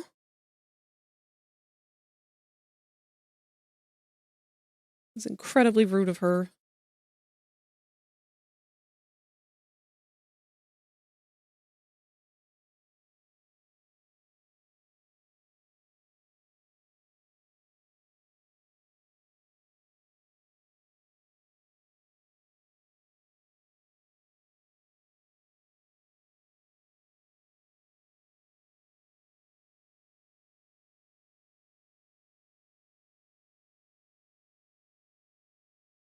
It's not even the hot werewolf daddy demon, it's just Kevin the shadow blob.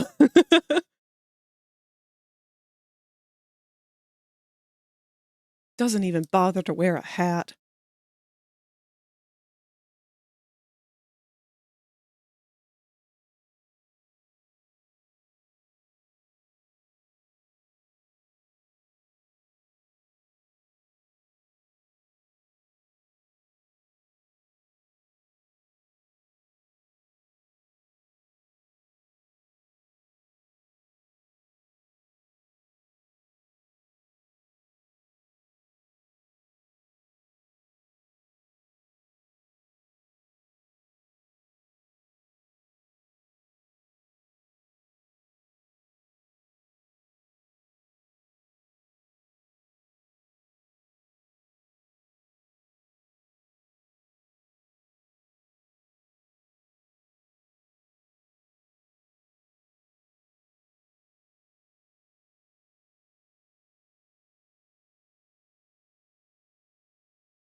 Sorry, my sister came by to pick up her stuff. She stayed the night while I was at work to watch my cat. Well, that was good at least. I hope she wished you a happy birthday.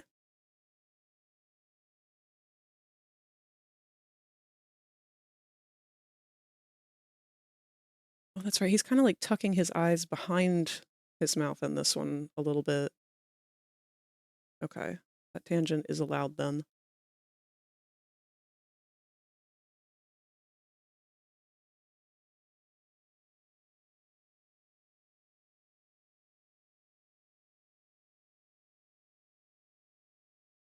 According to Katsu, it's Katsu's birthday. And they were having a pretty crummy one, unfortunately. So we are attempting to make sure that at least it goes acknowledged here, if nowhere else.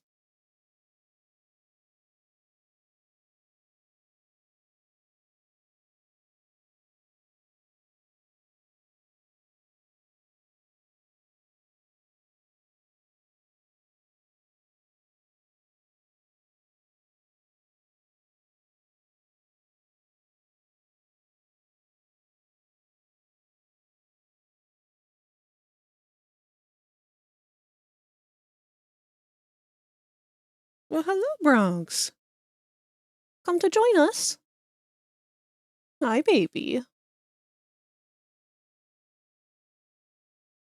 Welcome, Bronkaboo.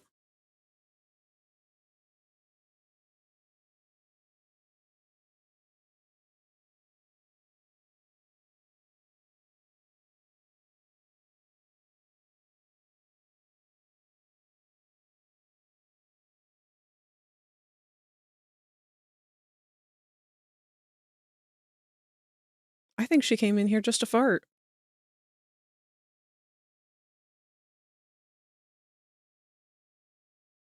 I mean, she's hanging out, but she certainly made that part of the presence known. Penguin does not come with a petticoat, so I'm just going to be getting one ordered alongside it. Well, there you go.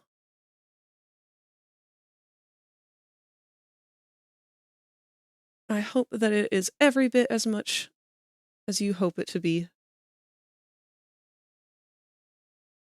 And that you feel incredible when it arrives and you get to wear it.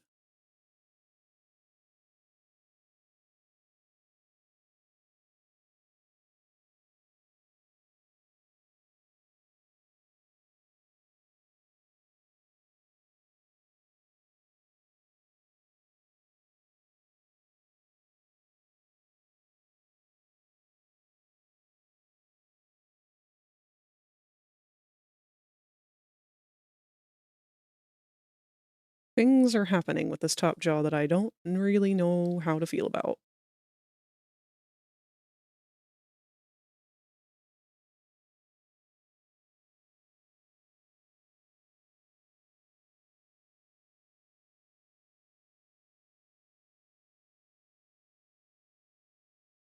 I'll happily show it off when I get it. I'm going to be very happy to see if that is the case, but I don't want to pressure in any way, shape, or form because these are pictures of you physically, and I don't want you to feel pressured in any way to share off that, because I know that can definitely make some people uncomfortable. We are always happy to share and indulge in anyone's source of dopamine, as long as it is not harmful to others.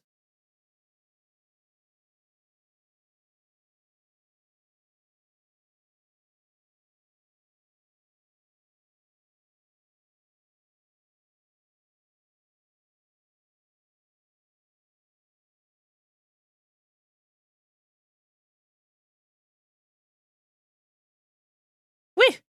Why am I being yelled at? What did I do, Snake? Did you remember to save all of your Yes. files? Maybe.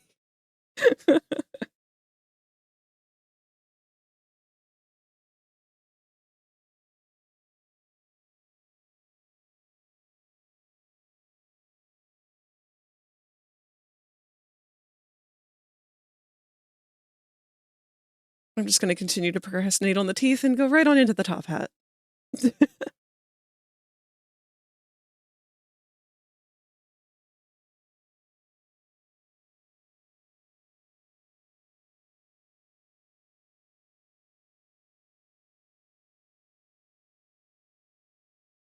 Boop's nose. Got new weed? Hell yeah! I'll have to be getting new weed myself sometime, not this month, but towards the end. I'm almost out. Not been a fan of this current strain. I forget which one I got, but I have not liked it. It's given me a little bit too much in the realm of paranoia.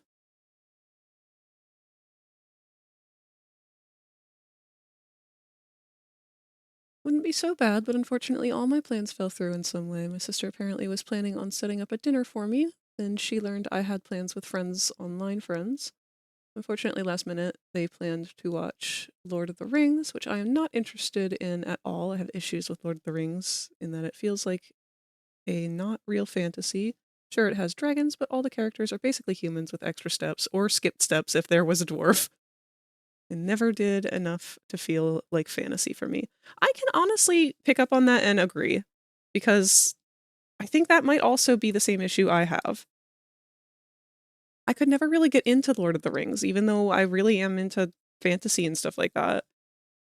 Mostly just because none of the characters were interesting. They just sort of felt like humans. Everyone was just like a white dude.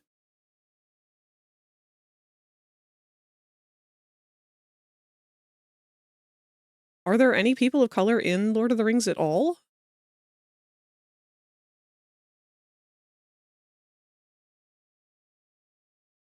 I'm going to try and sleep again, so good night. Hopefully I won't be awoken by someone wanting money from me. I really hope not, Q. You deserve your beauty rest.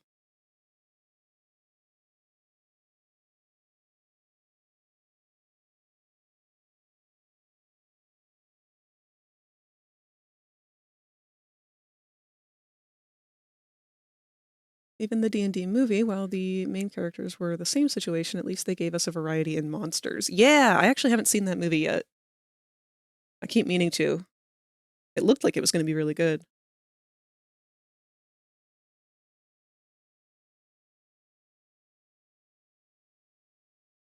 All right. I'm committing.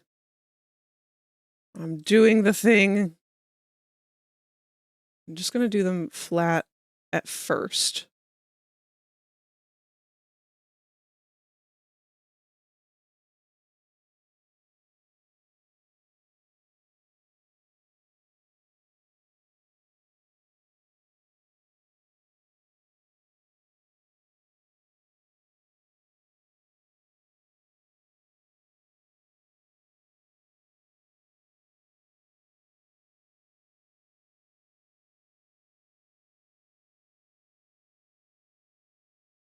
It is really good. Good to know. I feel like it was a lot of mixed reviews on it, because there were the hardcore dude bros who wanted to, of course, rule it over everything and say, oh, it's not like the books or whatever. It's just not traditional. It's not how I specifically want, so I'm going to bitch about it. Very slow beginning, good jokes, but second half of the movie is where it gets fun. Yeah, anyone who's actually played D&D knows that shit gets goofy. So to me, it's completely unrealistic to have a super serious campaign.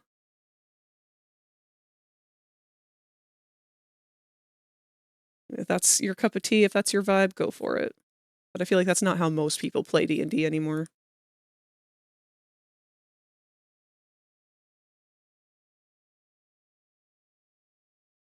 I was gonna say, Tot, you of all people, I feel like would have enjoyed it just purely based on the fact that there's a fat dragon in it.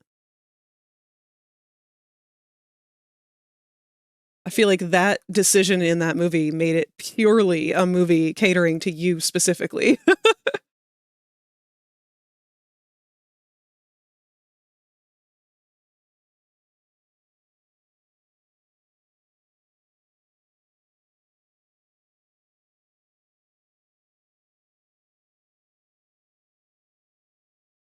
Also want to say, when I went to the theaters, I really wanted to get the large D20 popcorn bucket, but thanks to scalpers, I wasn't able to get one. Oh, that's so dumb. I'm so tired of collectible scalpers. Like, it's honestly ruined the whole idea of collecting things to me. I used to be a big collector, especially with Transformers. But now I've reached a point with it where it's like, you know what, this isn't fun. All this stuff, the shit that the companies are shilling out trying to get me to spend my money, I'm not happy with that. I'm not happy with the quality of anything. I'm not happy with how difficult it is to find anything. This whole hobby sucks now. Also, I don't have the money for it.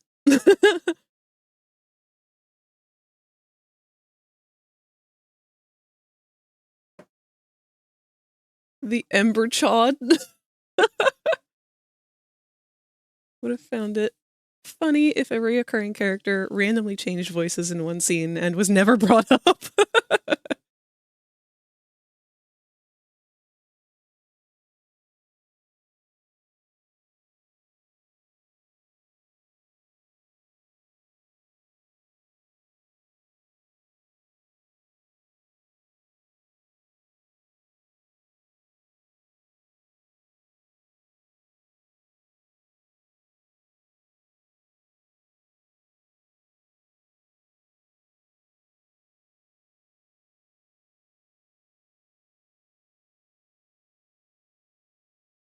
Let's start connecting these teeth.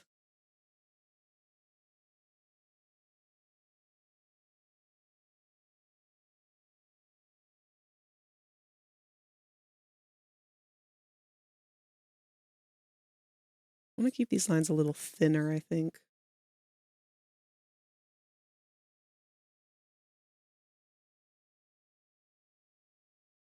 I'm going to be a little nitpicky about these.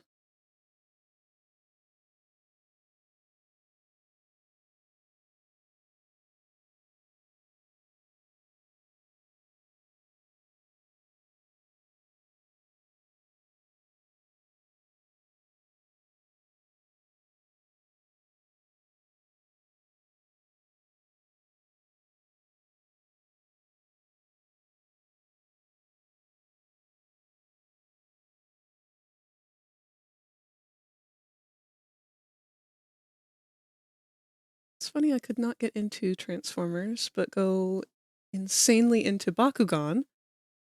Like that. Pillow pets were my OG childhood autism obsession. Yet when you think about it, Transformers and Bakugan aren't too far different from each other. That is very true, actually. I never really considered that. They're like if a Transformer had a baby with a Beyblade.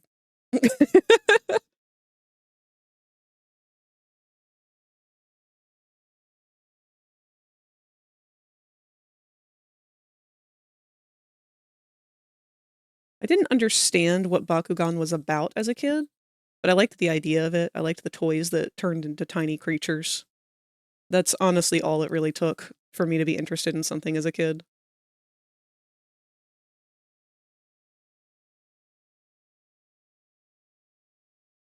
Bakugan even got a Simpson episode dedicated to it. Sadly, rarely hear anyone talk about it, but it lives in my mind. I did not know that.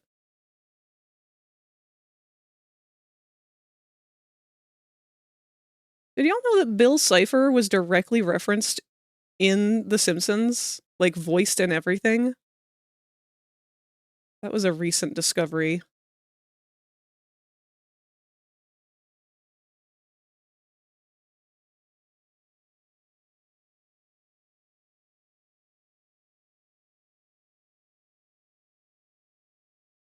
At least I'm pretty sure he was voiced. I'm second guessing that now.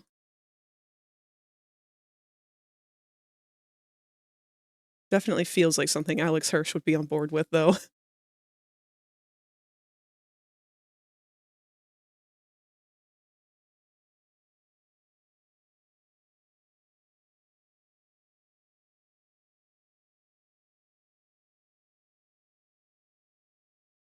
He was. Okay, cool. Thank you for affirming.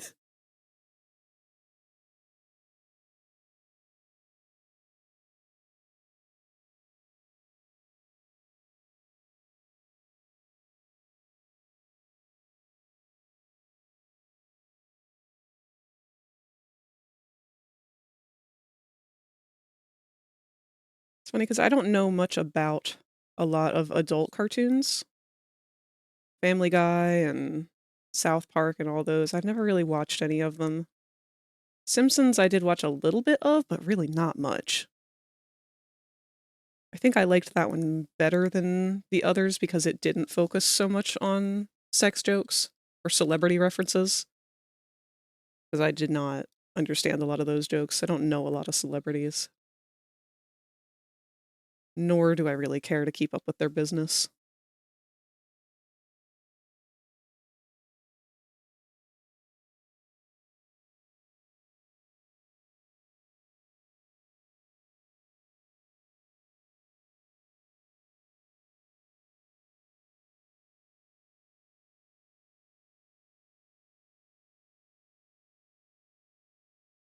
That does mean that Eda the Owl Lady could show up inside the jaundice-coated town of Springfield. What?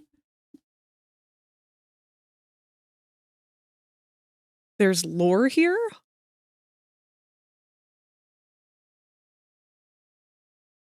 It's hinted her and Stanley were married at once. Oh, that's right! Man, they'd be a horrible couple.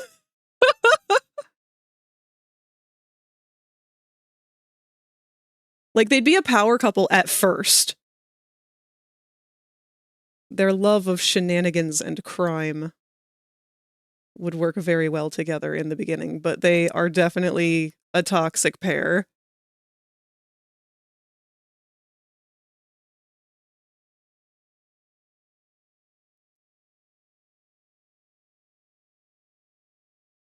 It lasted not even a day. Horrible and toxic, or horrible like a menace to society? Both.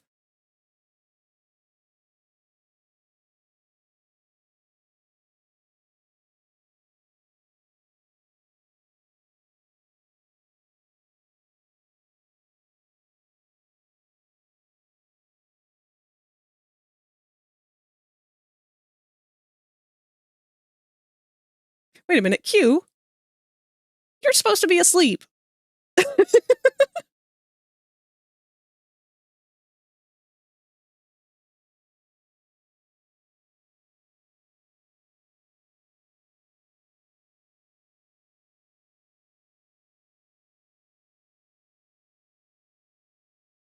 Got married in Vegas and Eda stole Stan's car. Her name was Marilyn originally, which was one of her fake names. Oh.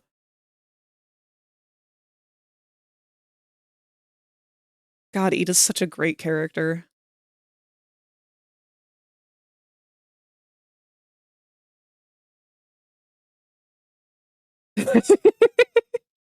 You started talking about special interest. I know, I can't help it.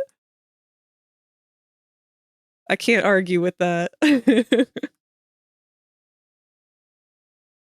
Special interest dictates all.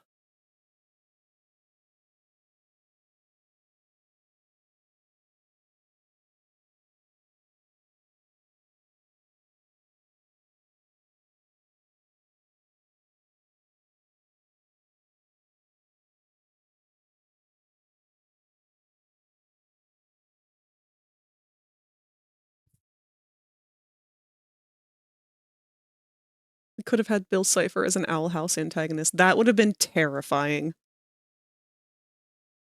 But really fucking cool.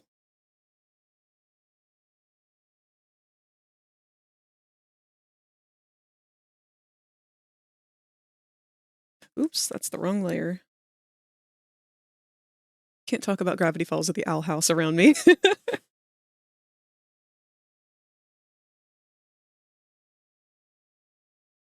I would love to see an AU where they swapped who the villain was. Like, if Bellows was the villain in Gravity Falls, and all of the weird Mageddon stuff was happening because he was trying to, like, destroy magic or something, and that was causing weird issues over in the Earth realm. Like, the magic was spilling out through rifts or something. That'd be cool.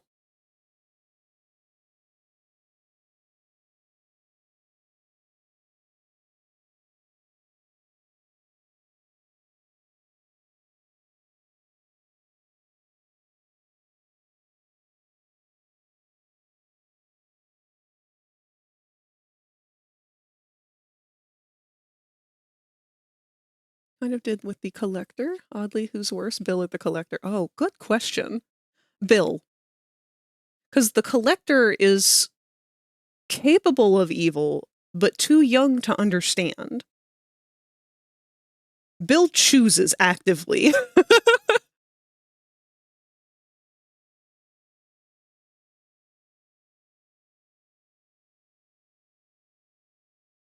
All right.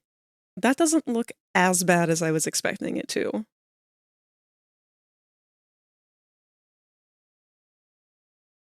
I feel like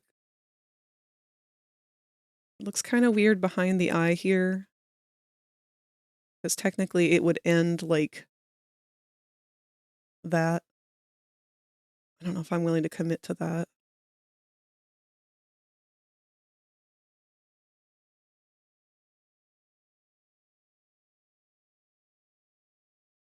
I'm worried that's going to create a distraction, so I'm just going to leave it for now.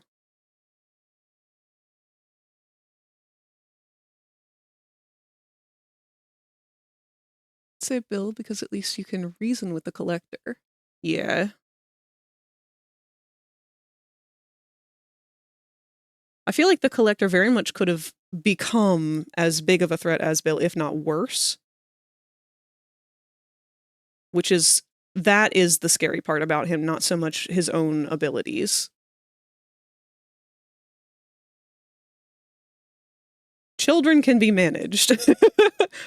Chaotic adults, less so.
He doesn't think of playing a game and you die in the process, or turned into a puppet. Oh, that's right, he did turn people into puppets.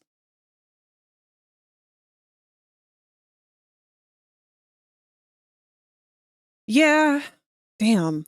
The Collector's difficult in the sense that there's just a lot of randomness in play. I feel like maybe that actually makes the Collector much more of an embodiment of chaos. Because Bill is intended chaos. He is manipulative. He goes out of his way to plan things.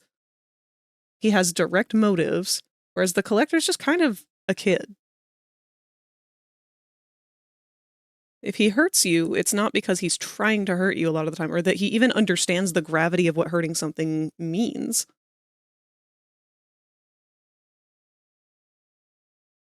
So in essence, I guess that does make him more dangerous.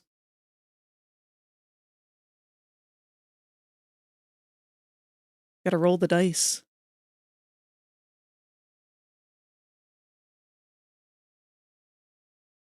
I'm gonna round off that peak a little bit.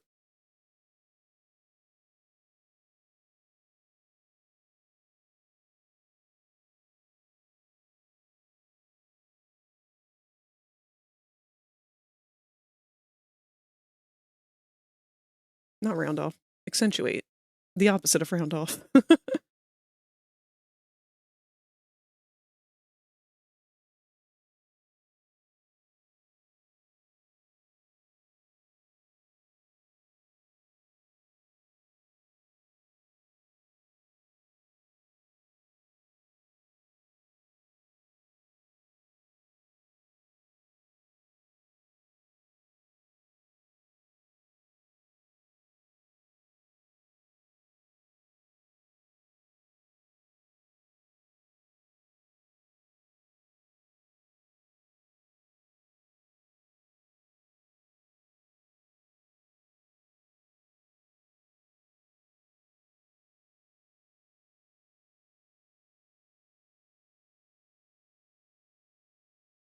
Alright. I don't hate this.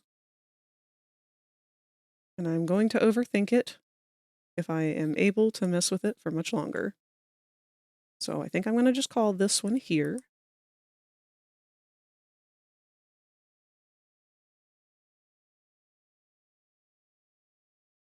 And start throwing some flats down. Actually, no, the line weights on the top are off.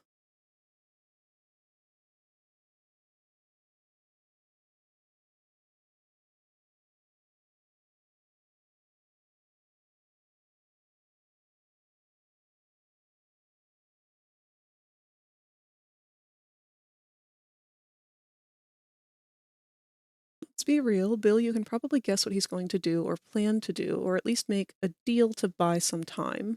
But the collector, while could be reasoned with, doesn't fully grasp things right away, and you could lose your life if you say or do the wrong thing. Anything he can do would be unpredictable. Unlike Bill, the collector doesn't always say what he intends to do either. True.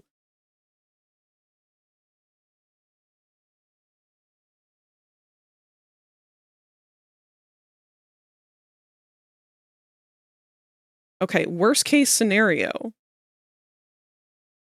Bill has befriended the collector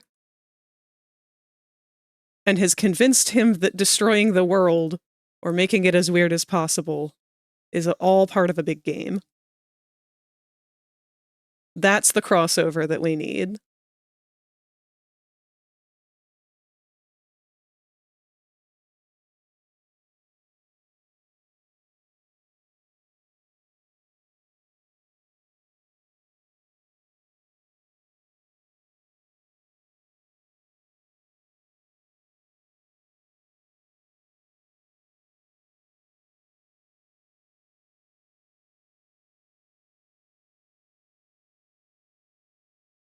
All right, that looks a lot clearer. Maybe a little bit more on the hat.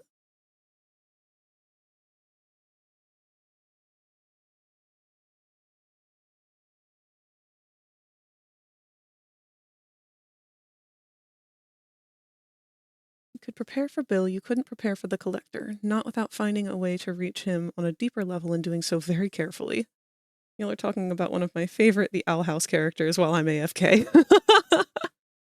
We are debating who would be the bigger threat, Bill Cipher or the collector.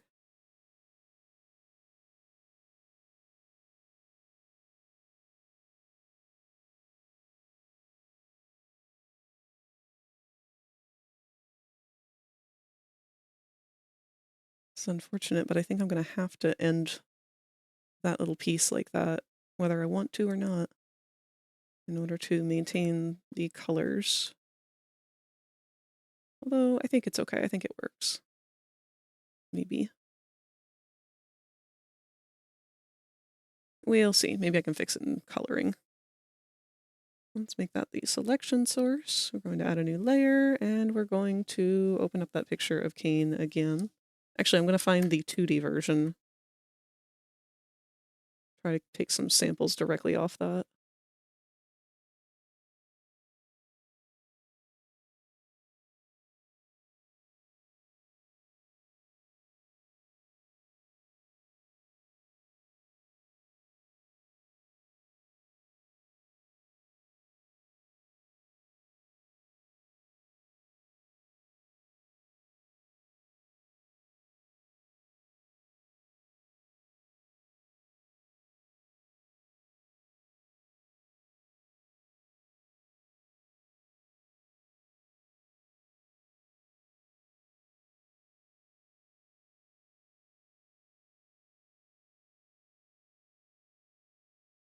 Looks like the only thing that seems all that different between the two is that his jacket is a little pinker in model.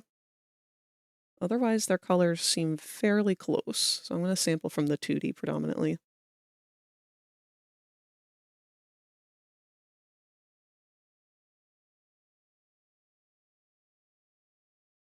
Sadly, we don't get to see as much of the collector as I'd have liked, but that's kind of hard. Collector's probably easier to reason with and or manipulate, but he's also a child. Yeah, that's the point that we were mostly stuck on, was the collector's danger is derived more from the fact that they are a child and they don't understand what they're capable of doing.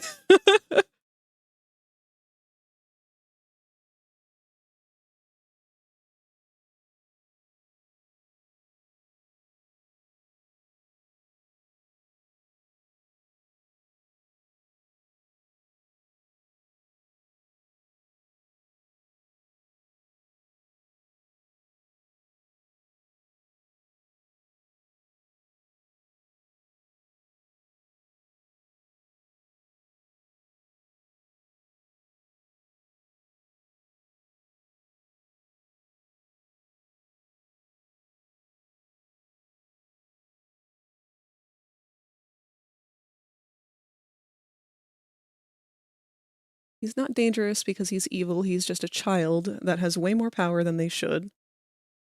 Yes. A little kid with a gun. Who doesn't realize that it's a real gun.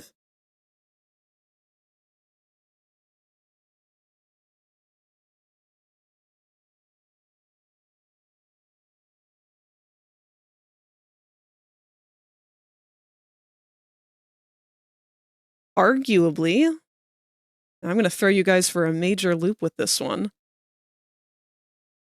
Arguably at the same level as Zant from Zelda. Zant and the Collector have a shocking amount of overlap in their characters. Except one is inherently good and the other one is inherently evil.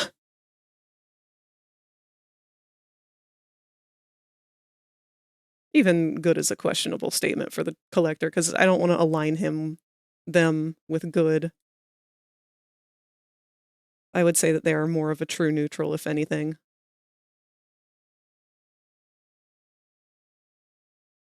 Chaotic neutral, actually.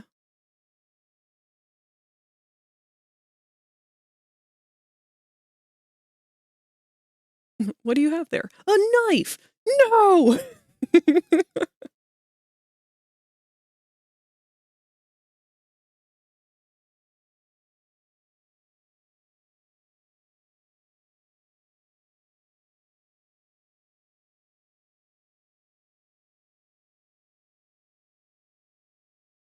But yeah, Zant's whole story is he was an entitled child who believed that he was next for the throne because he had a lot of magic and did not receive the throne as his rightful title, so he believed. So he went screaming out of the building, having a temper tantrum, where he was then met by the spirit of Ganondorf, who said, "I'm a god, and I'm going to give you all my godly powers, because I think you've deserved it." Do whatever you want with them. And it did not end well.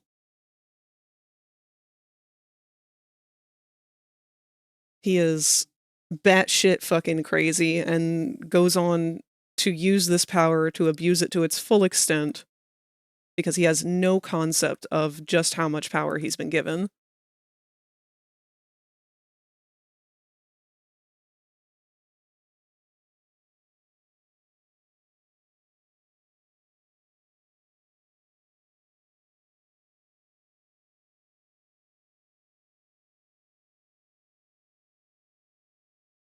Whoops, that's not what I wanted.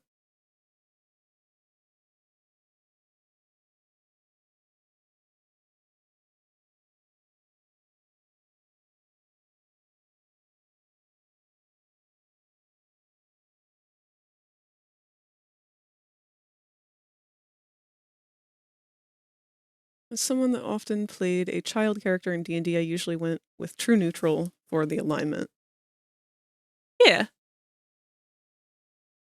I mean, it makes sense that they'd be easily swayed. I honestly really like that power dynamic balance of character has a lot of power they don't realize and is easily persuaded by other characters who understand that power better than they do, thus making them a tool? I don't know, a valuable asset, an unknown asset. It's good character development. All right, now on top of this one, I'm going to do the same thing I did with Zubul, where I'm going to sample from the 3D model.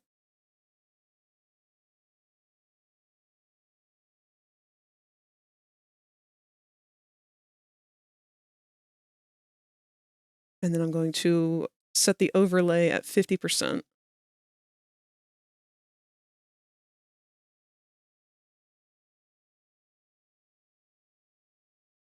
Doesn't really make a difference, but gives us the best of both worlds. I was hoping to call for a takeout order, but I've met with a loud beeping. Guess I need to go into town to place the order. Didn't want to go to my favorite restaurant too often, but want my favorite food, so I'm going for another tasty alternative. Good. Treat yourself. If the world did not make it a good birthday for you, you can always make it a good birthday for yourself, because at the end of the day, you take care of you, which means you get to spoil you.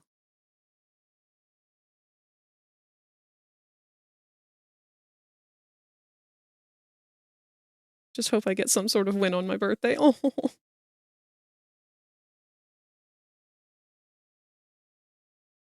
We need the eye highlights as well.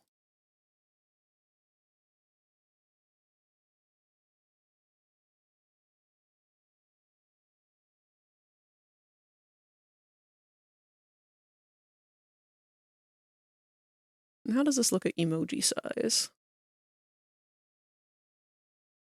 His eyes are definitely not looking at the same spot. Huh.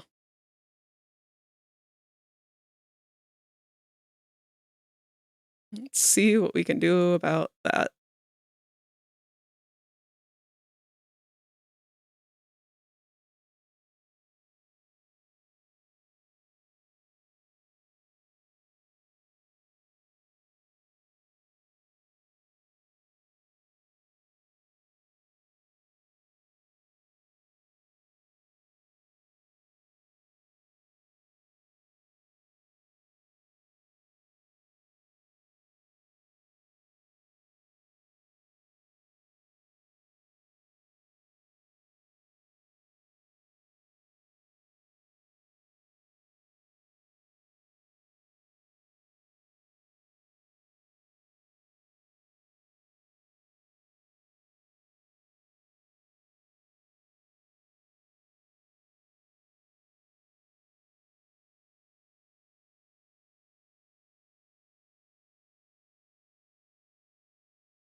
Okay, that's much better.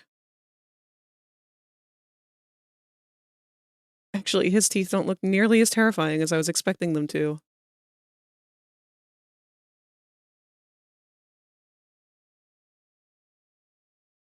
I may still add a couple of ridges on some of the closer ones. We will see. But for now, this is all we need. I don't know how I feel about the jacket color, though. It seems awful bright. Oh well. Let me open up Kingers real quick to get that color sample of the sweat prop.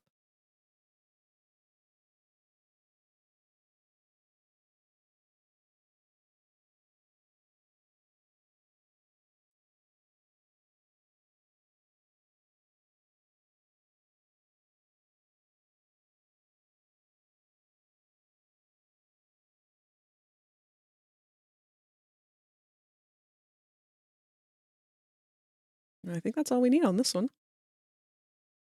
So let's go ahead and save this as a PNG.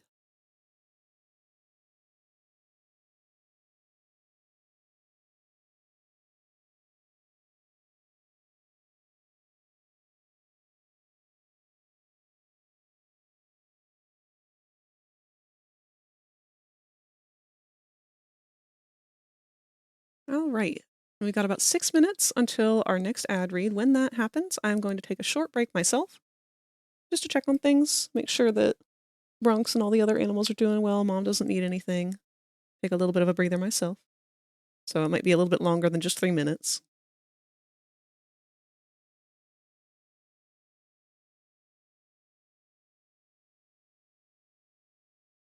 Can I? Okay, real quick. I have to do this. This is why I'm having such a hard time, I think, with him looking so much like a Fairly Odd Parents character.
I'm upset.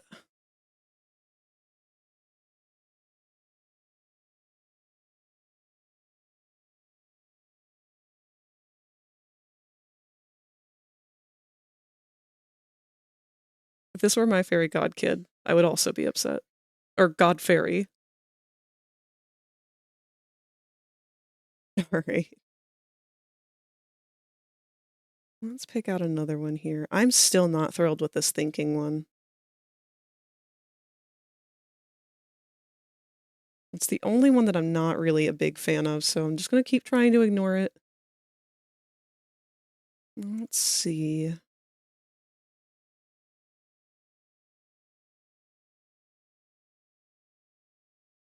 I want to say this one might be the easiest one to do next.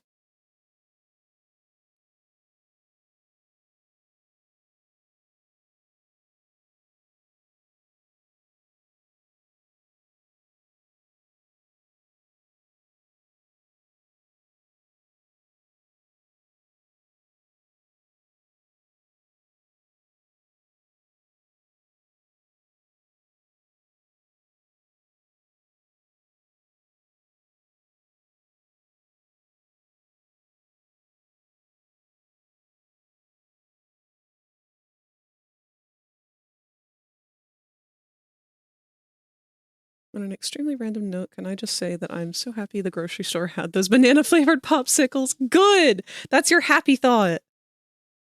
That's your positive thought. I'm glad they had them too. Every time I see those damn things, I always think of you.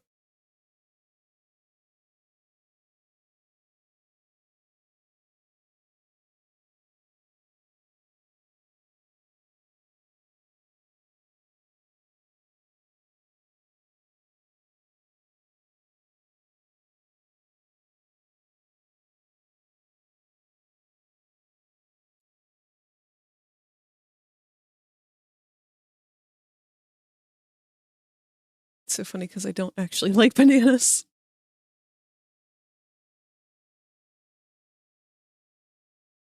No, it's specifically that artificial banana flavoring. Do you like banana runts?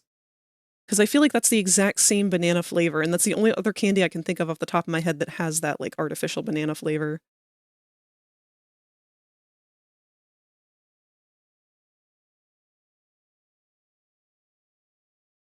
These eyeballs. These are going to be the death of me.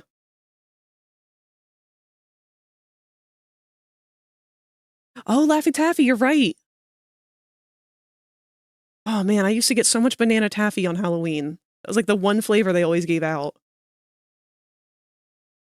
It's probably because they assumed that nobody would like it. I'm weird about the banana flavor. Like, I like it, but I have to be in a mood for it a lot of the time. Like, I don't usually crave it or, like, seek it out. But I don't dislike it. Grape is one that I dislike. Like the artificial grape, like the one that's not grape flavored, that's just like straight up purple flavor. Oh, our ad's coming up in 1 minute here.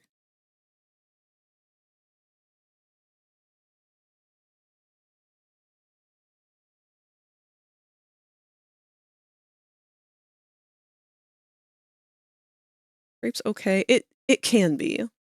I've had some artificial grape though where it's like that's all it is. It's just like, I don't know, it feels more like just opening a bottle of grape flavor. And it's just purple. There's no other flavor to it. It is just artificial grape in whatever form it has come in. Grope. Moge.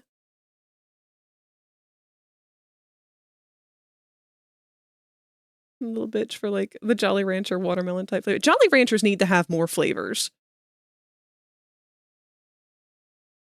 I'm getting sick and tired of them sitting on their asses and not bringing out the shit from the vault that they've been hiding from us. They used to have a lemon flavor that was so good. I can't find that shit anywhere anymore.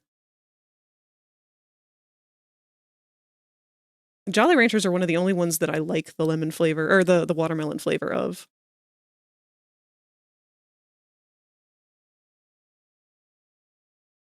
What our ads laughs as he was subbed. Chitara is in massive biscuit mode. She's working hard. Give me a whole pack of watermelon Jolly Ranchers and I will eat them. Yeah! You're my favorite flavor. Aw, gay.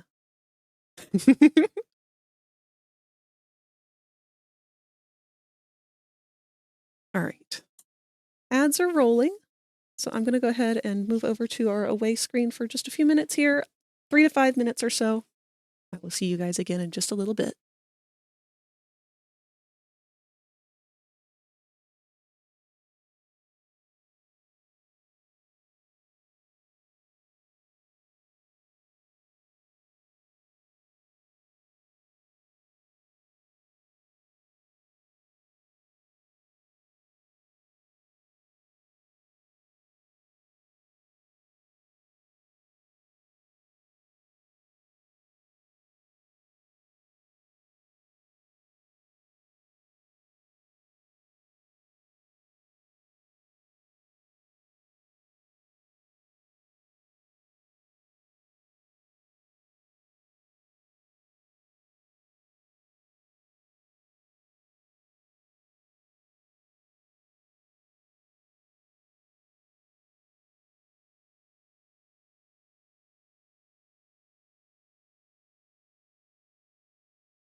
I'm back.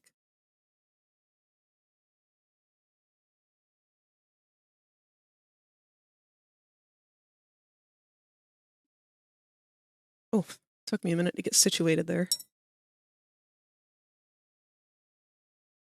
I had to boot Bronx out of my room. She was getting a little too fussy.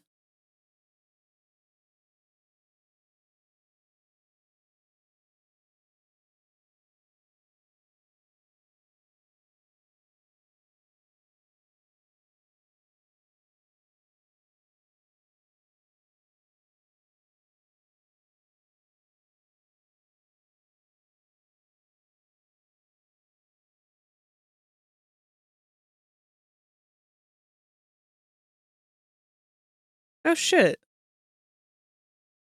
I just realized something. We never actually looked at any of those new Sanrio worlds.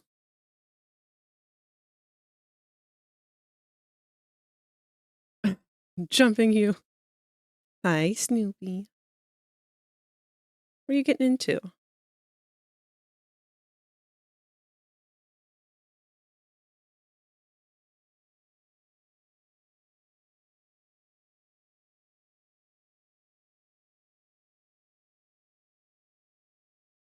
Literally nothing. Oh, baby.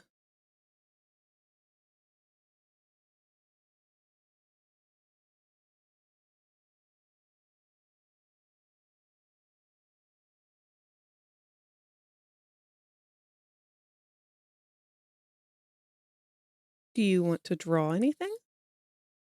You have any projects?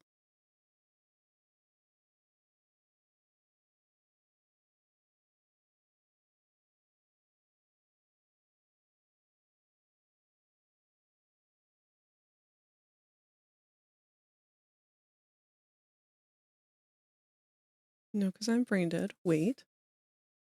More Roblox.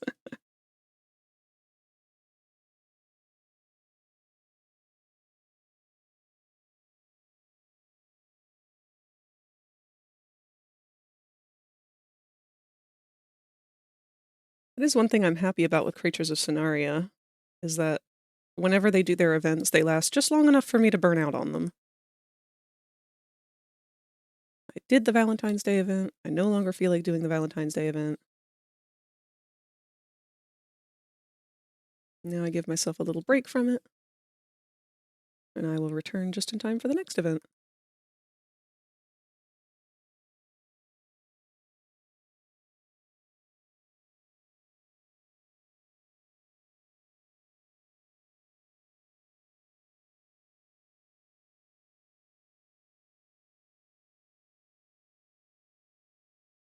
I'm going to break you. Sorry, dog brain was talking. That doesn't sound very dog brain-esque, but I'm interested.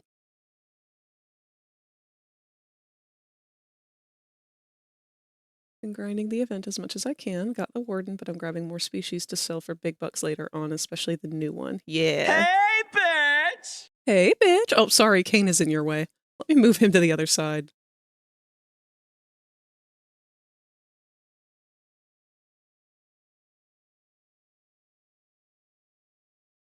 I'll just put him... yeah. Just pointing at you guys.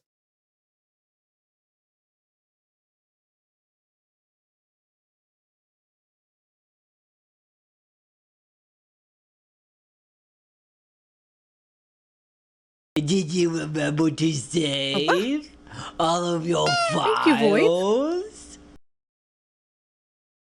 It's good to see you. How was your weekend? Someone gave me 2 harvest creatures for an oxy. That doesn't surprise me.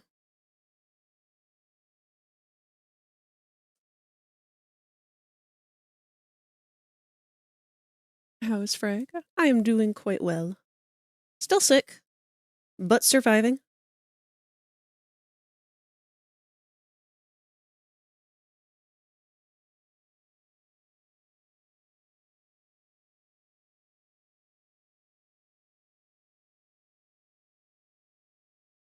We almost didn't end up streaming this week because there was an issue with my medications. And God knows if I'm not on my ADHD meds, I cannot focus to do stream. But thankfully, all of that worked out. I was able to get everything situated just in time.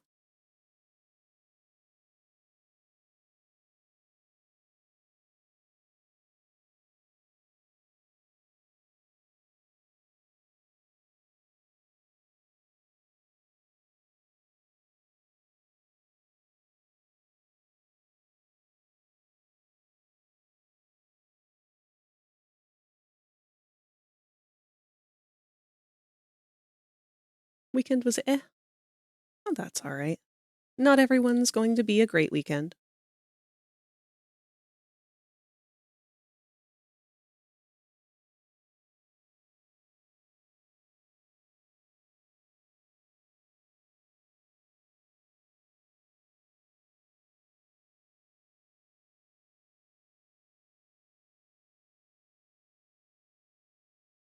Let's go ahead and get these arms out of the way. I'm just going to do the same thing with this one that I did with the other one and be freaking out over having to do the teeth the entire time.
Caused chaos as Felifo. Mostly we just all dazzling flash nonstop. I see you have decided to identify as a menace.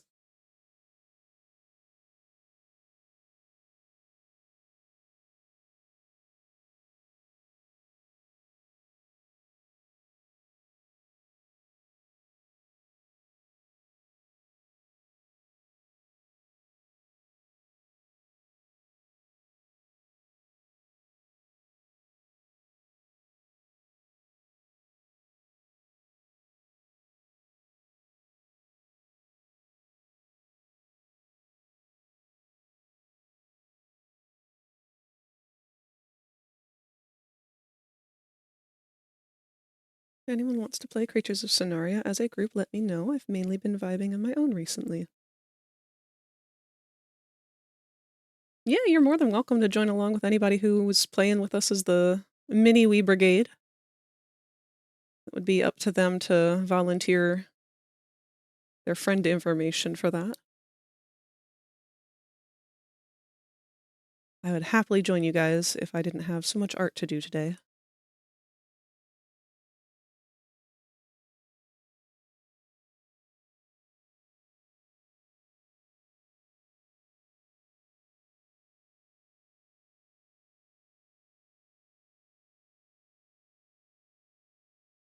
Can I hold your hand now? You may hold my hand, Snoopy. Down, my alt Roblox is this name, since my main got banned, not on Roblox, but Creatures of Sonaria. Yeah, Foe's sister was using that account and did him no favors by getting the account banned.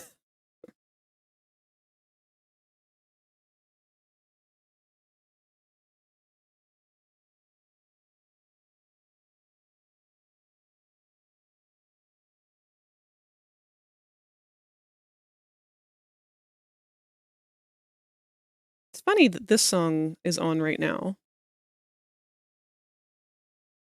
Let me make sure that Spotify is showing correctly. Yes. This feels like a piano cover of a Vocaloid song.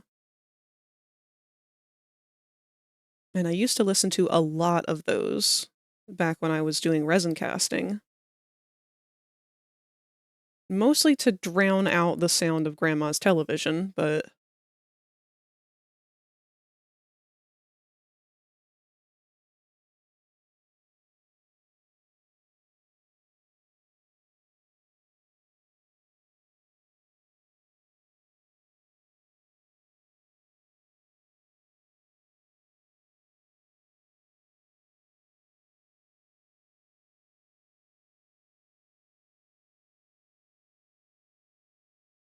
It wasn't her fault at all. Wi-Fi was shoddy out at the old house, and the staff team denied to show me any proof and just banned me right on the spot in the server. And the actual account got banned in-game one night recently. So I've been on an alt. Let me finish food, then I'll kick up my name onto the server. Which, what the fuck? What was offensive about that message? Uh-oh, did it give you a warning? I don't have anything up here telling me that there was one. Let me see. Mod manager, I might have more.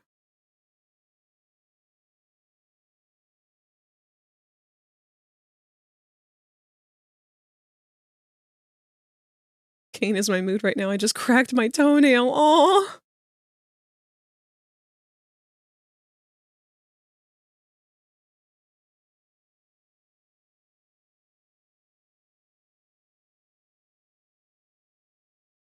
If you've ever broken a toe, I feel like I would rather break any other bone. Because after you break any other bone just about, you go to the hospital, you get it treated, and then you're just done. Like, that is your week. When you break a toe, you don't get to do anything. You just have to accept that now your foot is gonna hurt like a bitch for the next, like, month.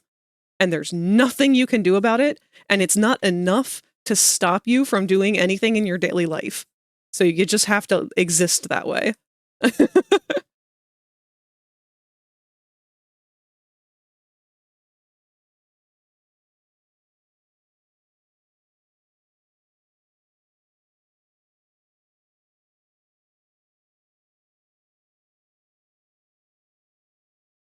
Official Twitch said, hey, this might be offensive. Wow. Twitch, I think I should be the judge of what's offensive on my channel. We regularly talk about animals and other various living forms and where they poop from. It's gonna take quite a bit to offend me.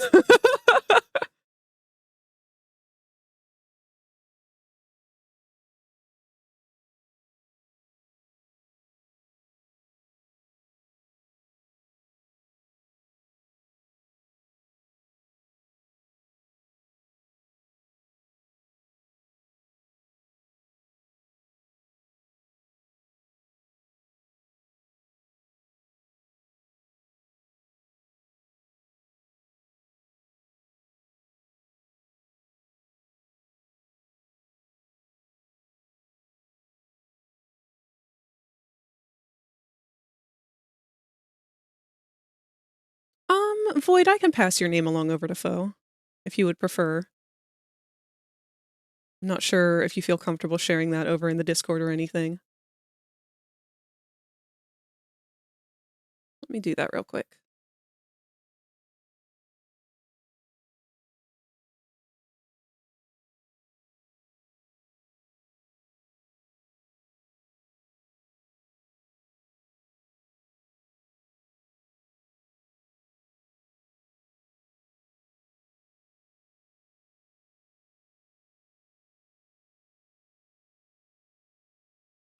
Never mind, because did I not friend you? Did I forget? No, I had to have friended you. Oh. Okay. I think I don't actually know enough about Roblox to be able to help.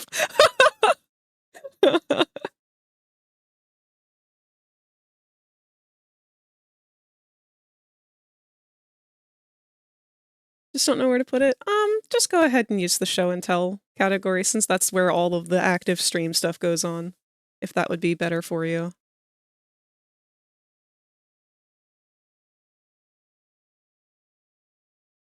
Context for that channel is always going to be whatever's happening actively in any time I'm live. It's kind of like anything can go there. I really should set up a channel for y'all, though, just to gather up like-minded each other to do game and stuff tonight. Not tonight. Gaming stuff together, or game nights.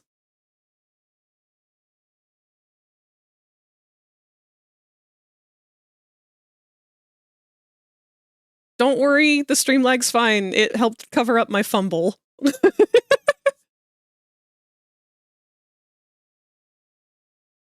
Order placed, just waited for them to cook it. Waiting for them to cook it, but damn, I walked in and the waitress could either sense my depression or she could hear it in my voice. Oh, the slightest inconvenience would break me. Oh no, Kansu!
I live.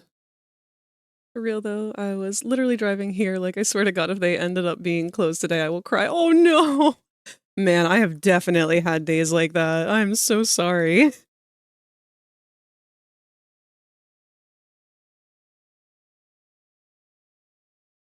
Alright, this is the hard part.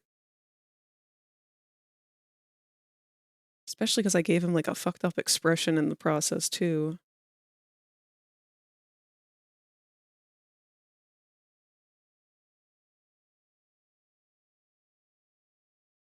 I did no favors to myself.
I do not live. Oh no! Bearing being told that username goes elsewhere, gonna drop user into general chat. That works as well.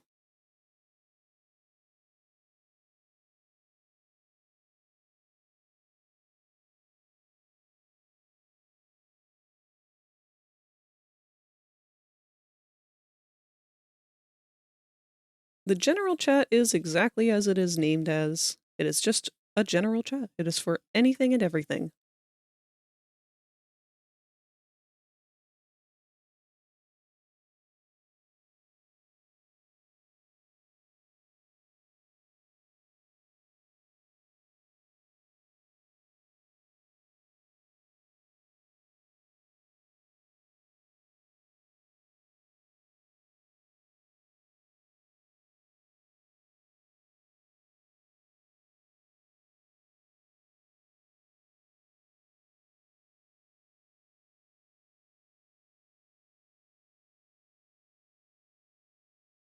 No, let's keep those eyes separated from this line, please.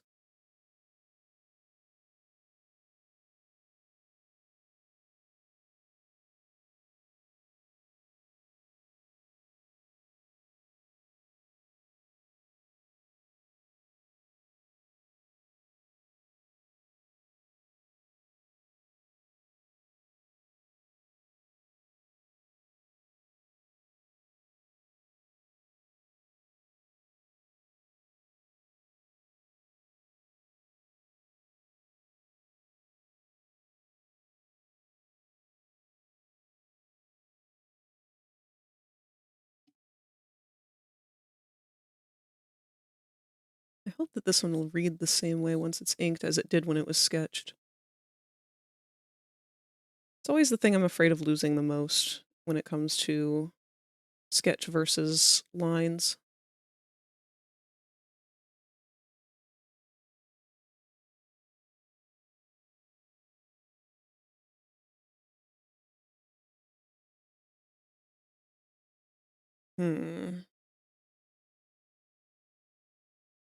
I hecked up with this one.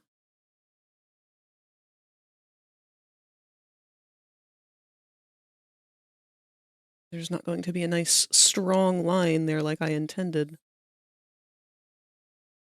I kind of have to play with this one.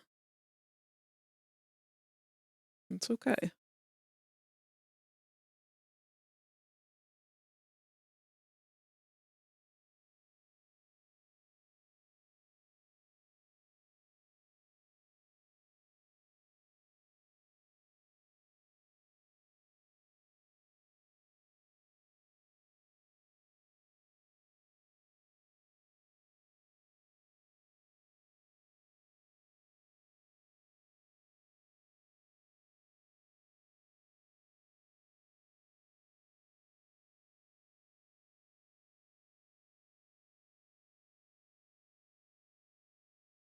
I appreciate the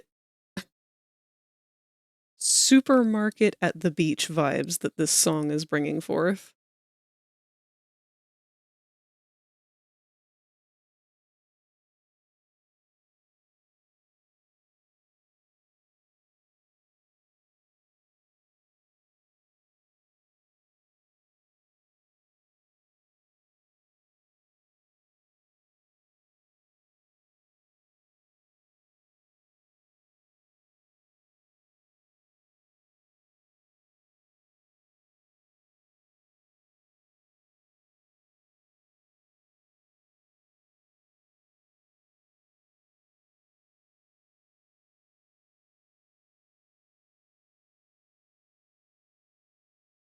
Are others getting the same kind of lag that Void's been getting?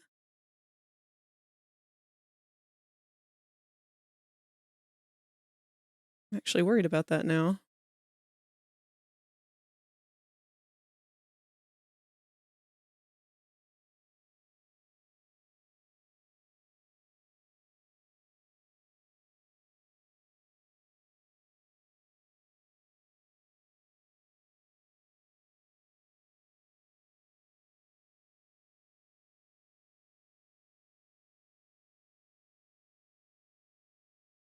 Haven't noticed anything. I'm kind of looking at other things, though. Okay. It seems like Void is experiencing it on a level where they can't really even hear. So if that is the case, then I don't think that you're getting the same level. Just want to make sure that if it is something on my end, I am attempting to do something about it.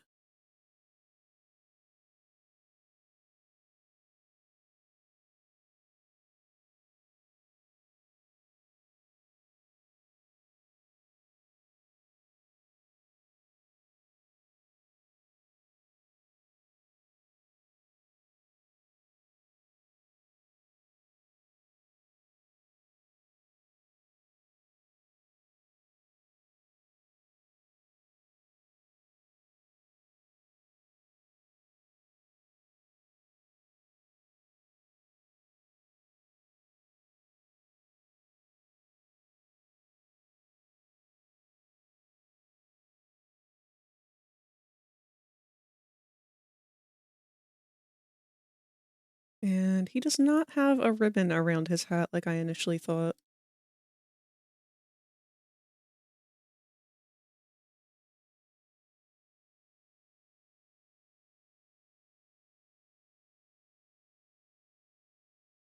Part of me feels like maybe I should make his hat taller so we have a little more space up there.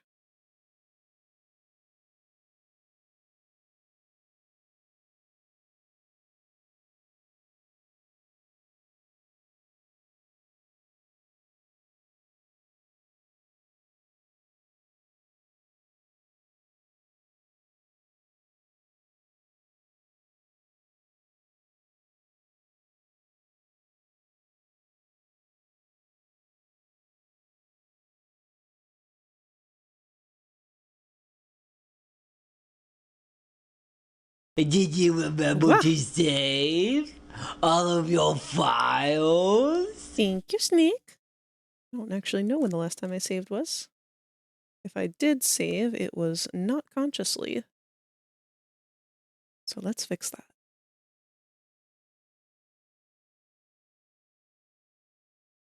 Does that look okay?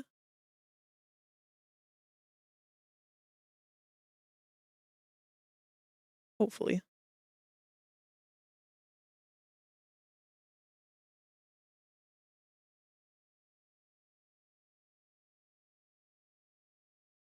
I think I am going to erase just a small thin line here to again accentuate that that is tears. Did I scare you? You did not. Thankfully. Alright,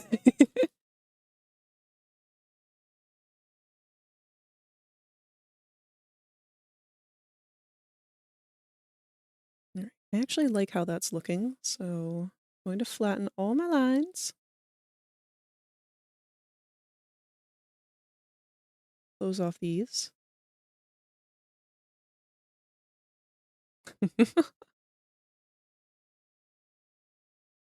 Now we gotta do the teeth.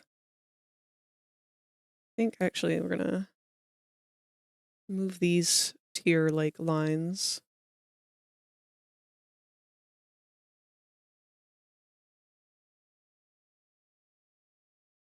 Mm.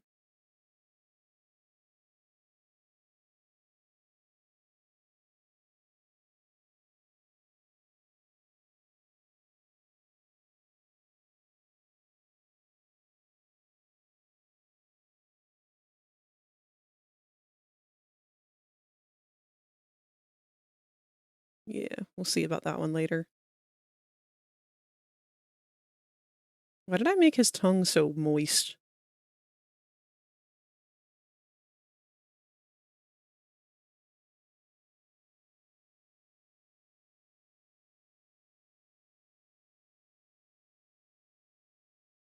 He's laughing so hard that he's spitting. And crying? And God knows what else.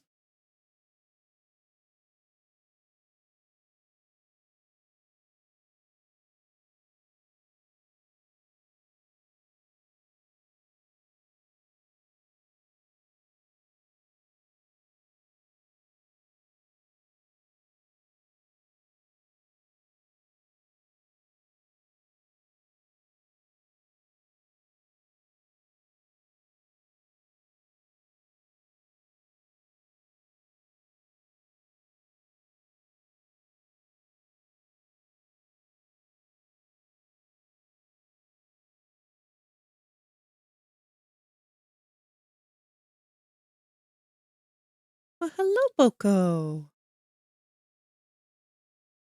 Come to see us, little man? The Orange Wonder has joined us.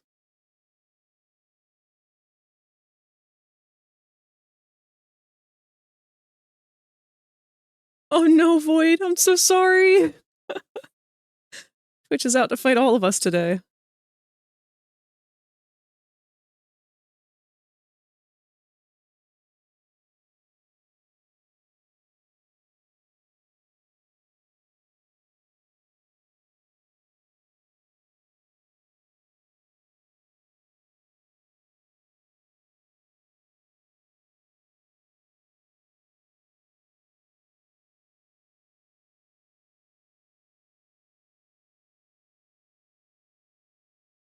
forgot how fast Minnow aged up. Oh yeah.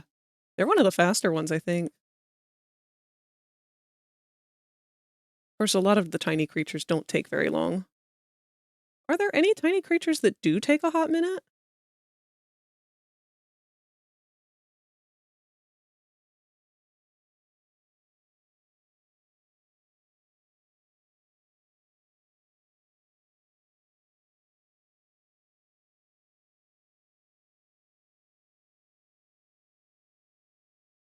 Seems like when you're tiny, you do age up fast. Yeah. And I think that they did just roll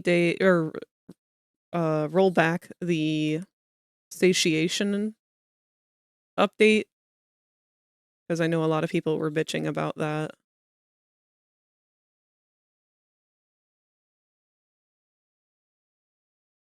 So they had changed it recently so that in order to get satiated, which is the stat effect that you need to be able to grow faster, you just had to have your hunger at above 90% or more. But that became a real pain in the ass for people who were playing tiny creatures, because tiny creatures don't maintain their hunger nearly as well because of how fast they grow. So you had to eat like every 5 seconds or else you just couldn't maintain satiated.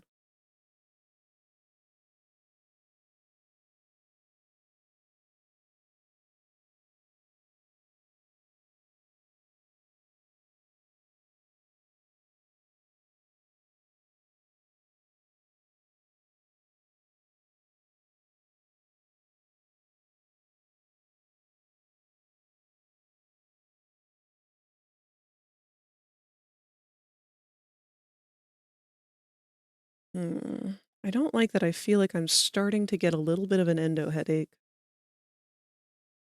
It started, I want to say about an hour ago, and I didn't really say anything about it because I was trying to ignore it. But it is definitely getting worse. Let's hope that it just stays a headache for now.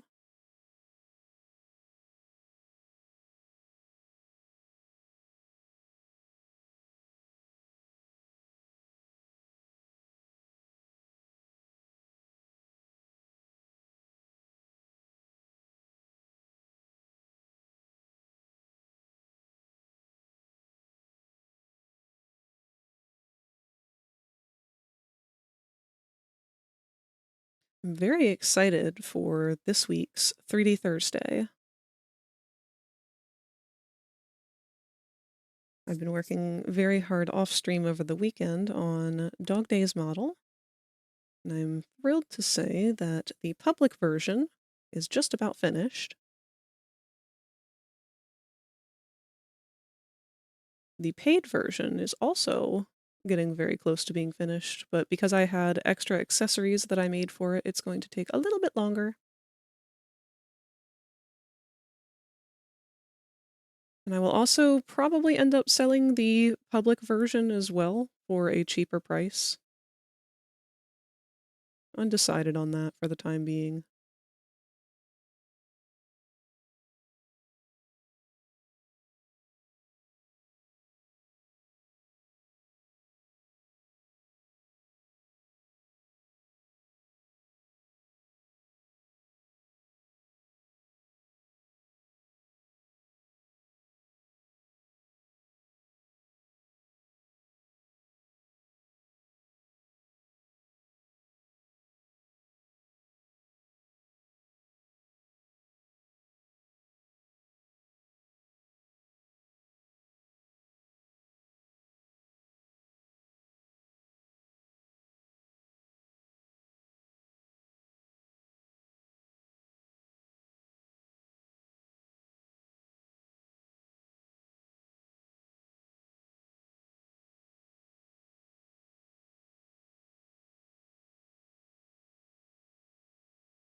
I really like that some of these songs include, like, ambience. This one's got a nice little crackle, like a fire burning. At least it did a second ago.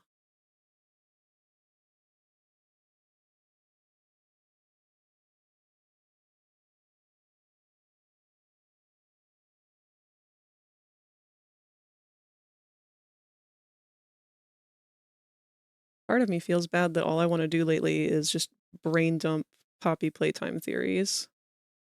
Because I don't want to just be exclusively a Poppy playtime artist or streamer. Because the hyperfocus is definitely going to shift gears into other things as we go. But I did spend a good chunk of my time over the weekend brainstorming ideas for an AU of sorts. I guess a comic idea that I'll probably never get around to. Just sort of trying to come up with backstory stuff for my player OC and the relation that they would have with the mainline story.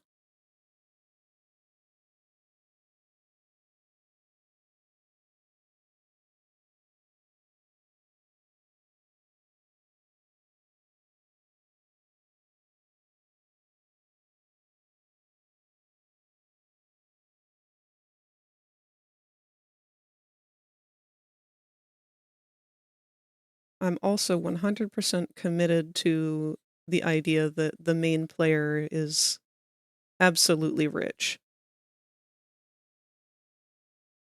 The only other person I suspected that it could be is Stella, but there's actually a note on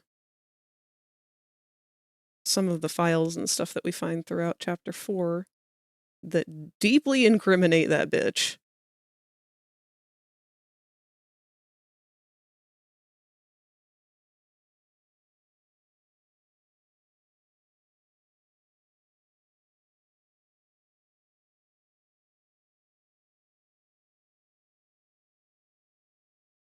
Oops, I'm on the wrong layer for that.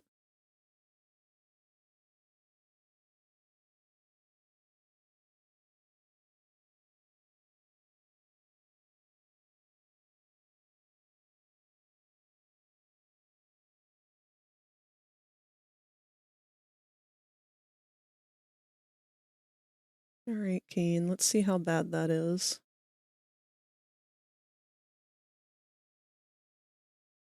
Hmm.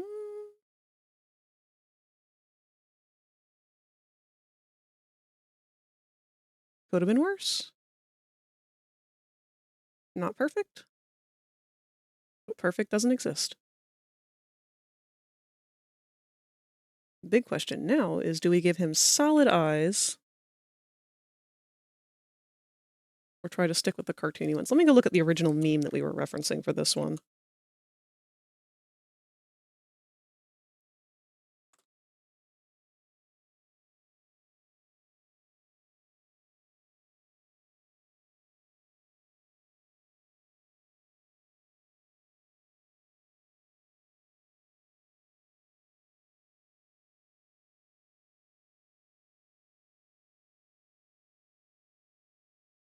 Got pretty wide set eyes.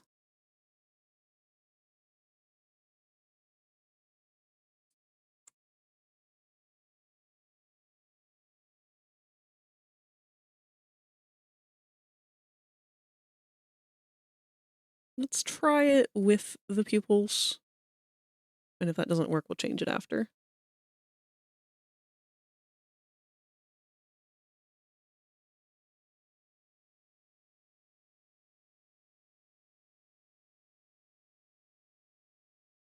And we've got a little under 15 minutes before the next ad read.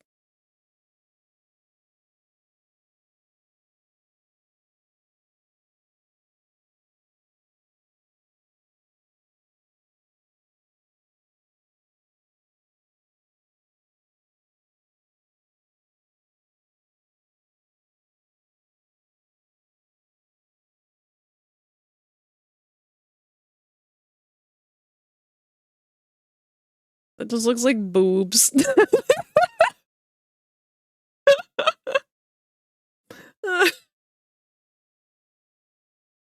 It'll look fine once they're colored, I'm sure.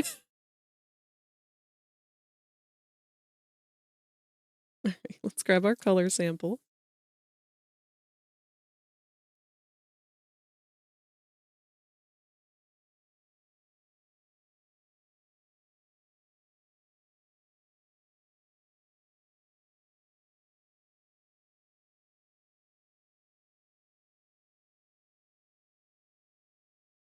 Mlem.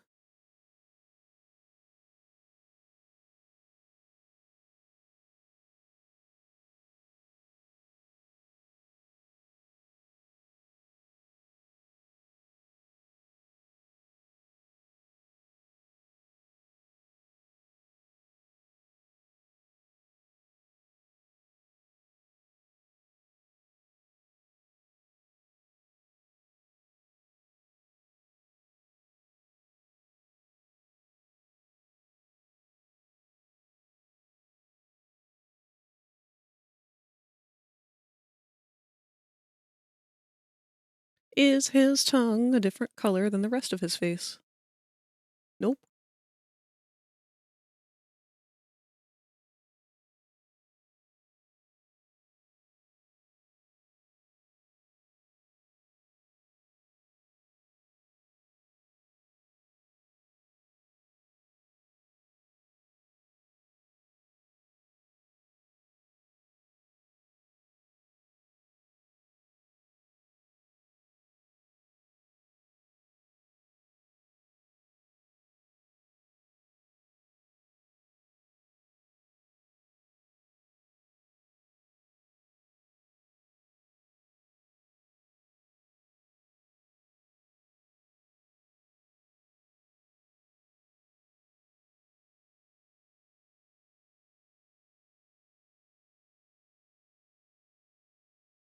Go in and touch up any of our rogue pixels that have escaped.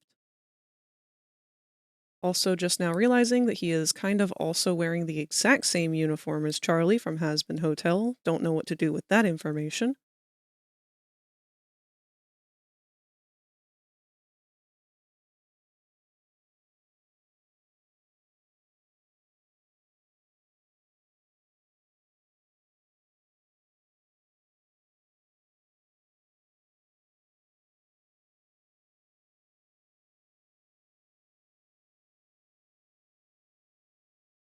I heard brain rot trigger word. I've realized that I'm pretty sure CAINE is wearing the exact same outfit as Charlie.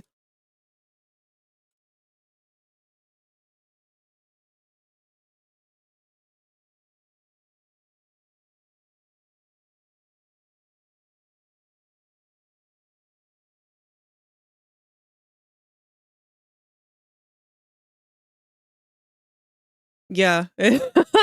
Aside from him, he has a little bit of white around the edges of his lapel.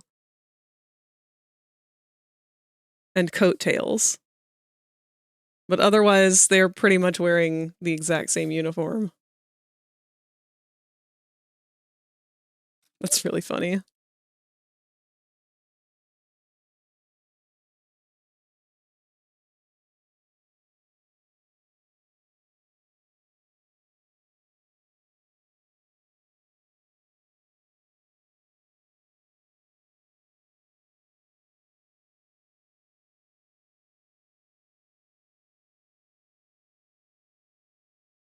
Nope, we're not going to bother with that button because it's too distracting.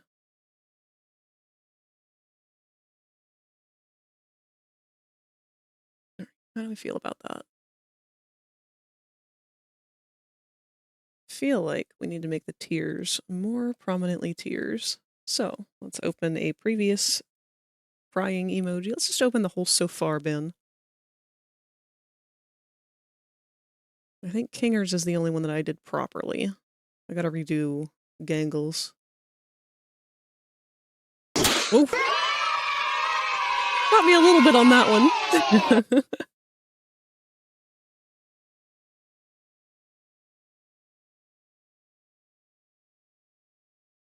It's like a lowercase jump scare.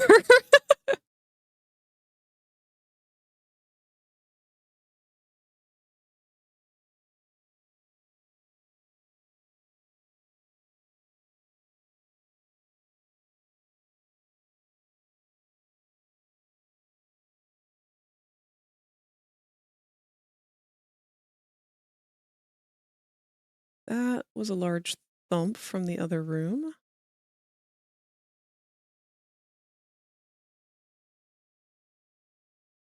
Doesn't sound like Mom is too concerned, though, so I'm going to ignore it.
How does that look? Better. I don't know if it really reads as him, like, laughing, though.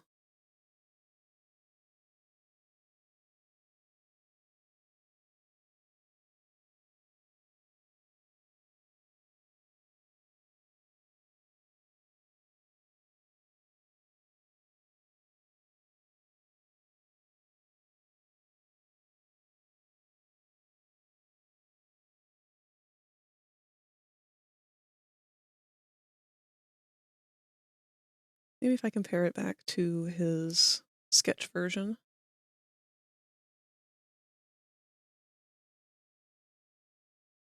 See if we lost something in translation.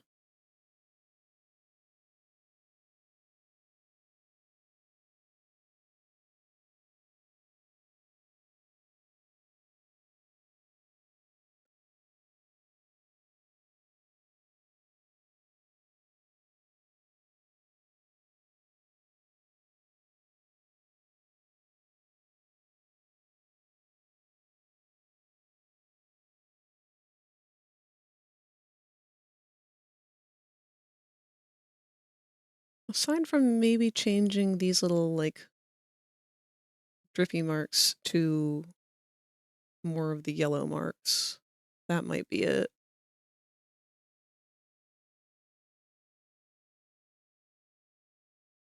Even if we just color them the right color, see if that makes any difference in readability.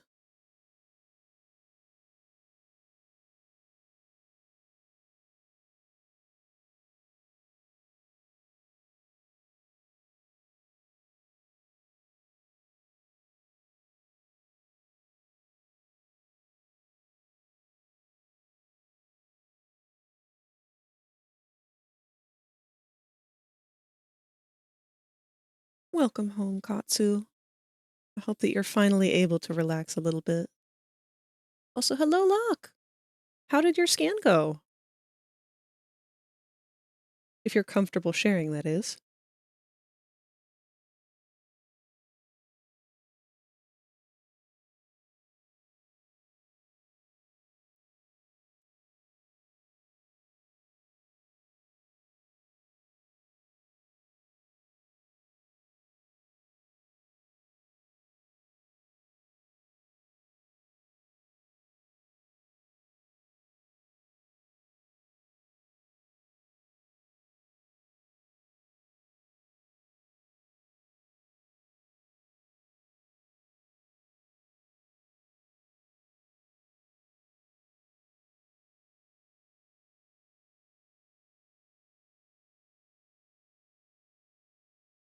I might just be overthinking it. I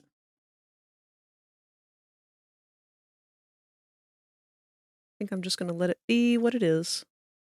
I'll touch it up later if I find something wrong with it.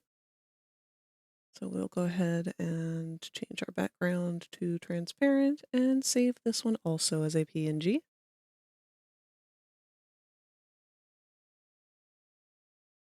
And let's see if we can cram one more in. Our ads are coming up in about 3 minutes here. Well, they said that results will take a couple of days. Oh, I hope that you get a call back as soon as possible. And that everything will be healing well soon.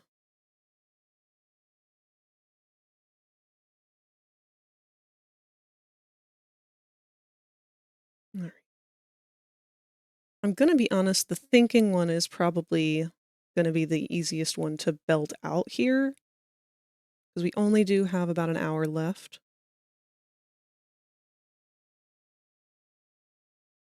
Wait a minute. Yes. Okay. Sorry.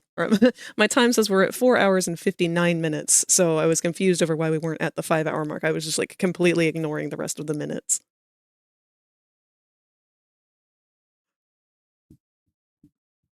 Oh, sorry. Big yawn.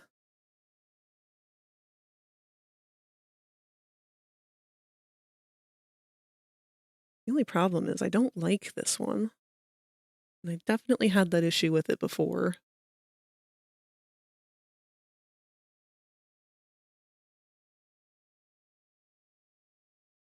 I guess at the end of the day, the only thing that matters is having it done.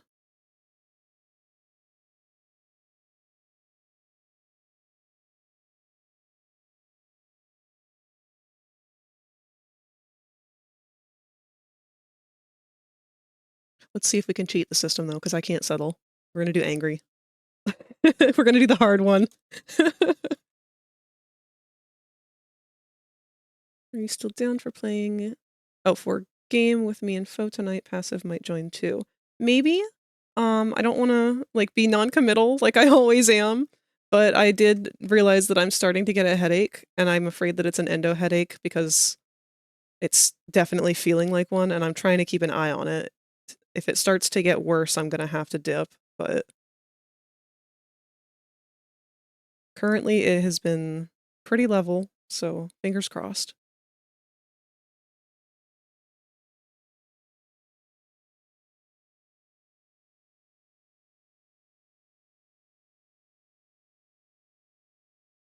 And our ads are going to start any minute here. I've probably said that already.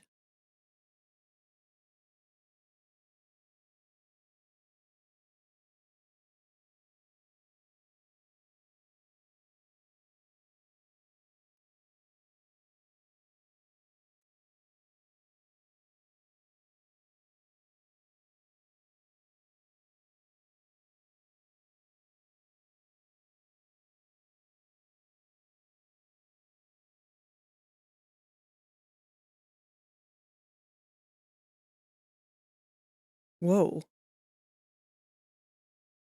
This is Stardew Valley, isn't it? Yeah, it is.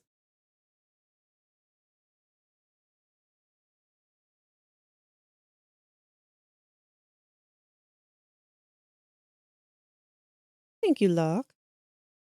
We're doing okay with it right now. It's doing one of those things where like it's just sitting. Oh, sorry. Jeez, all these yawns. It's just sitting on top of my head right now, more so on my forehead area. And this could just be a result of finally being on my ADHD meds again. I had to go several days without, so you get a little bit of a whiplash of the yes, no, yes, no.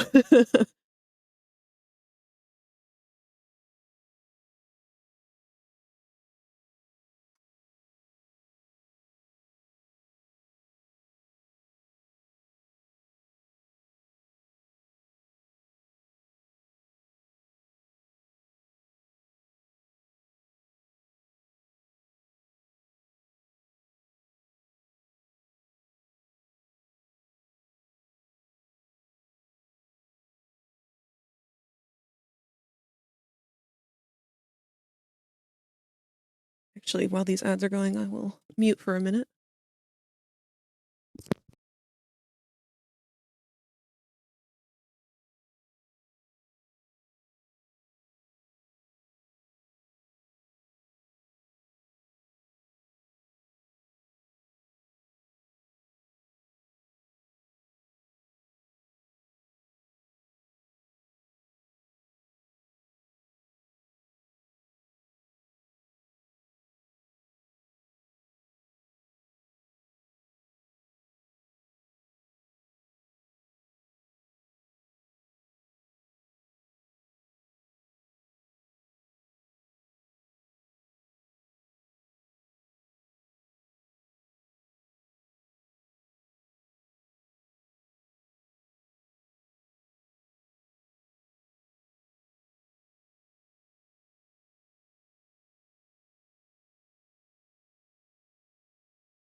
Wait.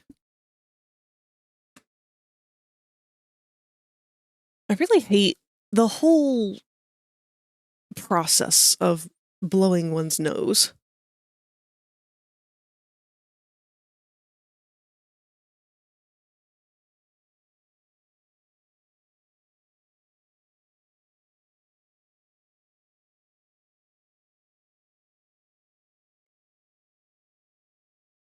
All right.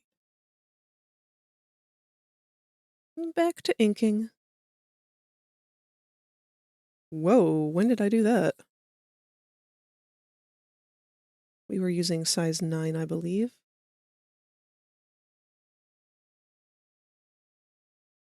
Is this just all gonna be... Hold on. Why are we suddenly doing the soundtrack?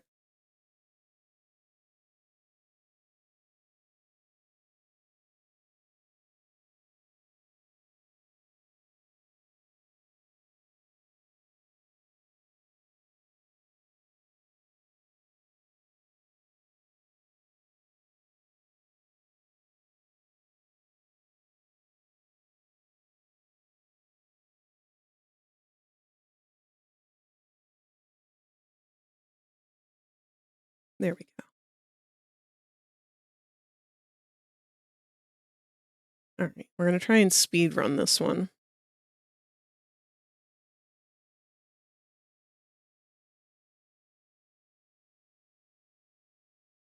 No more fear.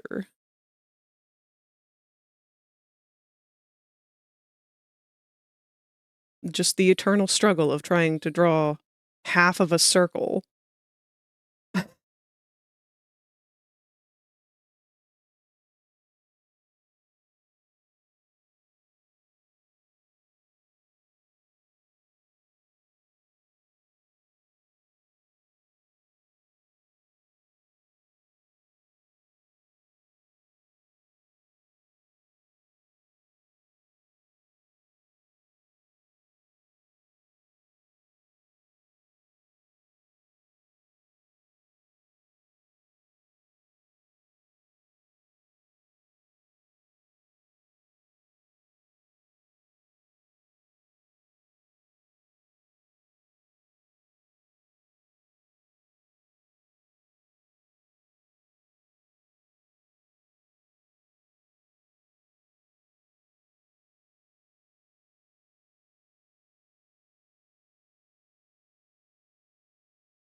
Kane's fucking pissed.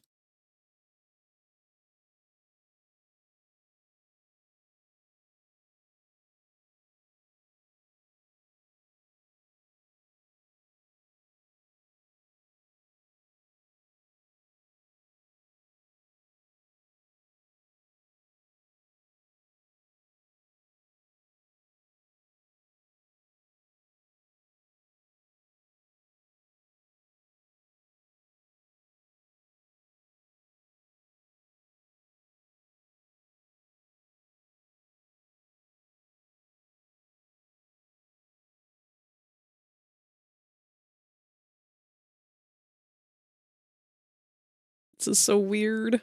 This is not how teeth work.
Really, really want to make sure that if nothing else, I retain the intensity of this eyebrow ridge.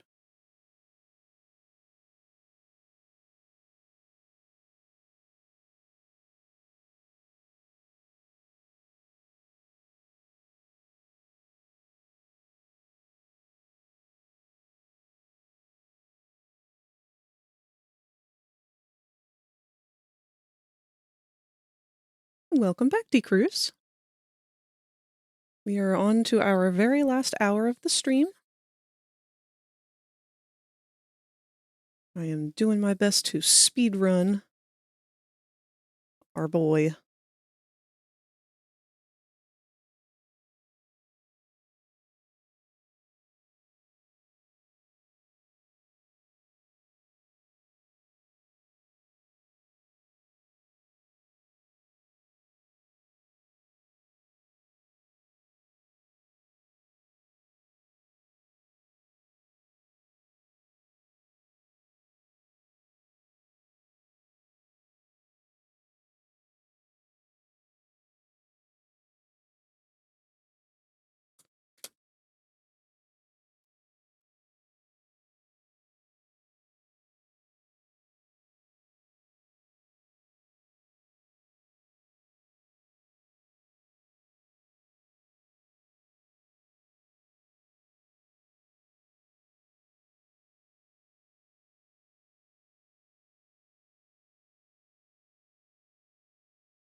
Nope, I think we're just going to keep the hard edge on this one.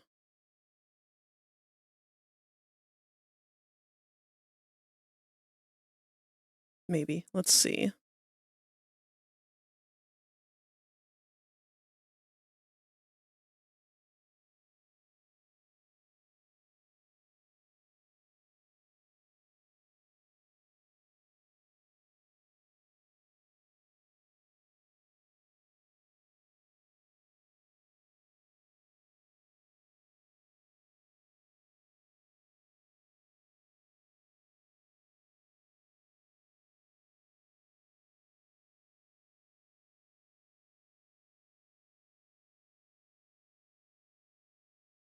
Let's fucking go.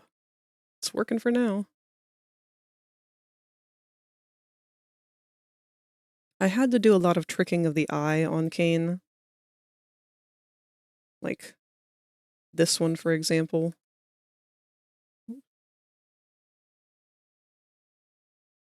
So in cartooning, there's a lot of methods that you can do to hide things that aren't necessary for a scene. And when it comes to cartooning, the number one thing that you want to understand directly and most clearly is what is happening. Other details don't matter. So like with this one here, he doesn't have the rest of his hand over here. And the reason for that is because it disturbed this silhouette and made it very difficult to read that he is pondering, having this big extra hand just kind of like laying around on this side over here. But without that, even though it would make sense to be able to see it, it cleans it up nice and makes it look a lot more simple, a lot more streamlined. And that is the same kind of thing I'm doing over here. Trying to do anyway. With like the back of his mouth, teeth, whatever.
Sorry for not being as chatty here in this final hour. I think I'm getting quite a case of the sleepies alongside with this minor headache. It will do nothing to deter my progress, unless it turns into a migraine. But it does tend to shut down my idle thoughts.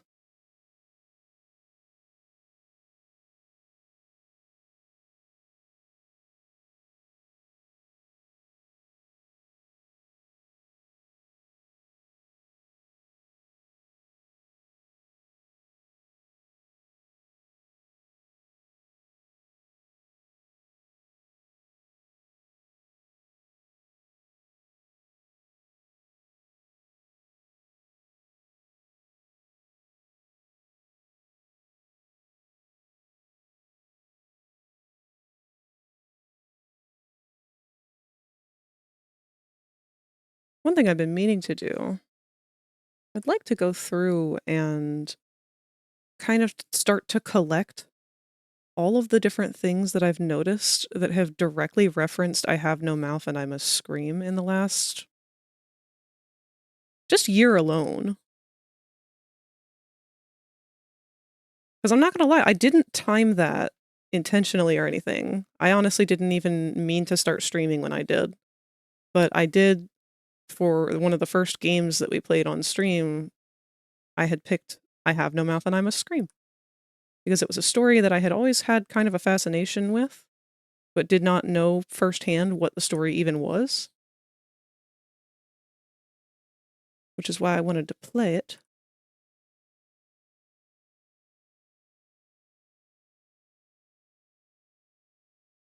I was a huge, huge fan of it after I did finally learn the story. Tempted to go back and play it again, just to try and get all the different endings. But ever since, it's like I see it everywhere now. I mean, Dr. Sawyer himself was 100% directly a reference to it, which was subtle at first, but was made blatantly obvious after he says at some point that he plans on burying himself where no one will ever find him.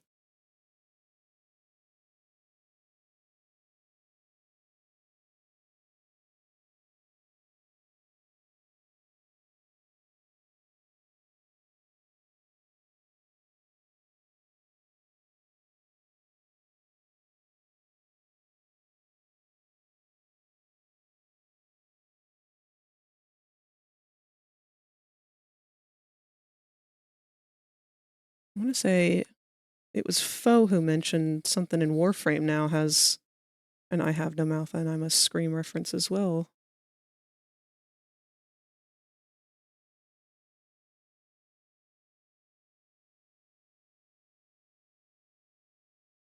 I know CAINE is supposed to be vaguely some kind of reference to it, the whole Amazing Digital Circus story.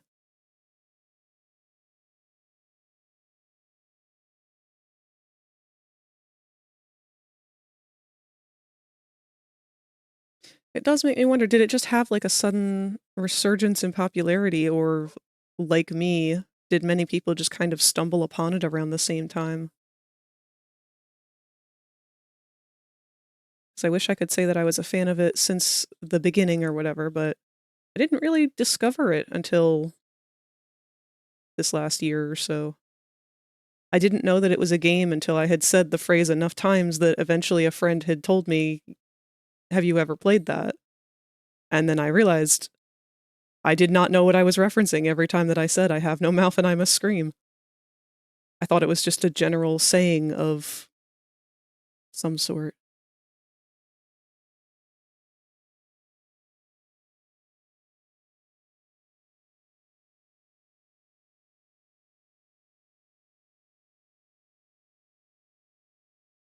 Once I found out there was an actual story behind it, I became completely enthralled.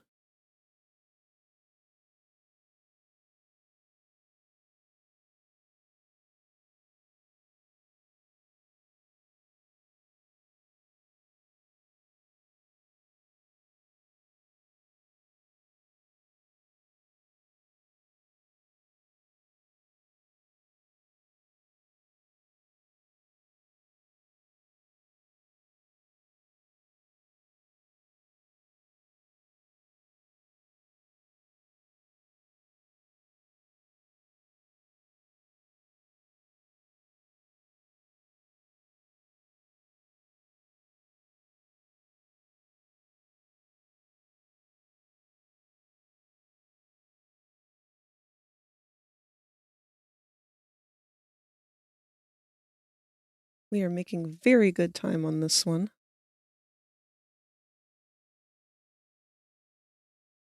Might actually be able to get this one done in time.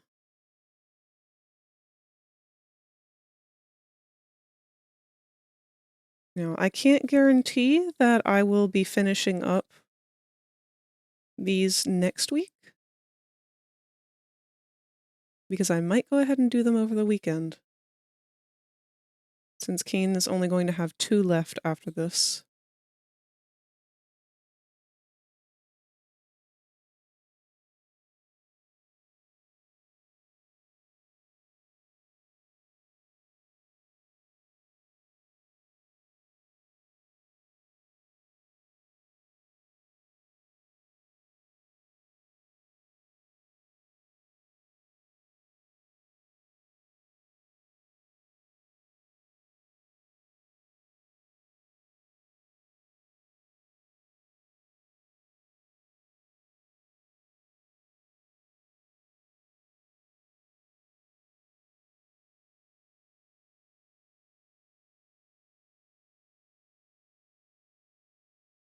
Which side does your thing buckle on?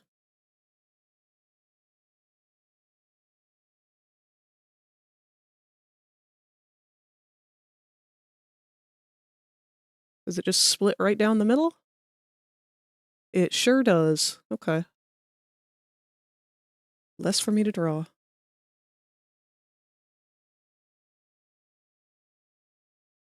Welcome back, Kazoo.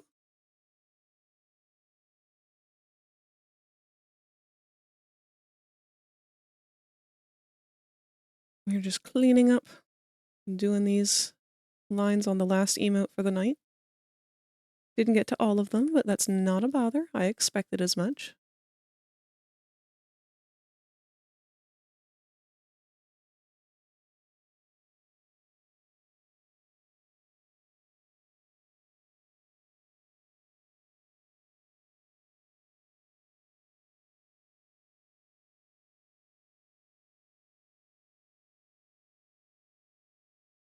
Yep, we're getting hillbilly teeth cane.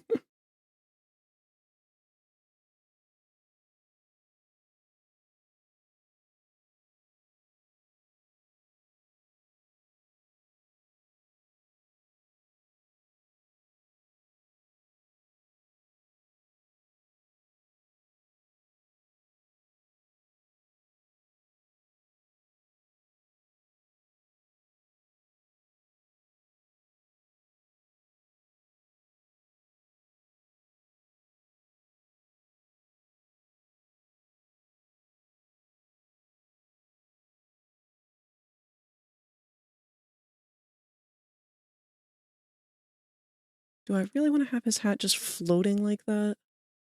Or do I want to try and fudge it?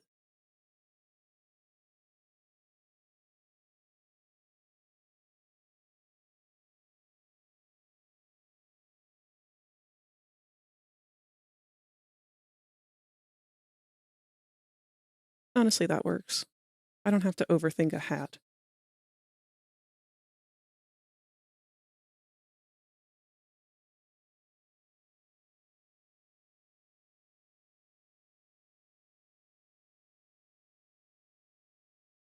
All right. Give him a little angry puff of smoke up here.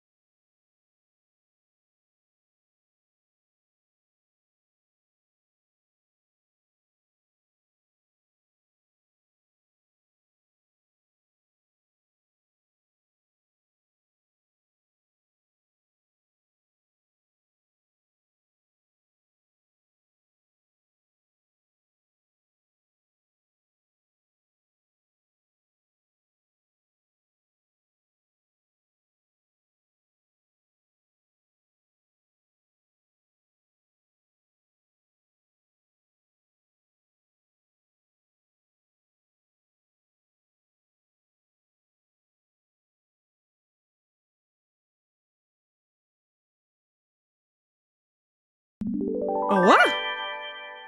Well, hello!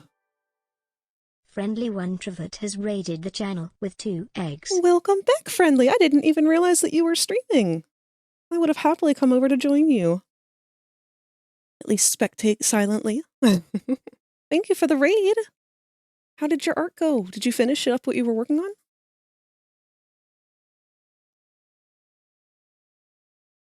We are not far behind ourselves here.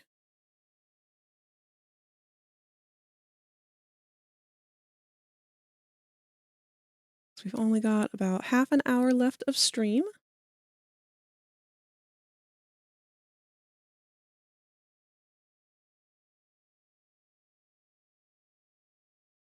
Not quite finished, but got quite a lot done. Good.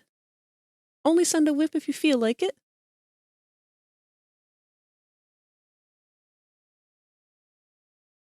You know, I'm always excited to see whatever it is that you've been working on.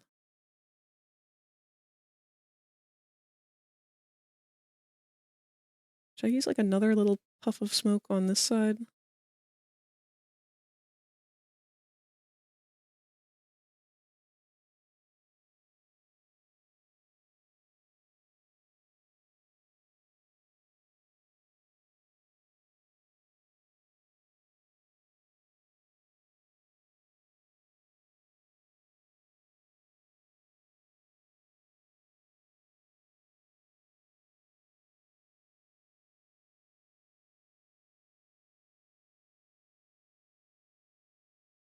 Let's see how we feel about those.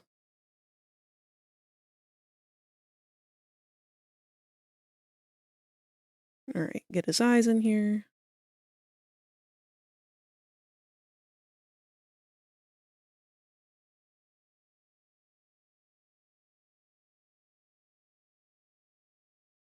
Why? I hate drawing circles.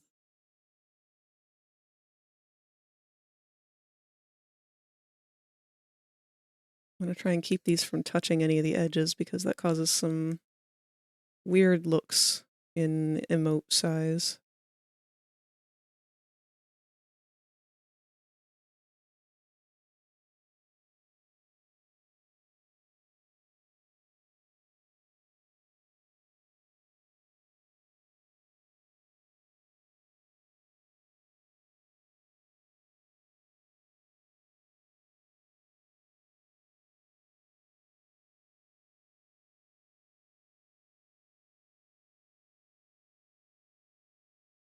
Whoops, wrong pencil. Mood circles are mean. Whip has been shared. Ooh! Wow! Oh, there's just a rainbow of colors in those skin tones. Those are gorgeous. Oh, I wish I had the patience to do any kind of digital painting like that. This is Mel from Arcane, I think.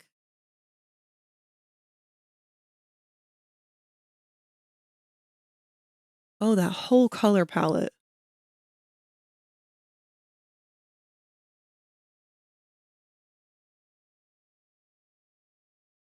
I love that. I might have to come back and steal that color palette from you at some point.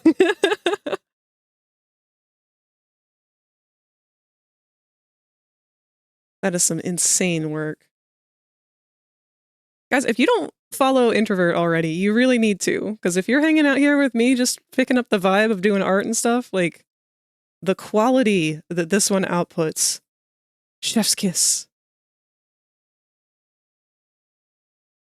I'm gonna have to try and catch you more often when I'm not streaming.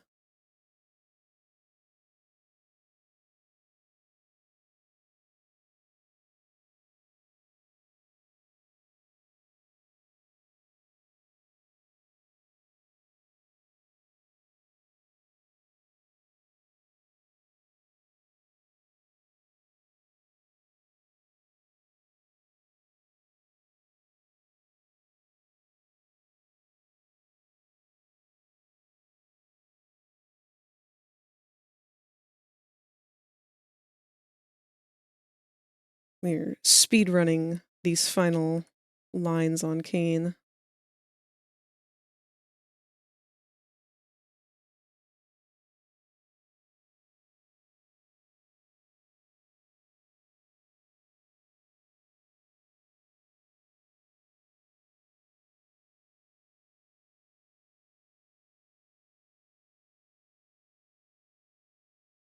Been trying to get back into it, but my alarm to stream usually goes off when I'm either tired or knee deep in conversation with my homies, and I'm too shy to just say, oops, gotta stream. I do feel you on that.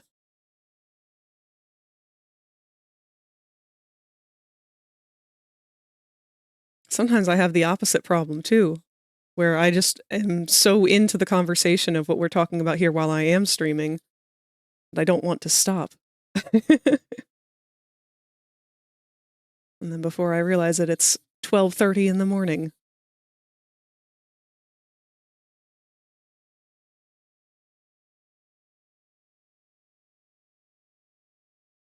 Bad tangent.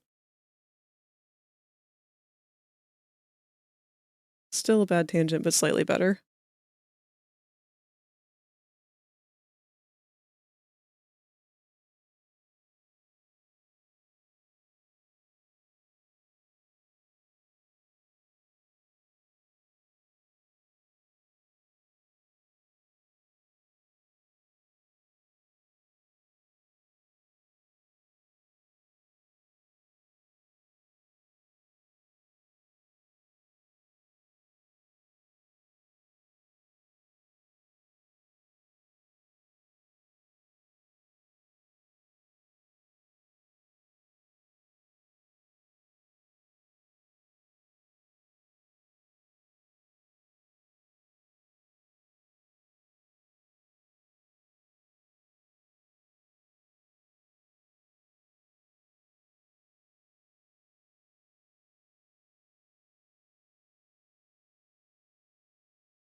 I'm getting too eager.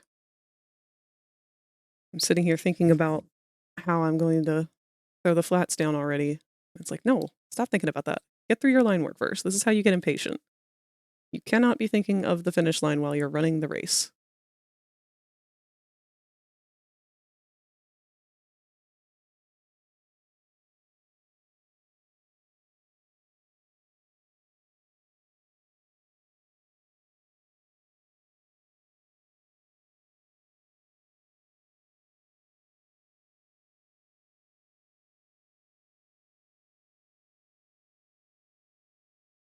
Vibrates in impatience.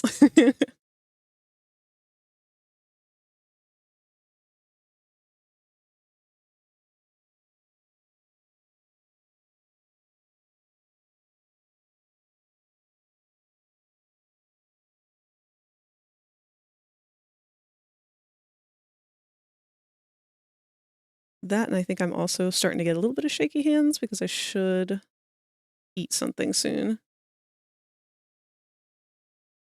I'm really surprised. Stream flew by today.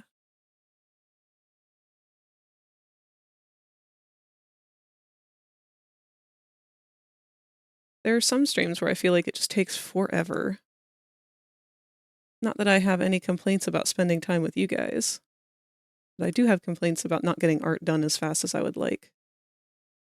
And sometimes when I have a stream where I've been drawing for 6 hours and I look and I've only completed 3 emotes, I just get a little discouraged by that. Not that I should. Progress is progress, no matter how long it takes.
I really don't like drawing pupils on characters, I'm realizing. It's so easy for their eyes to just go out of whack.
Alrighty. That should be good on our sketch. Or our inks.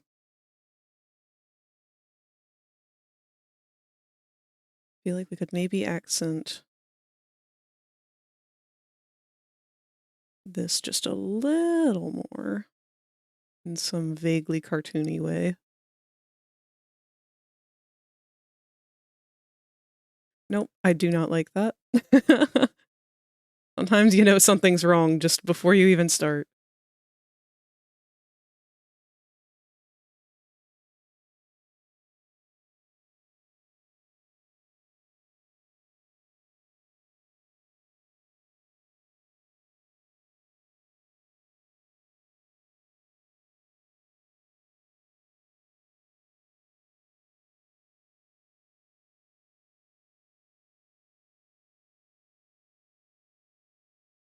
We'll just leave it.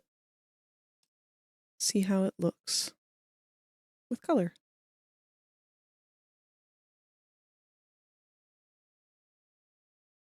We are down to our last 20 minutes.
Okay, and we will get our lines on the lapel, break up that silhouetting.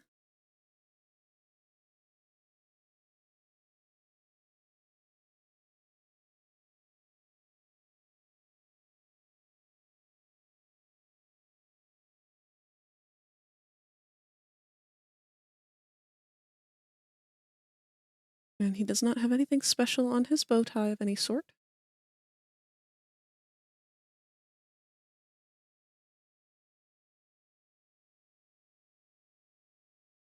Put a little highlight in the eyes again, just to add an extra level of life to them.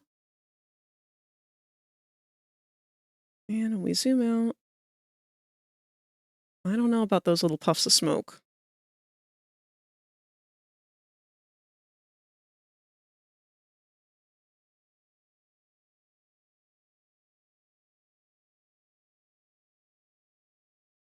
Let's see about Jax, because I'm pretty sure we did one similar to him.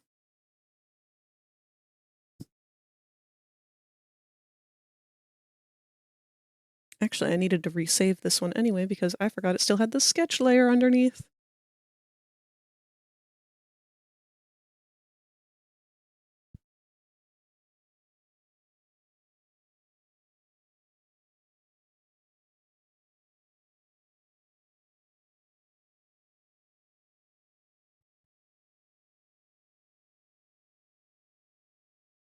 Okay. So we did an outline of white and then a transparency of smoke. Let's try that.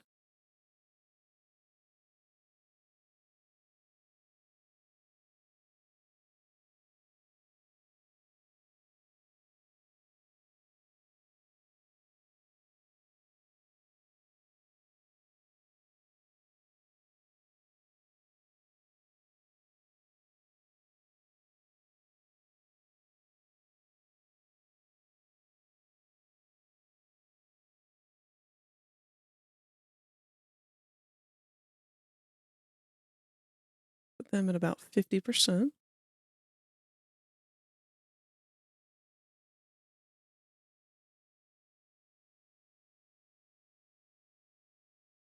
Jax, yours was much smaller. So maybe we'll lighten it even more. Drop it further down, about 35. It's a little better anyway. And then maybe we can bring these out with more of that red from his suit, if that's not too overwhelming. Whoops.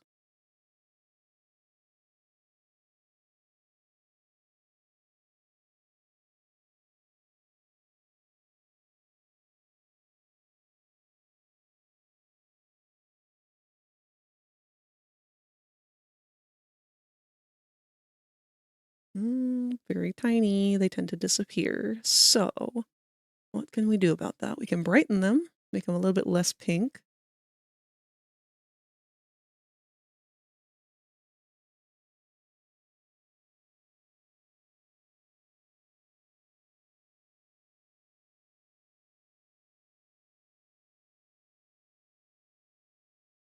Don't think that was our answer. Darken might be the answer.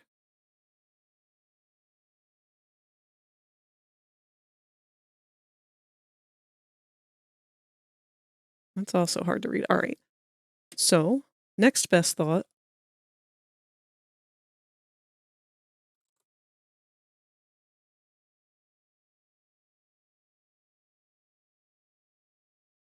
I think what I will try is we can either leave it in black and then do a red kind of cloud gradient behind it, or we can leave it a darker or lighter red and then have the red cloud behind it. Just kind of helps bring out the intensity of it a little.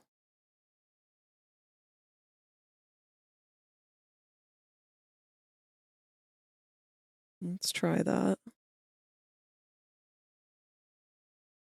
Bet I can smash that. Or like smash those teeth in.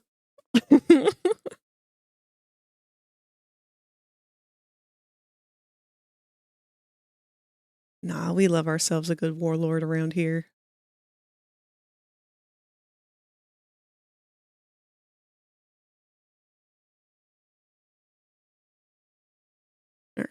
big question here then is, do we want it to be lighter or darker? What would show up better?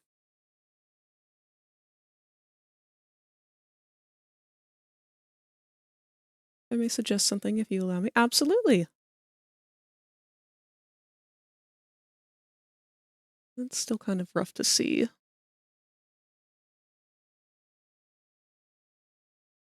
Black's not that much better.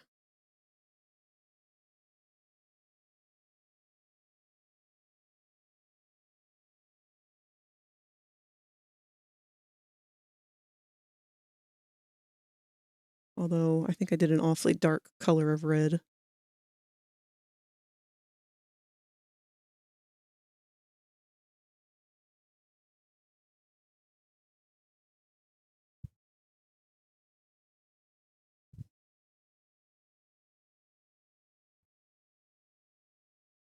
Instead of making the teeth longer, why not warp the gums like he kind of does in the show so it looks less like a rabbit? Not a bad idea. I think my fatal flaw really is trying to make him a lot more square than he needed to be.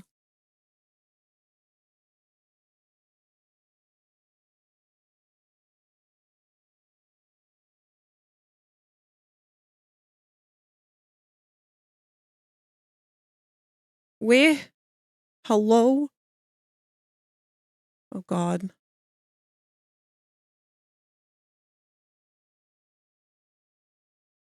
Hello?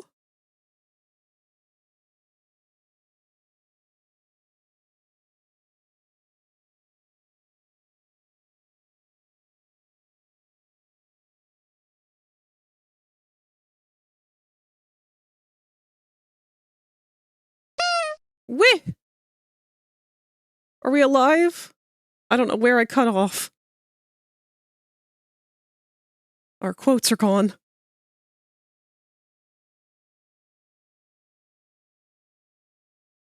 We almost made it. We almost made a full stream without scuff. Oh, I was so afraid to even mention it. Did like, you remember to save all of your files? I did actually just save. But thank you. No, I was just sitting here like, well, we only have 10 minutes left. I don't know if you did hear my response to your suggestion or not. I do like what you're saying, because I didn't realize that that was kind of giving a rabbit effect. But since we only have about 10 minutes left, I'm not sure if I'm willing to try and redraw this section. I think what I'm going to do is play with it a little bit like you said,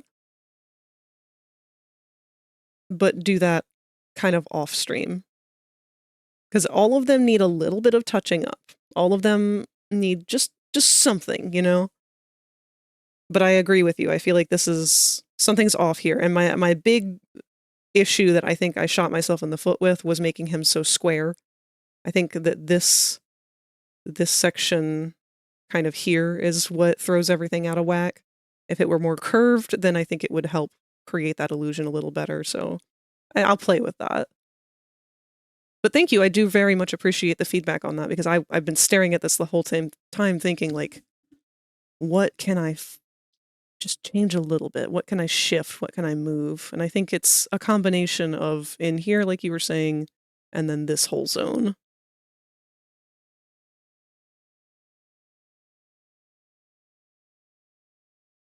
I don't know how I feel about the lighter color on the little angry marks. The dark color... black is too dark. But this pinkish color is a little too bright. Let's try something that's just a dark red.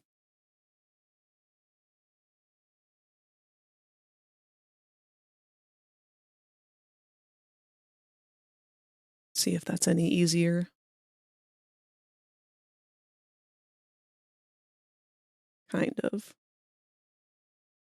What if we brighten the background color? No. What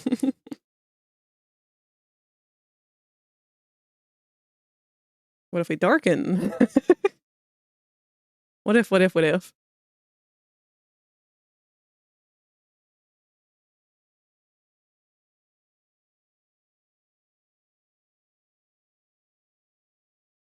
You say this is better? Or the lighter color? I'll leave one of each.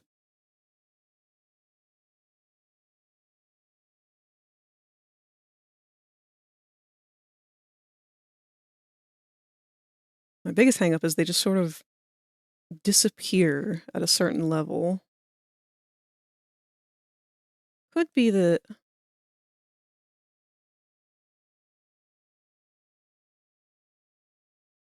Maybe this doesn't need to be as vibrant. Maybe this can just be a little bit more opaque. Just enough to hint.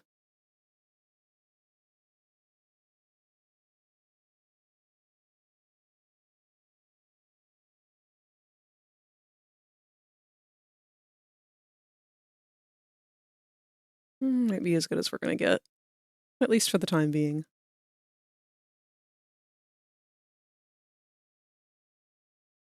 Let's go ahead and save. Set our background back to transparent. Save a PNG. And just like that,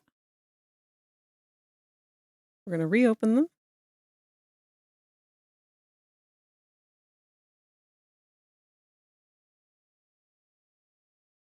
Wait. Get out of here. Let's grab all 3 that we did today. Dump them over onto this file.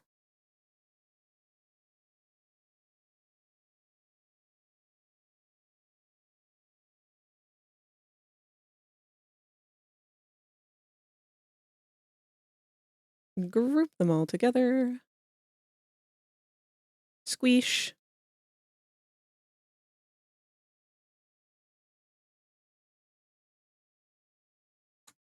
And then align them in their proper spots.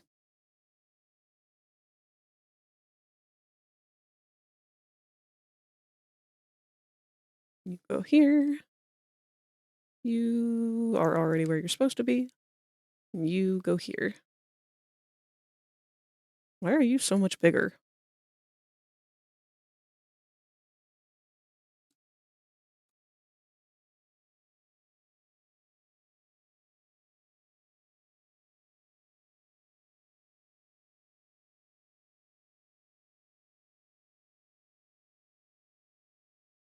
And we can merge all of Zooples together now. Ah, look at that! Only 2 left! And then we're done! We've done the entire main cast of the Amazing Digital Circus! That's huge. This is like one of the biggest compilations of anything that I've done consecutively in a long time. I am very happy with this. He still looks a little weird, but they're growing on me.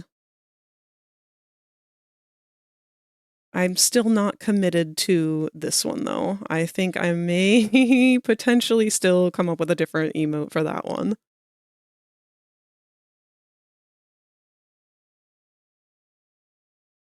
We shall see. Got about 3 minutes before our ads. That'll be our last ads of the night, and after they are done, I will be moving over to our Just Chatting window. We will be rating out for the evening. Looks like there's quite a few people live right now.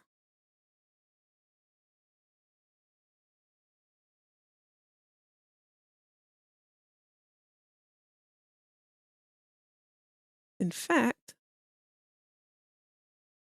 looks like Rin is live. Oh, they're at their away screen, though. We'll take a look back at them after our ads have finished and see if they are still going, because I would love to raid out to them for once. I think they were the one who hit me up last time.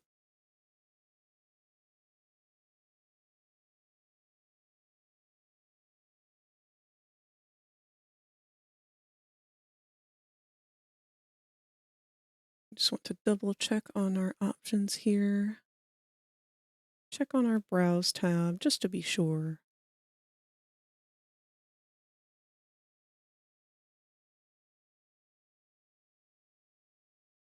Actually, no, I should be doing this while the ads are playing, not when I've got you guys actively with me here.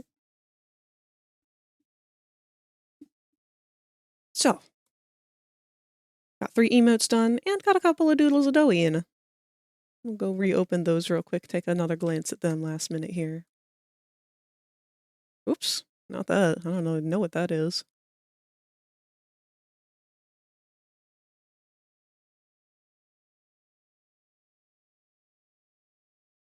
I'll just open the doughy assortment, because he's definitely going to have his own full sketch page at this point.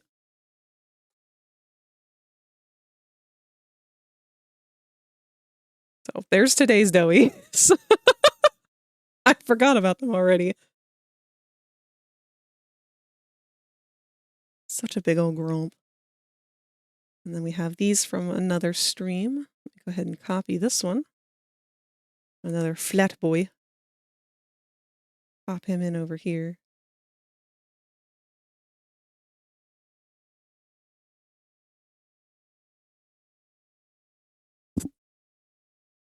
Squamp smash.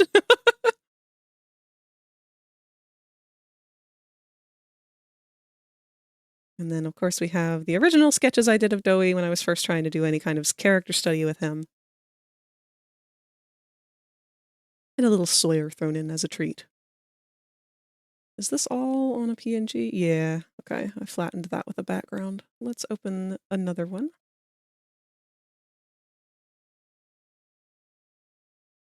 There we go. This one is just the line work. Go ahead and snag that and throw that on with the other ones. Extend our canvas down again.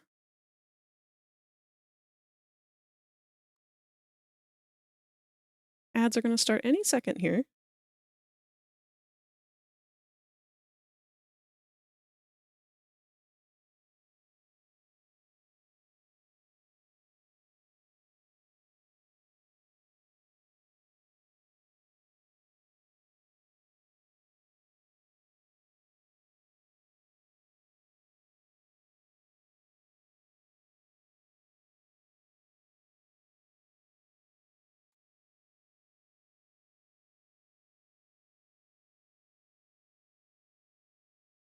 Wonder if there's a better way that we can arrange this.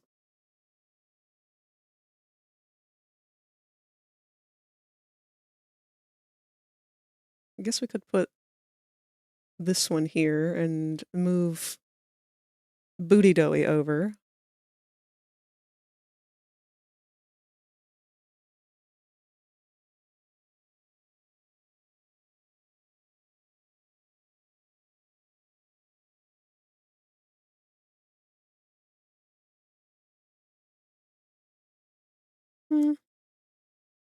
Nah.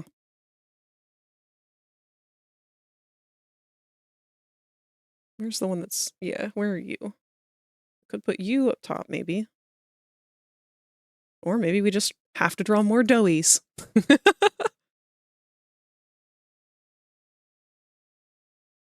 We'll let that kind of hang in the air for the time being.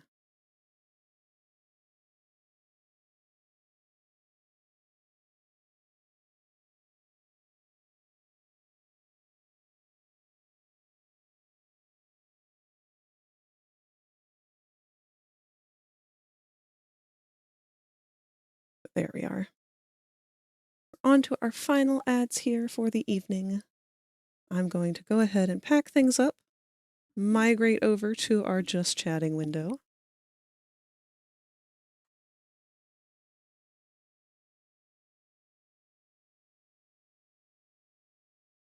And of course, it is no longer daytime, so we have to say goodbye to our gazebo.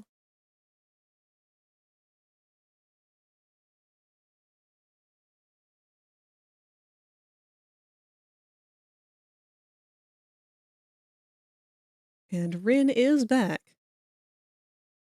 which is good. I am very excited for this. Hopefully they will still be drawing for a little bit after our ads.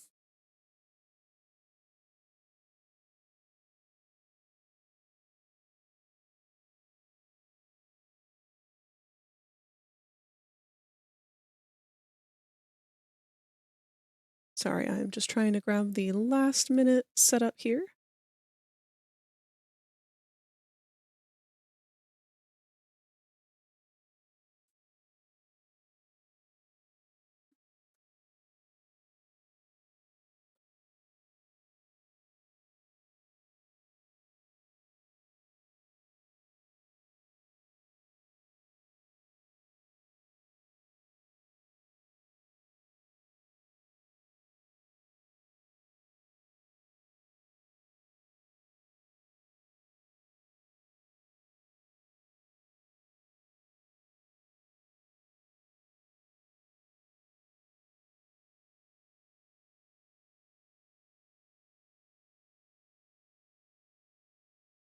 And got your name.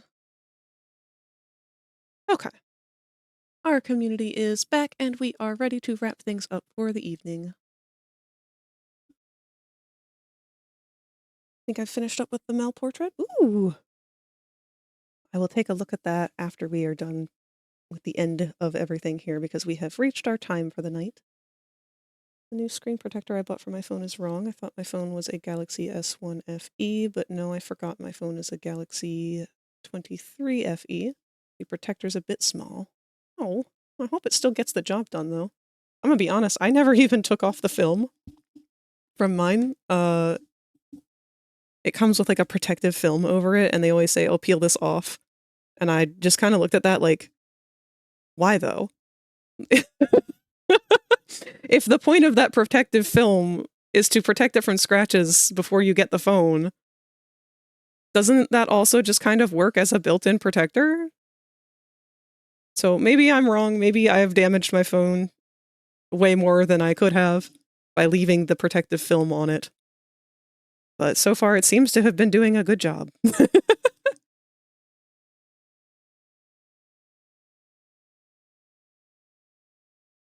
All right, let's take a look at our schedule for for the rest of the week. Tomorrow is our Wacky Wednesday. I haven't fully decided on what we're going to do for that because I'm not going to lie, I'm still in Poppy brain rot. I do very, very much want to play this new Paleo Pines game that was so generously gifted to me by Ninja or Ninjister. So we'll probably end up doing at least half of a stream of that, if not more. But I'm also still thinking about doing a couple more Poppy runs now that I know that there's a little bit more to get out of the way in the games. I really want to do a run where we find Limon and try to carry him to the end. I think that would be fun. But it all depends on the mood, on the vibe. We'll see how it goes. Might just fuck around a little bit and find out. And then Thursday, I have plans to work on more of Dog Day. I've added a whole lot to him since you guys last saw him. I've got some props that I would like to rig, which is something that we have not done in a little bit, any kind of rigging with bones and weight paints and whatnot. Especially something prop related. We've only ever done Nep as a whole avatar, so doing props can be a little bit different sometimes. It just depends on what your needs are. It'll be fun to unpack that one with you guys. But that just about covers that. Let's get our raid going. So we're going to pop over and say hello to Hura Yami Rin. I believe they just go by Rin. Oh, wait, hold on. Why did that go so fast? Oh my goodness. That was ready to throw you out of here in no time. Let me give you the raid message first before we do that. Because I don't know why it's speeding through with that one. So, here's our raid message. Feel free to copy and paste that. But if you do not wish to bombard them with a raid message, just bring a positive attitude. Bring some good vibes. Whatever energy you've had here, bring that along. All right, let's get that going again.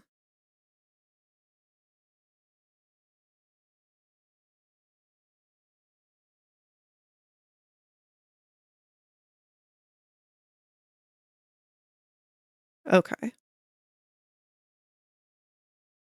Twitch has had enough of me. Like, get the fuck off of our platform. Go to bed. Go eat some dinner and go to bed. Alrighty.